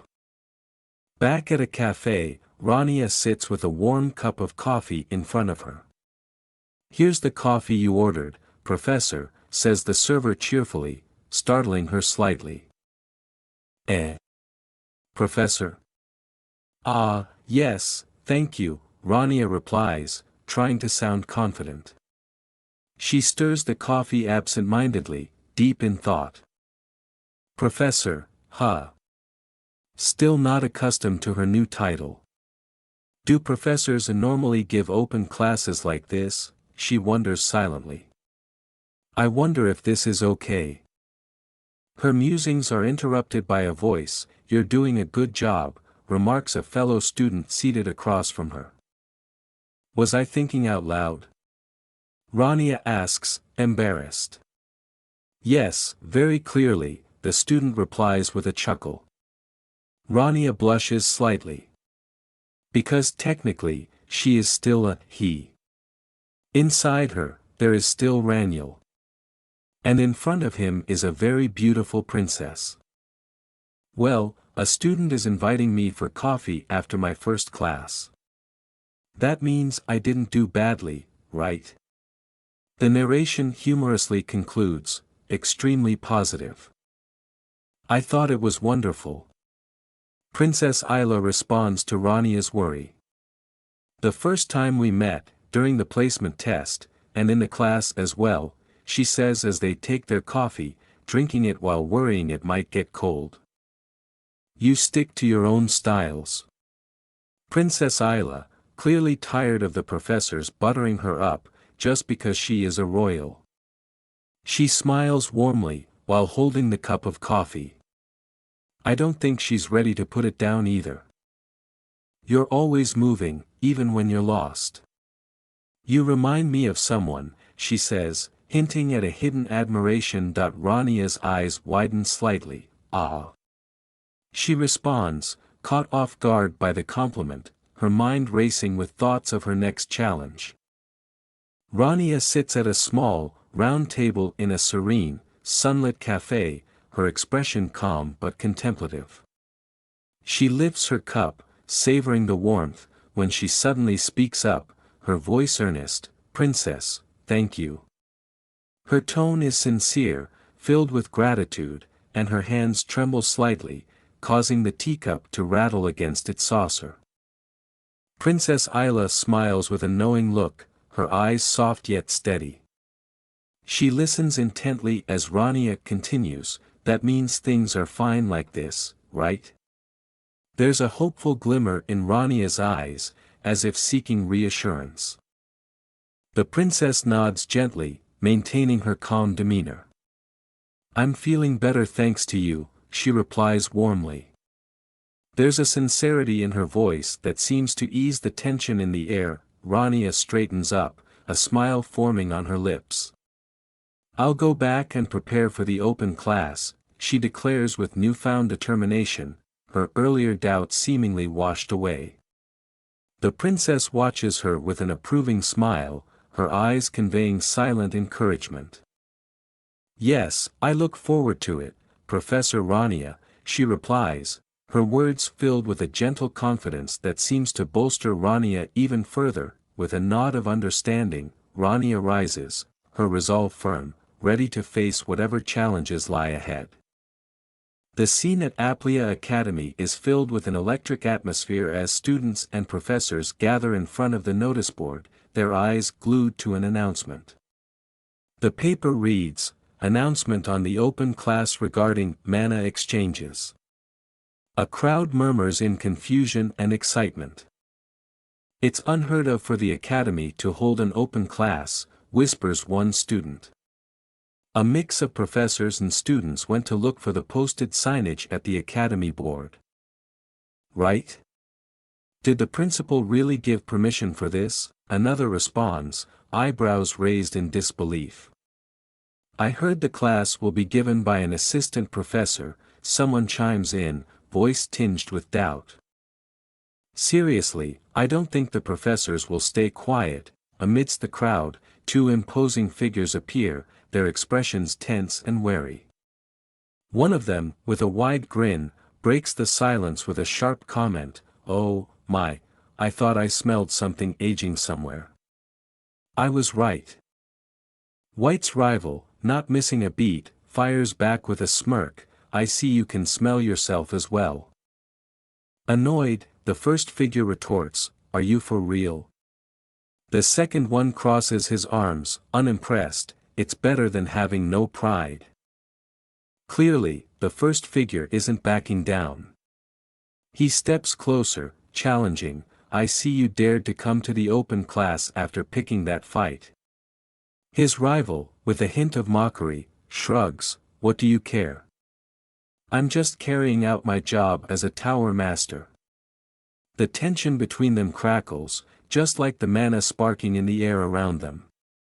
The crowd watches, a mix of anticipation and amusement on their faces, knowing this showdown is just the beginning. The scene unfolds with two young students standing in a dimly lit hallway, their expressions tense.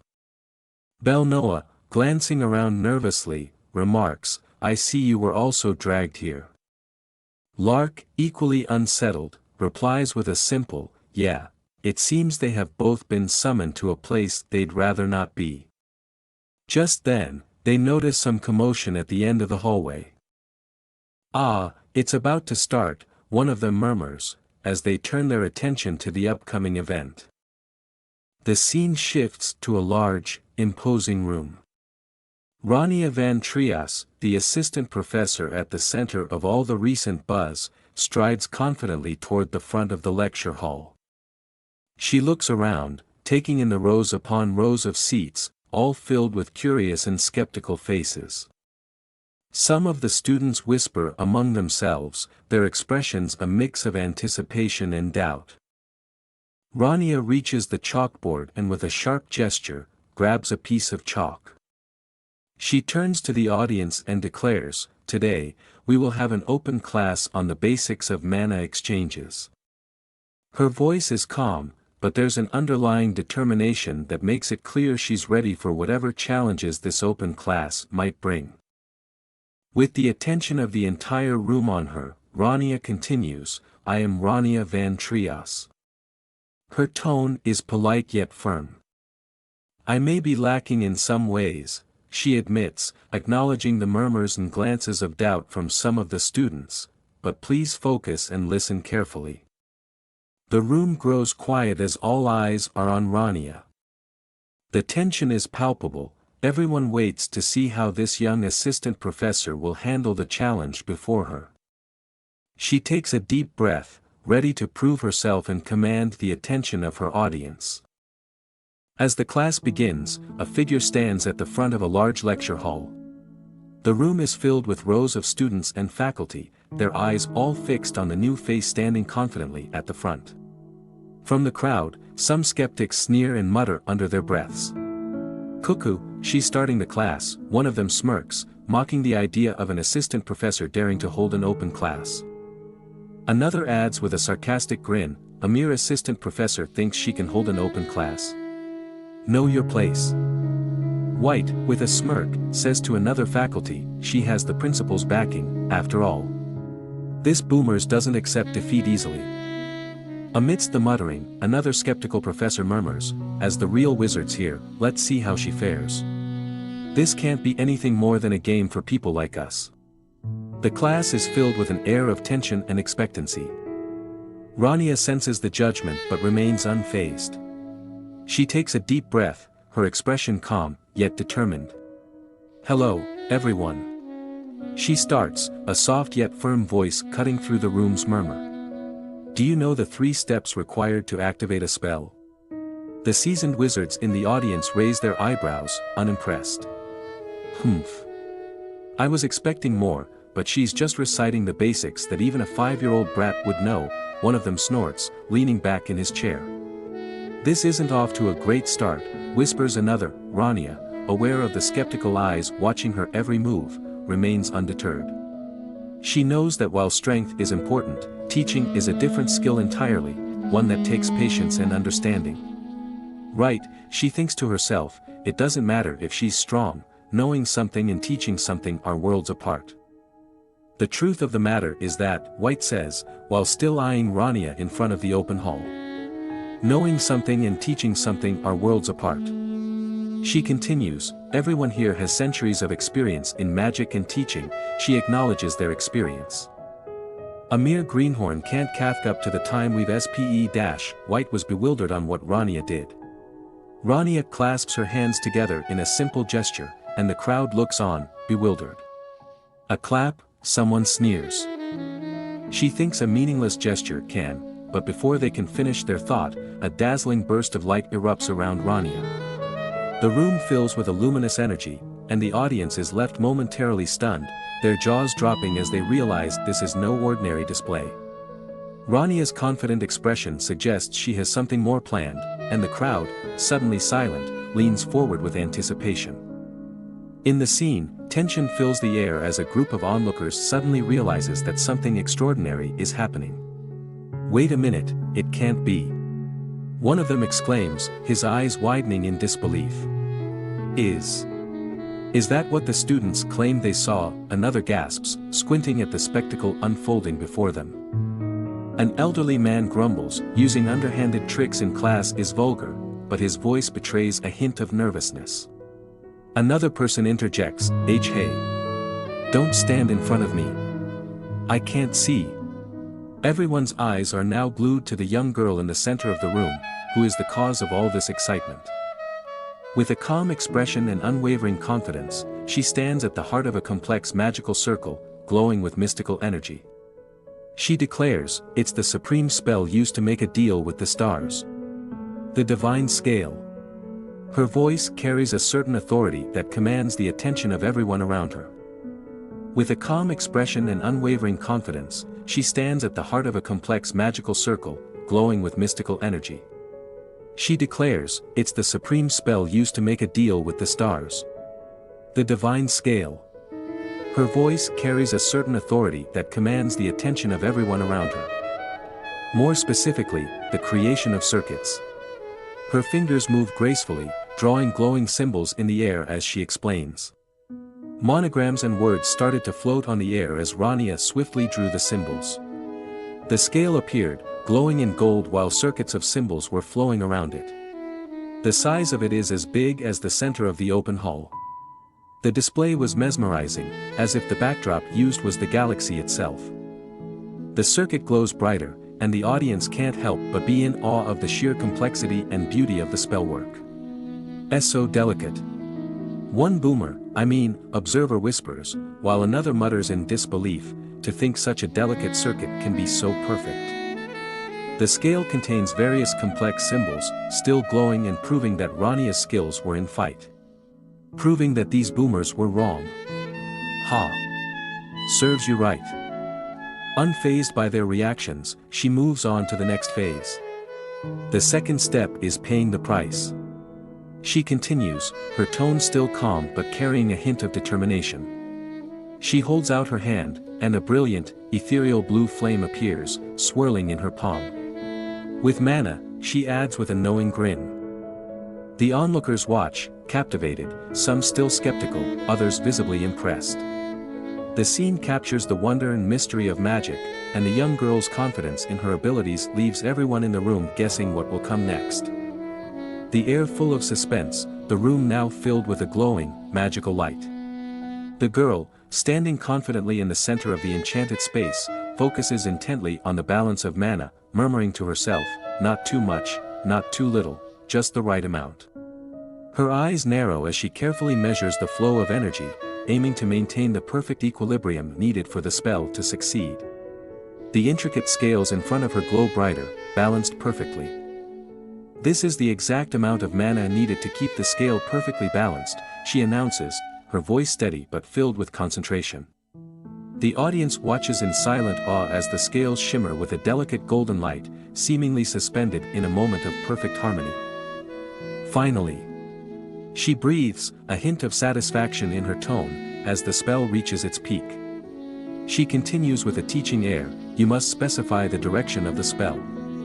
Her finger points forward with a decisive flick, and with a single word. "Ignite," the room erupts into a fiery display. Flames burst forth from the magical circle, roaring to life with a ferocious intensity that catches everyone by surprise. The audience gasps, some shielding their faces from the unexpected heat. As the flames dance wildly in front of her, she remains calm and composed, her blue eyes reflecting the fire's glow. She turns to the onlookers and states, These are the 3 steps required for spell activation." Her voice is firm and instructive, cutting through the crackling of the fire. The students in the room nod, some with expressions of wonder, others with a hint of fear. Lesty, still in disbelief, wears a shocked expression on her face. "I would be lying if I say that this looked so satisfying." One student whispers to another, and eventually everyone in the hall were amazed, and probably still surprised with the display of power. Because, hey, it's not every day an assistant professor displays the divine scale so perfectly. "My eyes aren't tricking me." A sense of disbelief lingers in their voice. Another observer, with an intense look of focus, thinks to themselves, subtle as it is, there are definite traces of star mana within that spell. That means she could manipulate the extreme however she wishes. The thought deepens, when someone uses the same spell tens, hundreds of times, the light of the stars will start to reside within it. The realization is almost too much to comprehend. It's a special phenomenon in which the very concept of said spell has been sublimated to a higher level. The room buzzes with whispers and gasps, everyone in awe of the remarkable display and the implications of what they have just witnessed. It's clear this young mage has not only mastered the fundamentals of spellcasting but has also unlocked a deeper, more profound understanding of magic, leaving the audience both amazed and, perhaps, a little intimidated. The scene opens with a blazing fire, vivid and intense, swirling with sparks and embers. The young mage's voice cuts through the crackling flames, calm and confident as she declares, "We call it the extreme." The fire dances wildly in front of her, a visual testament to the power she has summoned. With a final glance at her audience, Rania adds, "That is all from me." The spectators are left in a mix of awe and contemplation. Princess Rania, eyes wide with amazement, thinks to herself, "I knew she wouldn't disappoint me."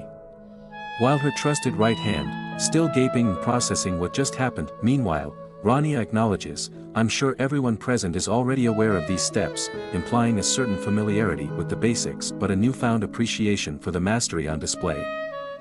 The mage steps forward, maintaining her poise. "We are all treading on the path of magic," she begins, her voice steady, but a hint of curiosity creeps in. "But why do we call it such?" She pauses for a moment, considering her own question, then continues, "As the name suggests, it is a path." White stills. As if something within Rania's words reached her. Awakened something on her. She takes a breath and elaborates, "We polish this path, we tread upon this path," emphasizing the commitment and effort that every mage invests in their craft. Images flash by, showing her younger self diligently studying, reading every book within her reach, her determination evident. "We read every book in our reach to master it," she adds, the memory of countless hours spent studying clear in her mind. The scene shifts, showing her facing various challenges, a fierce dragon, the cold wind whipping around her, a magical barrier shining bright in her defense. "And we put in hours upon hours of time to prove that mastery," she explains, hinting at the battles fought and the effort put into honing her skills. Cutting to another scene, a stern figure with a sharp gaze leans forward, surrounded by books and scrolls. "This is as far as I need to explain," Rania says while building for her closing remarks. Nearby, Princess Isla looks on with interest, perhaps a bit too eagerly, while remembering her memories with the Ashen Wizard. Rania continues, as we all delve into the unknown, she adds, we mustn't forget the foundations of our path. It's a solemn conclusion, a note of wisdom that resonates with everyone present. The scene is set with the young mage standing amidst a brilliant display of magic. She raises her hands, her voice filled with conviction, and declares, this is our foundation. The magical scales above her glow intensely, the balance of mana resonating throughout the room, but the reaction from the audience is mixed. Some are impressed, while others remain skeptical. One observer, with a skeptical look, mutters under his breath, you're just speaking in circles. His words cut through the air, causing a ripple of doubt among some of the students. The young mage's eyes narrow slightly, but she remains composed. Her posture speaks of someone who has heard such comments before. The scene shifts to another individual in the audience, clearly agitated, who blurts out, return to your own passion and master the basics. It's almost as if he's mocking her, trying to undermine the sincerity of her message. The young mage takes a deep breath, her expression unwavering. That's what you want to say, right? She responds, her tone tinged with challenge. Another person, white perhaps, can't hold back her frustration, this isn't even in textbooks. She scoffs, her voice loud enough to be heard across the room. She shakes her head, continuing, what a third-rate class. She slams her hands on the table, clearly exasperated. But just as tension rises, another voice from the back cuts in, softer but insistent, Master. The young mage looks toward the source, eyes narrowing slightly as if assessing whether this interruption is friendly or not. The question hangs in the air for a moment, creating a brief silence. Suddenly, the young mage begins to clap slowly, her expression unreadable, but the gesture seems to carry a sense of irony. The clapping grows louder, echoing throughout the room, and others start to join in, hesitantly at first. Master, one of her students echoes, joining in the applause, perhaps recognizing the point she is making with this unexpected act. Gradually, more students follow suit, their claps hesitant but building in momentum. A mix of confusion and realization spreads across the faces of the audience. The initial dissenters look around, caught off guard by the sudden change in mood. Slowly, they too begin to clap, some reluctantly, others with growing respect. The applause spreads through the room, uniting those who were moments ago divided. The blonde student in the front, who had watched with quiet confidence, joins in with a knowing smile.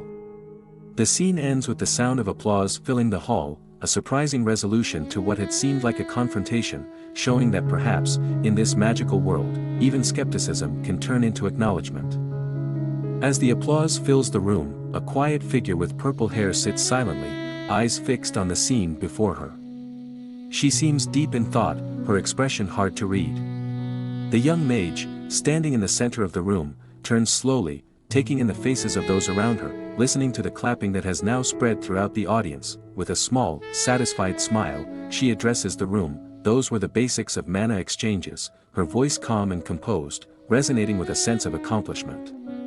She pauses, allowing the significance of her words to settle in. Her demeanor is confident yet approachable, clearly pleased with the way the demonstration has unfolded. Then, with a gentle nod, she concludes, with that, I end this open class session. Her smile broadens, her eyes sparkling with a mixture of pride and relief. The light from the magical scales above her continues to glow softly, adding an ethereal ambience to the room. The applause continues for a few moments longer, showing appreciation for the knowledge shared and the skills displayed. She stands tall, taking in the moment. Her smile is genuine, a reflection of both her passion for magic and her dedication to teaching. As the applause slowly fades, the room is filled with an air of satisfaction and anticipation, the audience clearly eager for what comes next. The sky is clear and blue in the grounds of Aplia Academy. Everything seems peaceful, but not for Rania. That was Lady Rania, right? One of the students pointed out to her friend as she spotted Rania walking in the halls with Professor Rossell. You're right. She's splendid. The other student chirped happily as she told what happened at the open class. Man, I should have gone to the open class, another student says as he regret not attending the open class. Her divine scale was perfect.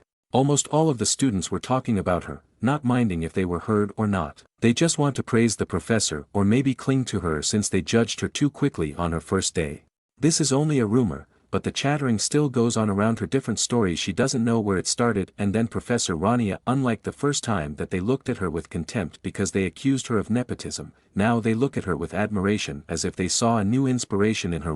Rania and Professor Rossell walk with their heads up high, can feel everything around them, although their reactions are completely different. The stares Rania is sensitive and shy are piercing me, definitely not used to this kind of reaction. I was wondering what I had done to suddenly get called to the principal's office. Rania's confusion was evident on her face, probably not expecting any of this to happen after the open class. But he babbled about leaving the academy to me, the old geezers. I mean, the principal's attitude was definitely a 360 from his first reaction to Rania and said, "I'm the future of wizards." They saw Rania in a different light. I mean, who wouldn't? She displayed something that even the Magic Tower wizards praised. "Roselle's really been blessed, sir. I can feel your jealousy up until here." "Ah. Thank you," says the baffled Rania. "They want the Ashen Wizard. They got the Ashen Wizard. They weren't just aware."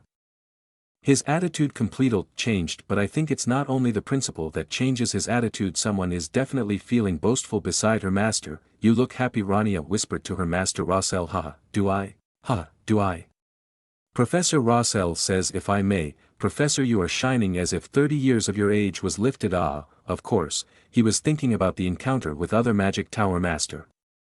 "I have to recognize what's worth recognizing. I just don't understand why you didn't come to visit me when you have such ability. Then again, we are human beings and can make mistakes through bad judgment." The White Magic Tower's master, "I shall turn your mistake into an opportunity and welcome you to our tower. Please consider it carefully. It is not too late to join, even now." White Magic Tower master says, all caps, because she almost didn't breathe while saying that. At least she knows how to recognize her faults, while Lark is already feeling the second-hand embarrassment. "Unlike certain someone, I perceived your strength from the beginning. I sensed you weren't a normal person from the circuits engraved in your body." In her ignorance, that someone lashed out to you, "But if you come to me and the Black Magic Tower, I promise nothing like that will happen again. I believe it is more than worth considering." Black Magic Tower master said with a friendly tone. In all fairness, he was really respectful with Rania from the beginning. "Ah yes," Rania says, feeling really awkward. Together with Belnoa, they can't believe the two towers are actually recruiting her. Looking back, this is the reason why Professor Rossell looks like that. I was recalling how the principal and even the White and Black Magic Tower masters were anxiously trying to poach you, he says. The two of them reach the end of the hallway, and as they exit the door, Professor Rossell asked Rania, "What do you think? Do you feel like going straight to the Grey Magic Tower? I want to see the faces the elders make. He really is proud of his apprentice." No thanks, I don't want to see them," Rania said, still having the war flashbacks from when she was Raniel and how much the elders bother her or him at this point. "I'm confused on what pronouns to use." Professor Rossell stops and looks at Rania. "I see, I bet they want to meet you, though you never know when they'll come, so don't let your guard down," he warned Rania, as he knows the way the tower elders think they can be persuasive, sometimes or maybe always. "Right, I'll be careful." The students were not deprived of communication to the outside world, and this includes our little mages. They write letters to their family and parents. In Lark's situation, as the successor of the North, he wrote to his father, "Dear father, how are you feeling? I can't tell if they're awkward or he is just too formal. It has been a month already since I entered Aplia Academy." Lark recalls his first experience, the Mana Spring. "Every day, I realize just how much more I have learned after what happened to the Mana Spring. I'm pretty sure they were humbled enough, and I find it difficult.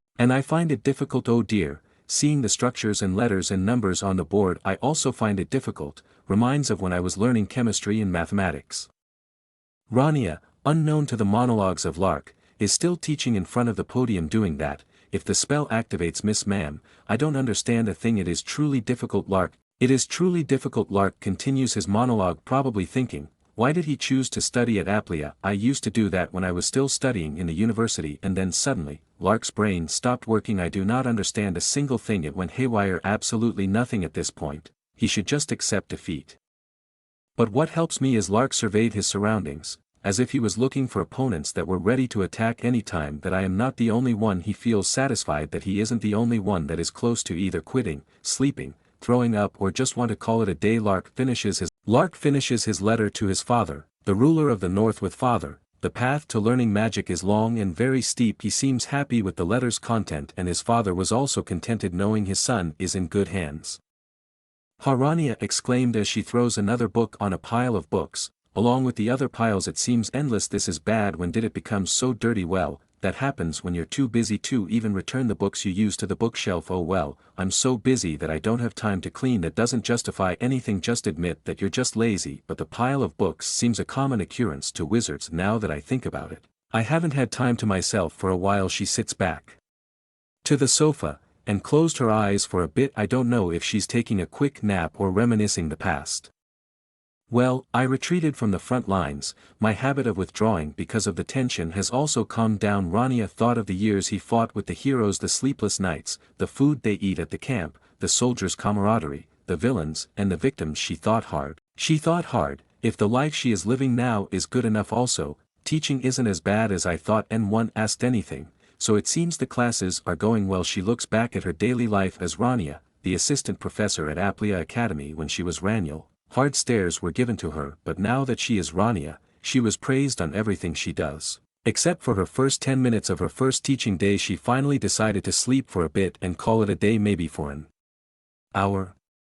She's still at the academy. Let's just rest for a bite. A knock came from the door. Assistant Professor Rania, may I come in? Just in time. Dang, why now of all times? Her sleep, now gone poof, like a wind. Rania opens the door, biting her lips in the process. But let's just pretend it didn't happen. Wipe that blood off. Rania, yes, what's the matter?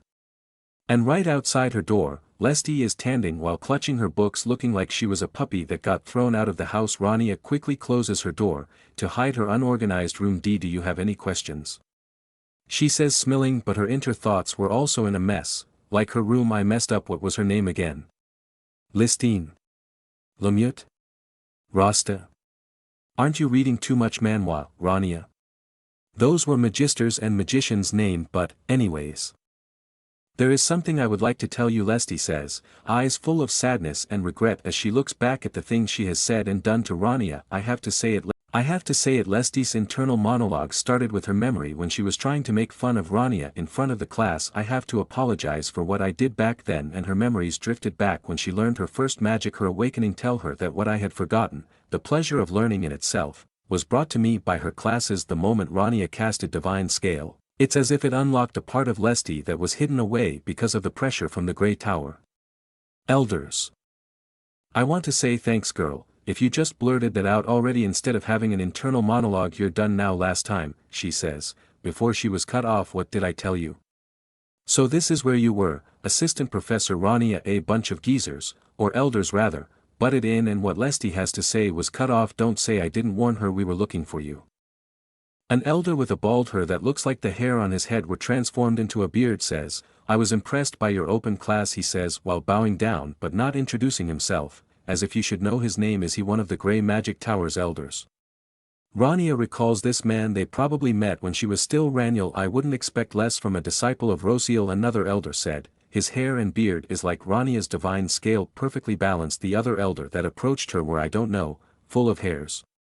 I think you have a new method of approach there, he says. How they're only saying that because Rania displayed an immense amount of power while they haven't changed in 5 years. Her inner thoughts were completely different on what she says to them. Yes, thank you. But they cut off what she was about to say again. The spells you showed in class were truly beautiful. You've reached that point despite being so young. I can't wait to see what you'll show us in the future. These three, they were like Anna and Prince Blondie. They finish each other's sentences. Or was that sandwich? Rania is pissed, but they were not able to sense it. Ha, shut up already. I haven't seen you guys in 5 or 6 years, but nothing has changed. You're still desperately trying to win me over. I didn't expect these lazy bags of bones to drag their butts here, though. Rania noticed something behind the Grey Tower elders. It was Lesty, trying to leave the place as quietly as she can. That kid, what's she doing? Of course what you wanted to happen, never happens. One of the elders bumped into Lesty, eliciting a surprised yelp of AH. From them in the next instant, Lesty loses their footing and topples to the ground, together with her books. This, of course, attracts everyone's attention. Flustered and embarrassed, she stammers out, I am so sorry, while the crowd looks on in various states of disinterest and amusement.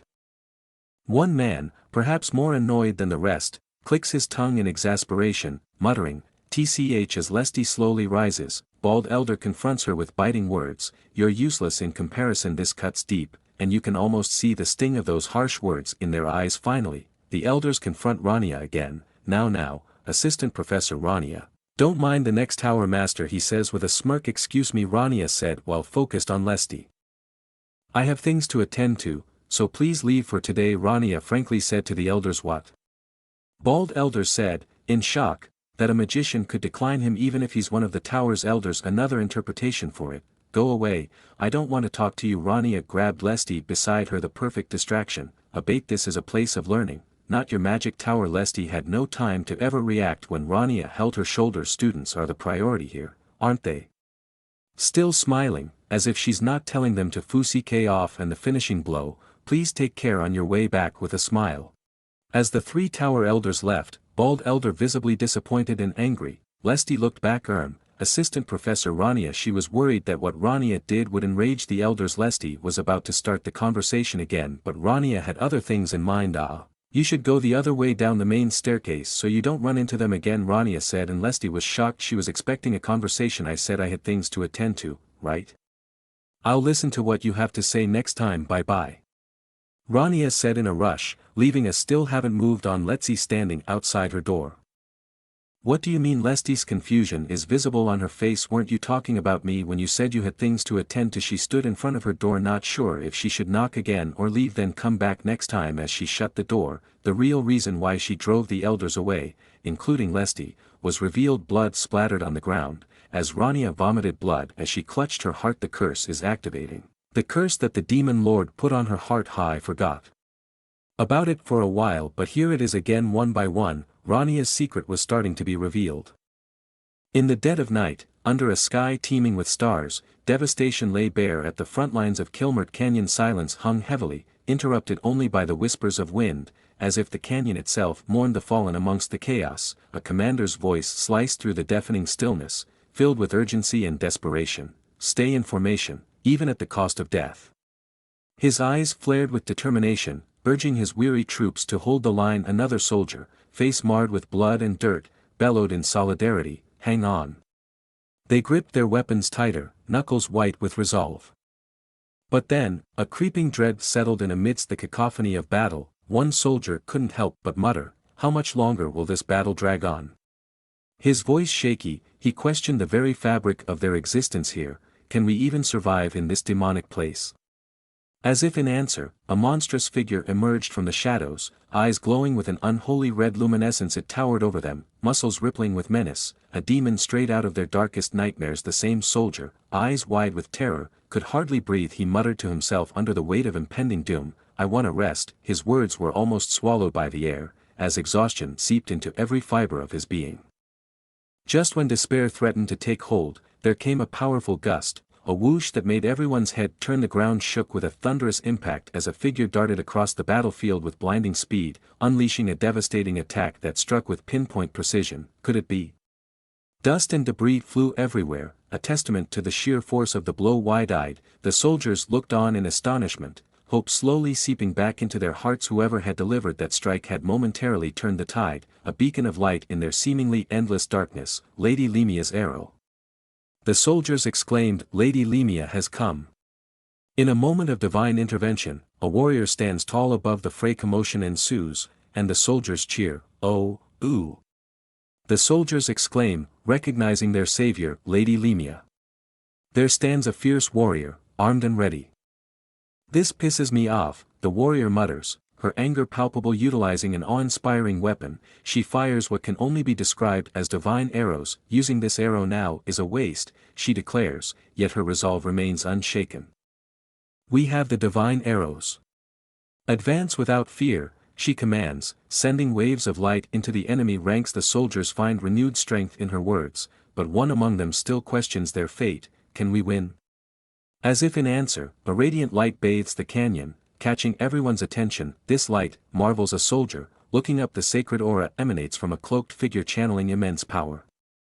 One by one they were being healed by the green light. Saint Sarah, the soldiers whisper in awe, mesmerized by the holy presence. Another hero emerges from the shadows, armored and resolute, and that person.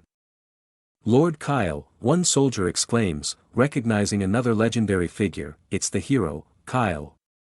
The hero's party is here. With hope rekindled, the combined forces of their revered leaders and holy savior might just turn the tide of battle. The soldiers' spirits soar, and they prepare to face the overwhelming darkness with newfound courage. As the heroes slayed the monsters, one by one, the hope of the soldiers grew. They battled with fierceness and gained strength. It was already dawn when the battle ended. We won. Deliver news of our victory. The soldier rejoiced. Our heroes, feeling their fatigue, basked themselves with the cheers from the crowd. We defeated them. One of the soldiers exclaimed, the heroes' party is amazing. Kyle, Kyle, Kyle, they cheered. Kyle. Kyle woke up from his trance, still remembering the battle between the demons and monsters the day before. Saint Sarah, looking somewhat annoyed, leans in closely and asks, are you listening to me? Kyle is still wiping his sword, not minding Sarah, who has been clinging to her the whole night. Clearly, he is more interested in his sword than her. Something is on her mind as she trifles, lamenting, the stench of the undead is all over my clothes, and I can't get it out. With a tone that suggests a little shopping spree might be in order, she proposes, want to go buy new clothes? Sarah, seemingly lost in contemplation, adds matter-of-factly, I've worn these clothes twice already. Lady Lemia, still munching on some snacks, chimes in with a slightly exasperated tone, stop it. Switching the topic to something more serious, Lemia recalls, the battle could have been over a bit sooner if we had that dying wizard with us. She continues to chew, looking a tad disgruntled as she considers the wizard's contribution. Sarah one reflects on this, acknowledging, certainly he had his uses. A smaller inset panel shows a somber reflection, well, he's surely on the verge of dying now. A sly smile spreads across her face as she thinks about the situation. With a hint of pride and a touch of arrogance, she concludes, without my help, he won't be able to handle that curse mark.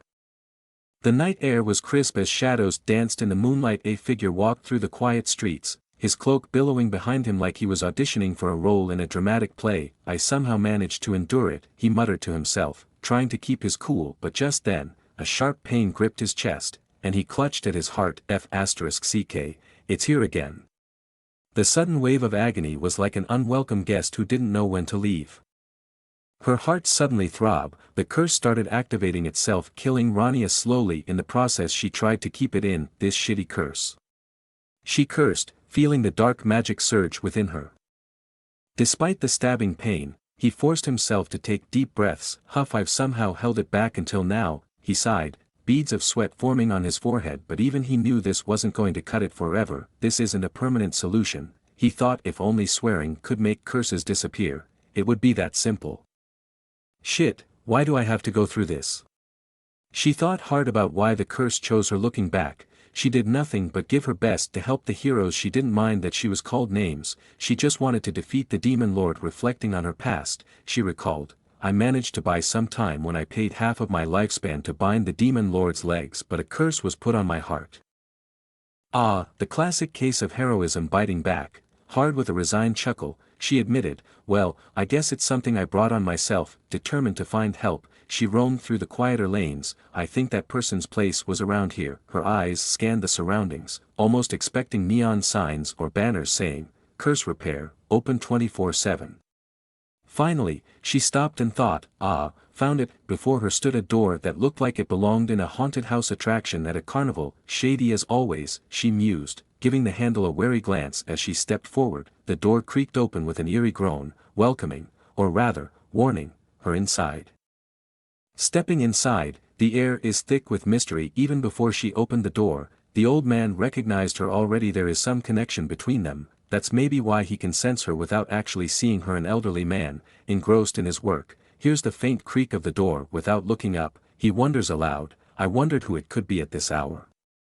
Looking at her appearance, the old man snickered. He looked at Rania, studying her appearance, her energy and the circuits in her. He comments dryly, you've picked up a weird hobby since we last met. Rania is not even shocked as he was recognized by the old man. Raniel, he whispers. This just proves that the old man isn't an ordinary magician. Even her master, Rossel, wasn't able to recognize her at first glance. But this person.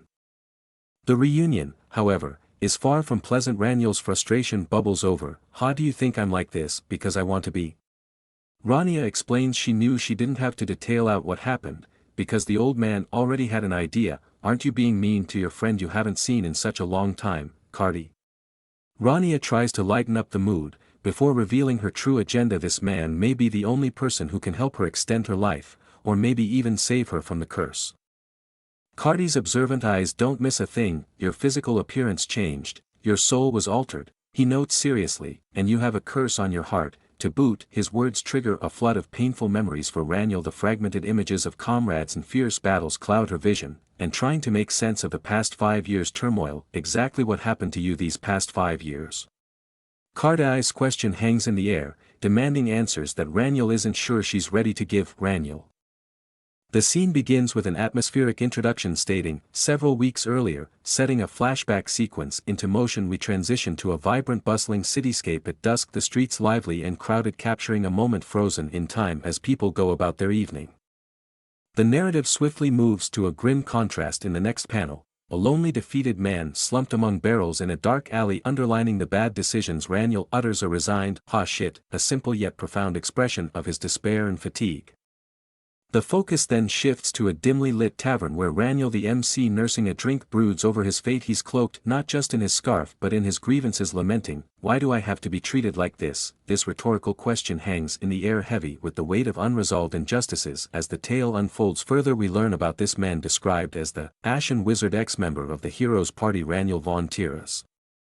He reflects on his past with a mix of nostalgia and bitterness. Famed as the best in the kingdom and the great mage of the new magic tower, his expectations of a sure bright future were vivid and promising. However, this reminiscence is tinged with melancholy as he acknowledges, "I rejected a sure bright future and started a 5-year journey, but, leaving his sentence, and his past, suspended in the shadows of what followed." The MC returning to the solitary figure in the tavern, he grimly sips his drink, muttering a curt "shit" as he contemplates his drink. As the night deepens and the lanterns cast their glow over the tavern, the man continues his introspective journey, shrouded in the weight of his personal plight. His voice, filled with surprise and regret, reflects on an unforeseen twist of fate. "I couldn't have foreseen that I'd get kicked out of the party." His turmoil extends beyond mere professional loss, it's deeply personal and a barrier to reconciliation with a mentor. "I'm too ashamed to go see my master." Outside the window, the chilly evening air does nothing to cool his brewing thoughts. He watches passively, a silent observer to the lively tavern scene, but then a jolt of realization strikes him. His eyes widen as he spots a familiar and formidable figure, a woman of significance and power. His whisper barely escapes him, "No way, that woman is the succubus queen." The scene shifts to the exterior where the succubus queen herself stands, radiant and commanding, basking in the adoration of her unsuspecting admirers. Her charisma and allure are palpable, casting an almost tangible spell over those around her. Her presence raises questions and fears, her identity unmistakable and her intentions murky. "Leppy, why is she here?" Her laughter rings out, a melody that carries into the quiet streets as she makes her dramatic exit from the tavern. The sounds of her joyous departure, "Tu lululum," echo through the alleyways, marking her path like breadcrumbs of mystery, beckoning the man to either confront his past or delve deeper into the enigma of her visit. The night, filled with whispers and songs, hints at stories yet untold and fates yet unsealed. The scene shifts to the charismatic and mesmerizing succubus queen standing at the threshold of the tavern with a playful and inviting smirk. She gestures gracefully to her enchanted audience, "This way, warriors." She coos, her voice laced with a charm that pulls the crowd along invisible strings. As she leads, she warns with a seductive yet commanding tone, "Please keep calm and enter in order." Her allure is undeniable as she saunters ahead, her figure framed by the doorway, confidently proclaiming, "Looks like I'm gonna fill my stomach today." Her words, though light, carry an ominous undercurrent, hinting at the darker intentions behind her beguiling facade. Behind her, a group of enchanted men follow, tripping over themselves in their eagerness, captivated by her every move. Their expressions are glazed, clearly under her spell as she playfully chides, "Hoo, come on, don't trip." Her control over them is complete, her power undeniable and her intentions cryptic. Suddenly the atmosphere thickens with tension. The Ashen Wizard, previously brooding and introspective, now finds himself caught in a moment of action. His expression hardens as he prepares to confront the succubus queen, his magical powers awakening around him in a brilliant swirling vortex. His eyes are set, his posture tensed, signaling a confrontation that's both inevitable and fraught with peril. As the wizard steps forward, the magic at his feet glows brightly, illuminating the night with flashes of blue and white energy that crackle with potency. This magical display culminates in a dramatic encounter as he catches the succubus queen off guard, grasping her firmly. She gasps, her composure shaken for the first time, her eyes wide with surprise.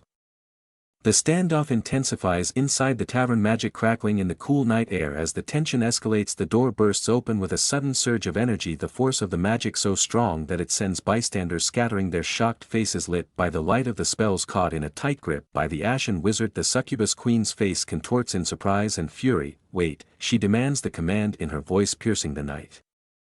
The MC, unfazed and stern, pushes back with a gruff, "Who are you?" Leppy demanding answers while MC's hands remain securely fastened around her. The MC, regaining his composure, is not one to be subdued easily. He taps into his formidable powers, initiating a series of spells, multicasting. The air around his whispers as he summons multiple layers of magic simultaneously. His skills are on full display as he layers Magic Boost and Anti-Spell, each incantation amplifying his might and preparing his defenses. He effectively counters her moves with an Anti-Shield, his spell slicing through her magical defenses with precision. As the magical duel between the Ashen Wizard and the Succubus Queen intensifies, the stakes and powers escalate dramatically. The wizard, harnessing an intense surge of magical energy, thrusts his arm forward, the magical force crackling around his hand. The impact of his power is immediate and forceful, disrupting her concentration and breaking her composure. The Succubus Queen reels from the unexpected counterattack. "He cancelled my polymorphism," she cries out, astonishment coloring her tone as she finds her transformative magic rendered useless. "And he destroyed my mana shield too," she adds, her voice tinged with a mix of anger and respect for his formidable magical prowess. Amid the chaotic energy, the Succubus Queen's eyes widen in disbelief and fear as she gasps, "Who is this man?" Her recognition of his formidable power comes too late as she realizes she has underestimated him. The wizard's mastery over magic is apparent. He conjures a spell labeled Weakness, which targets her vulnerabilities, leaving her staggered. The air shimmers with energy as the wizard further imposes his dominance with a spell called Restriction, aimed at containing the queen's movements. She attempts to retaliate, her expression twisted in a mix of anger and desperation, but the wizard's spells are relentless. With precision and intensity he casts Smite, a powerful attack that strikes the queen with a brilliant burst of light. The impact sends her reeling back, her form momentarily enveloped in a blinding glow. The force of the spell knocks her off her feet and she hits the ground hard, the debris from the shattered surroundings flying around her. As the dust settles, the Succubus Queen coughs violently, struggling to regain her composure. Amidst her disarray, the wizard stands tall, his figure illuminated by the residual glow of his spells, a look of grim determination on his face. His control over the situation is clear, having successfully subdued one of the most cunning and powerful beings in his world. Raniel forcefully grabs a chair, his actions signaling not just his control over the environment but also his readiness for further conflict. With a steady, confronting tone he addresses her directly, "Succubus Queen Leppy." His words trail off a mix of recognition and disdain in his voice. Leppy, still recovering from the magical assault, looks up, her face a blend of confusion and irritation. Raniel's direct address prompts her to question his identity further. "You don't change, do you?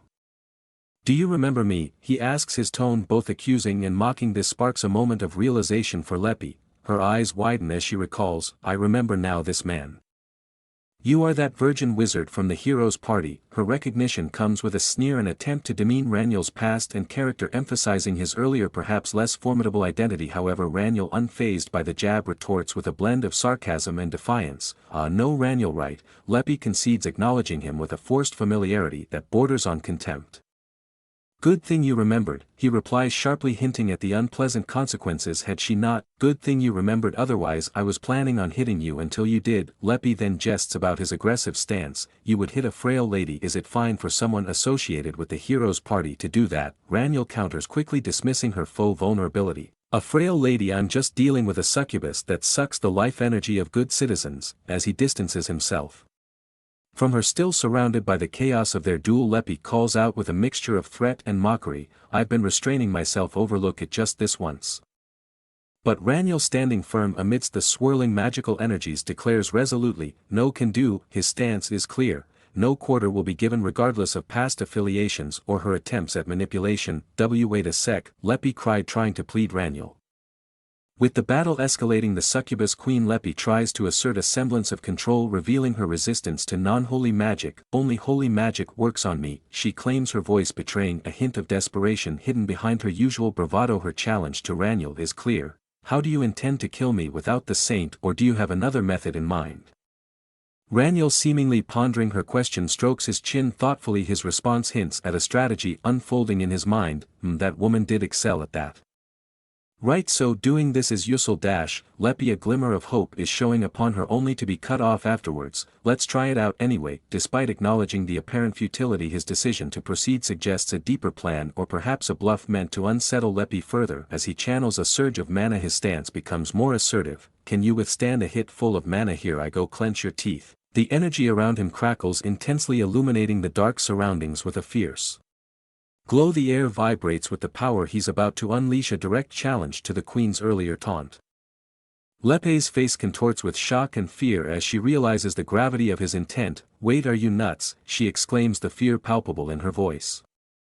It dawns on her that Raniel isn't just bluffing. He's serious, he's seriously trying to kill me. This realization triggers a primal survival instinct in her. I have to get out of this somehow. Someone's attack launches, striking with a force that shatters the surroundings. Debris flies. The blow is more than just physical, it's a clear message that this someone is not to be underestimated.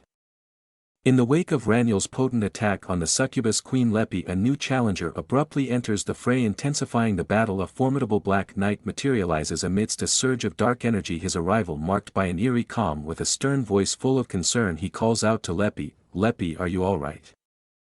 Her stunned response, D-Dyke, reveals her shock at the unexpected rescue. A black knight from the demon lord's army. Raniel was shocked on the sudden intrusion of an unknown powerful individual. The black knight, standing tall in his imposing armor, announces his purpose. I followed the rescue signal. His glance towards Raniel is probing and disdainful as he questions, did this guy beat you? The knight, a high-ranking demon commander, emanates a powerful aura signaling his significant status within their ranks.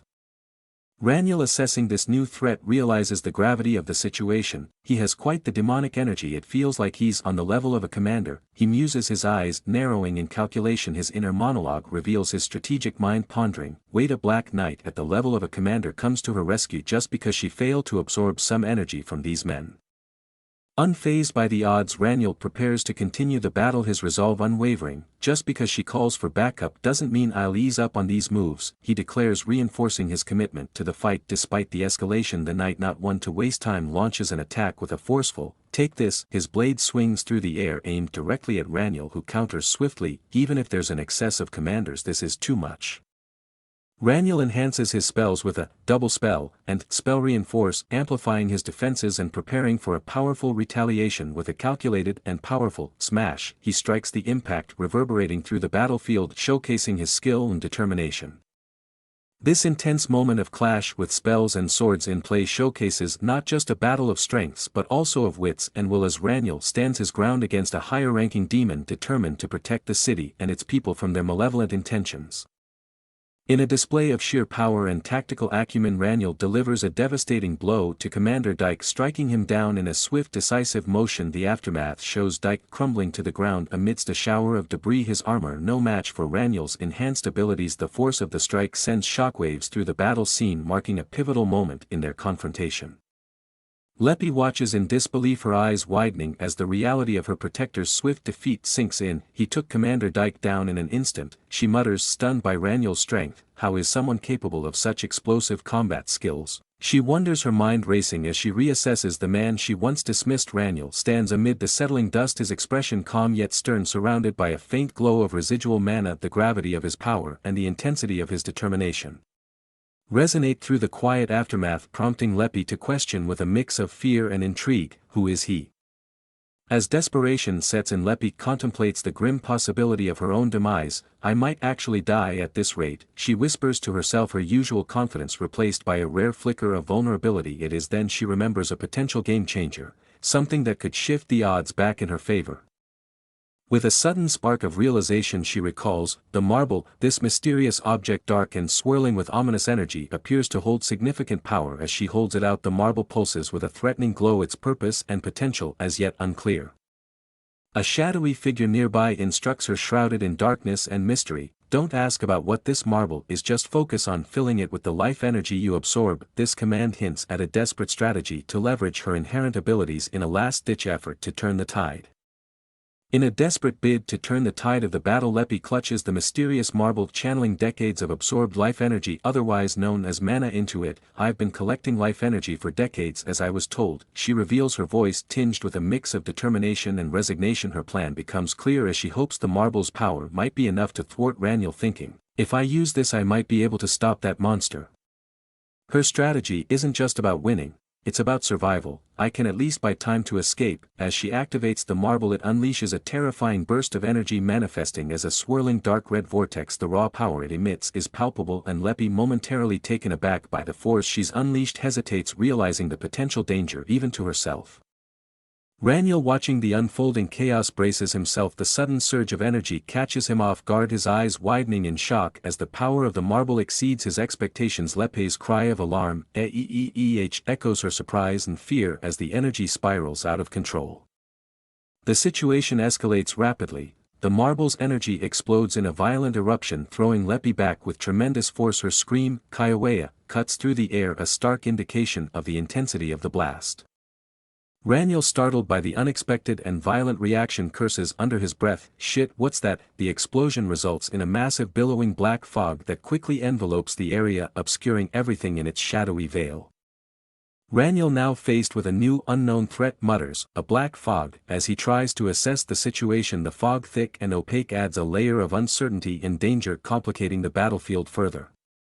As the dark fog envelopes the area, its ominous presence brings an unexpected and chilling development. Raniel, caught off guard by the dense black fog, begins to cough violently, a splatter of blood confirming the fog's lethal nature. There's no doubt about it, this black fog is, he gasps, realization dawning on him as he recalls a harrowing memory from his past. The fog isn't just a simple smokescreen. It's the same malevolent force he encountered 3 years ago in the Black Field, a nightmarish place where he faced unspeakable horrors. The fog, a manifestation of pure malice, is an accumulation of curses, each strand woven with dark intent.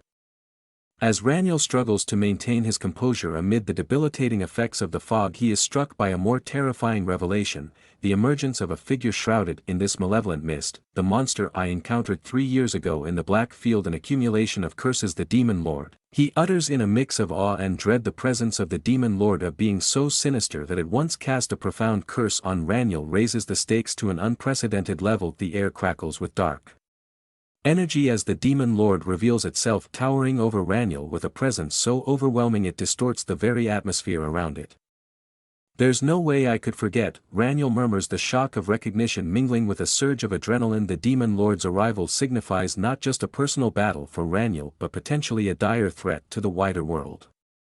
"The being that cast a curse on my heart, why is his fog here?" Confronted with this formidable adversary, Raniel must gather all his strength and resolve. The battle ahead promises to test his limits and force him to confront the demons of his past. Amidst the chaotic surge of dark energy, Raniel faces an unexpected and shocking revelation: the malignant black fog, a sinister force imbued with the essence of the Demon Lord, inexplicably emanates from Leppy, the succubus queen. As he stands bewildered and pained, blood trickling from his lips, his confusion and horror culminate into a desperate question: why does a succubus have it? His disbelief is palpable as he tries to comprehend the alarming alliance or power that Leppy wields, something profoundly dangerous and deeply tied to the darkest magics of their world. Leppy, transformed and empowered by the ominous fog, looms over Raniel, her figure a dark silhouette against the swirling purple mists. The image is terrifying, a stark contrast to her previous desperation, now replaced by a sinister command over the dark forces that threaten to overwhelm everything.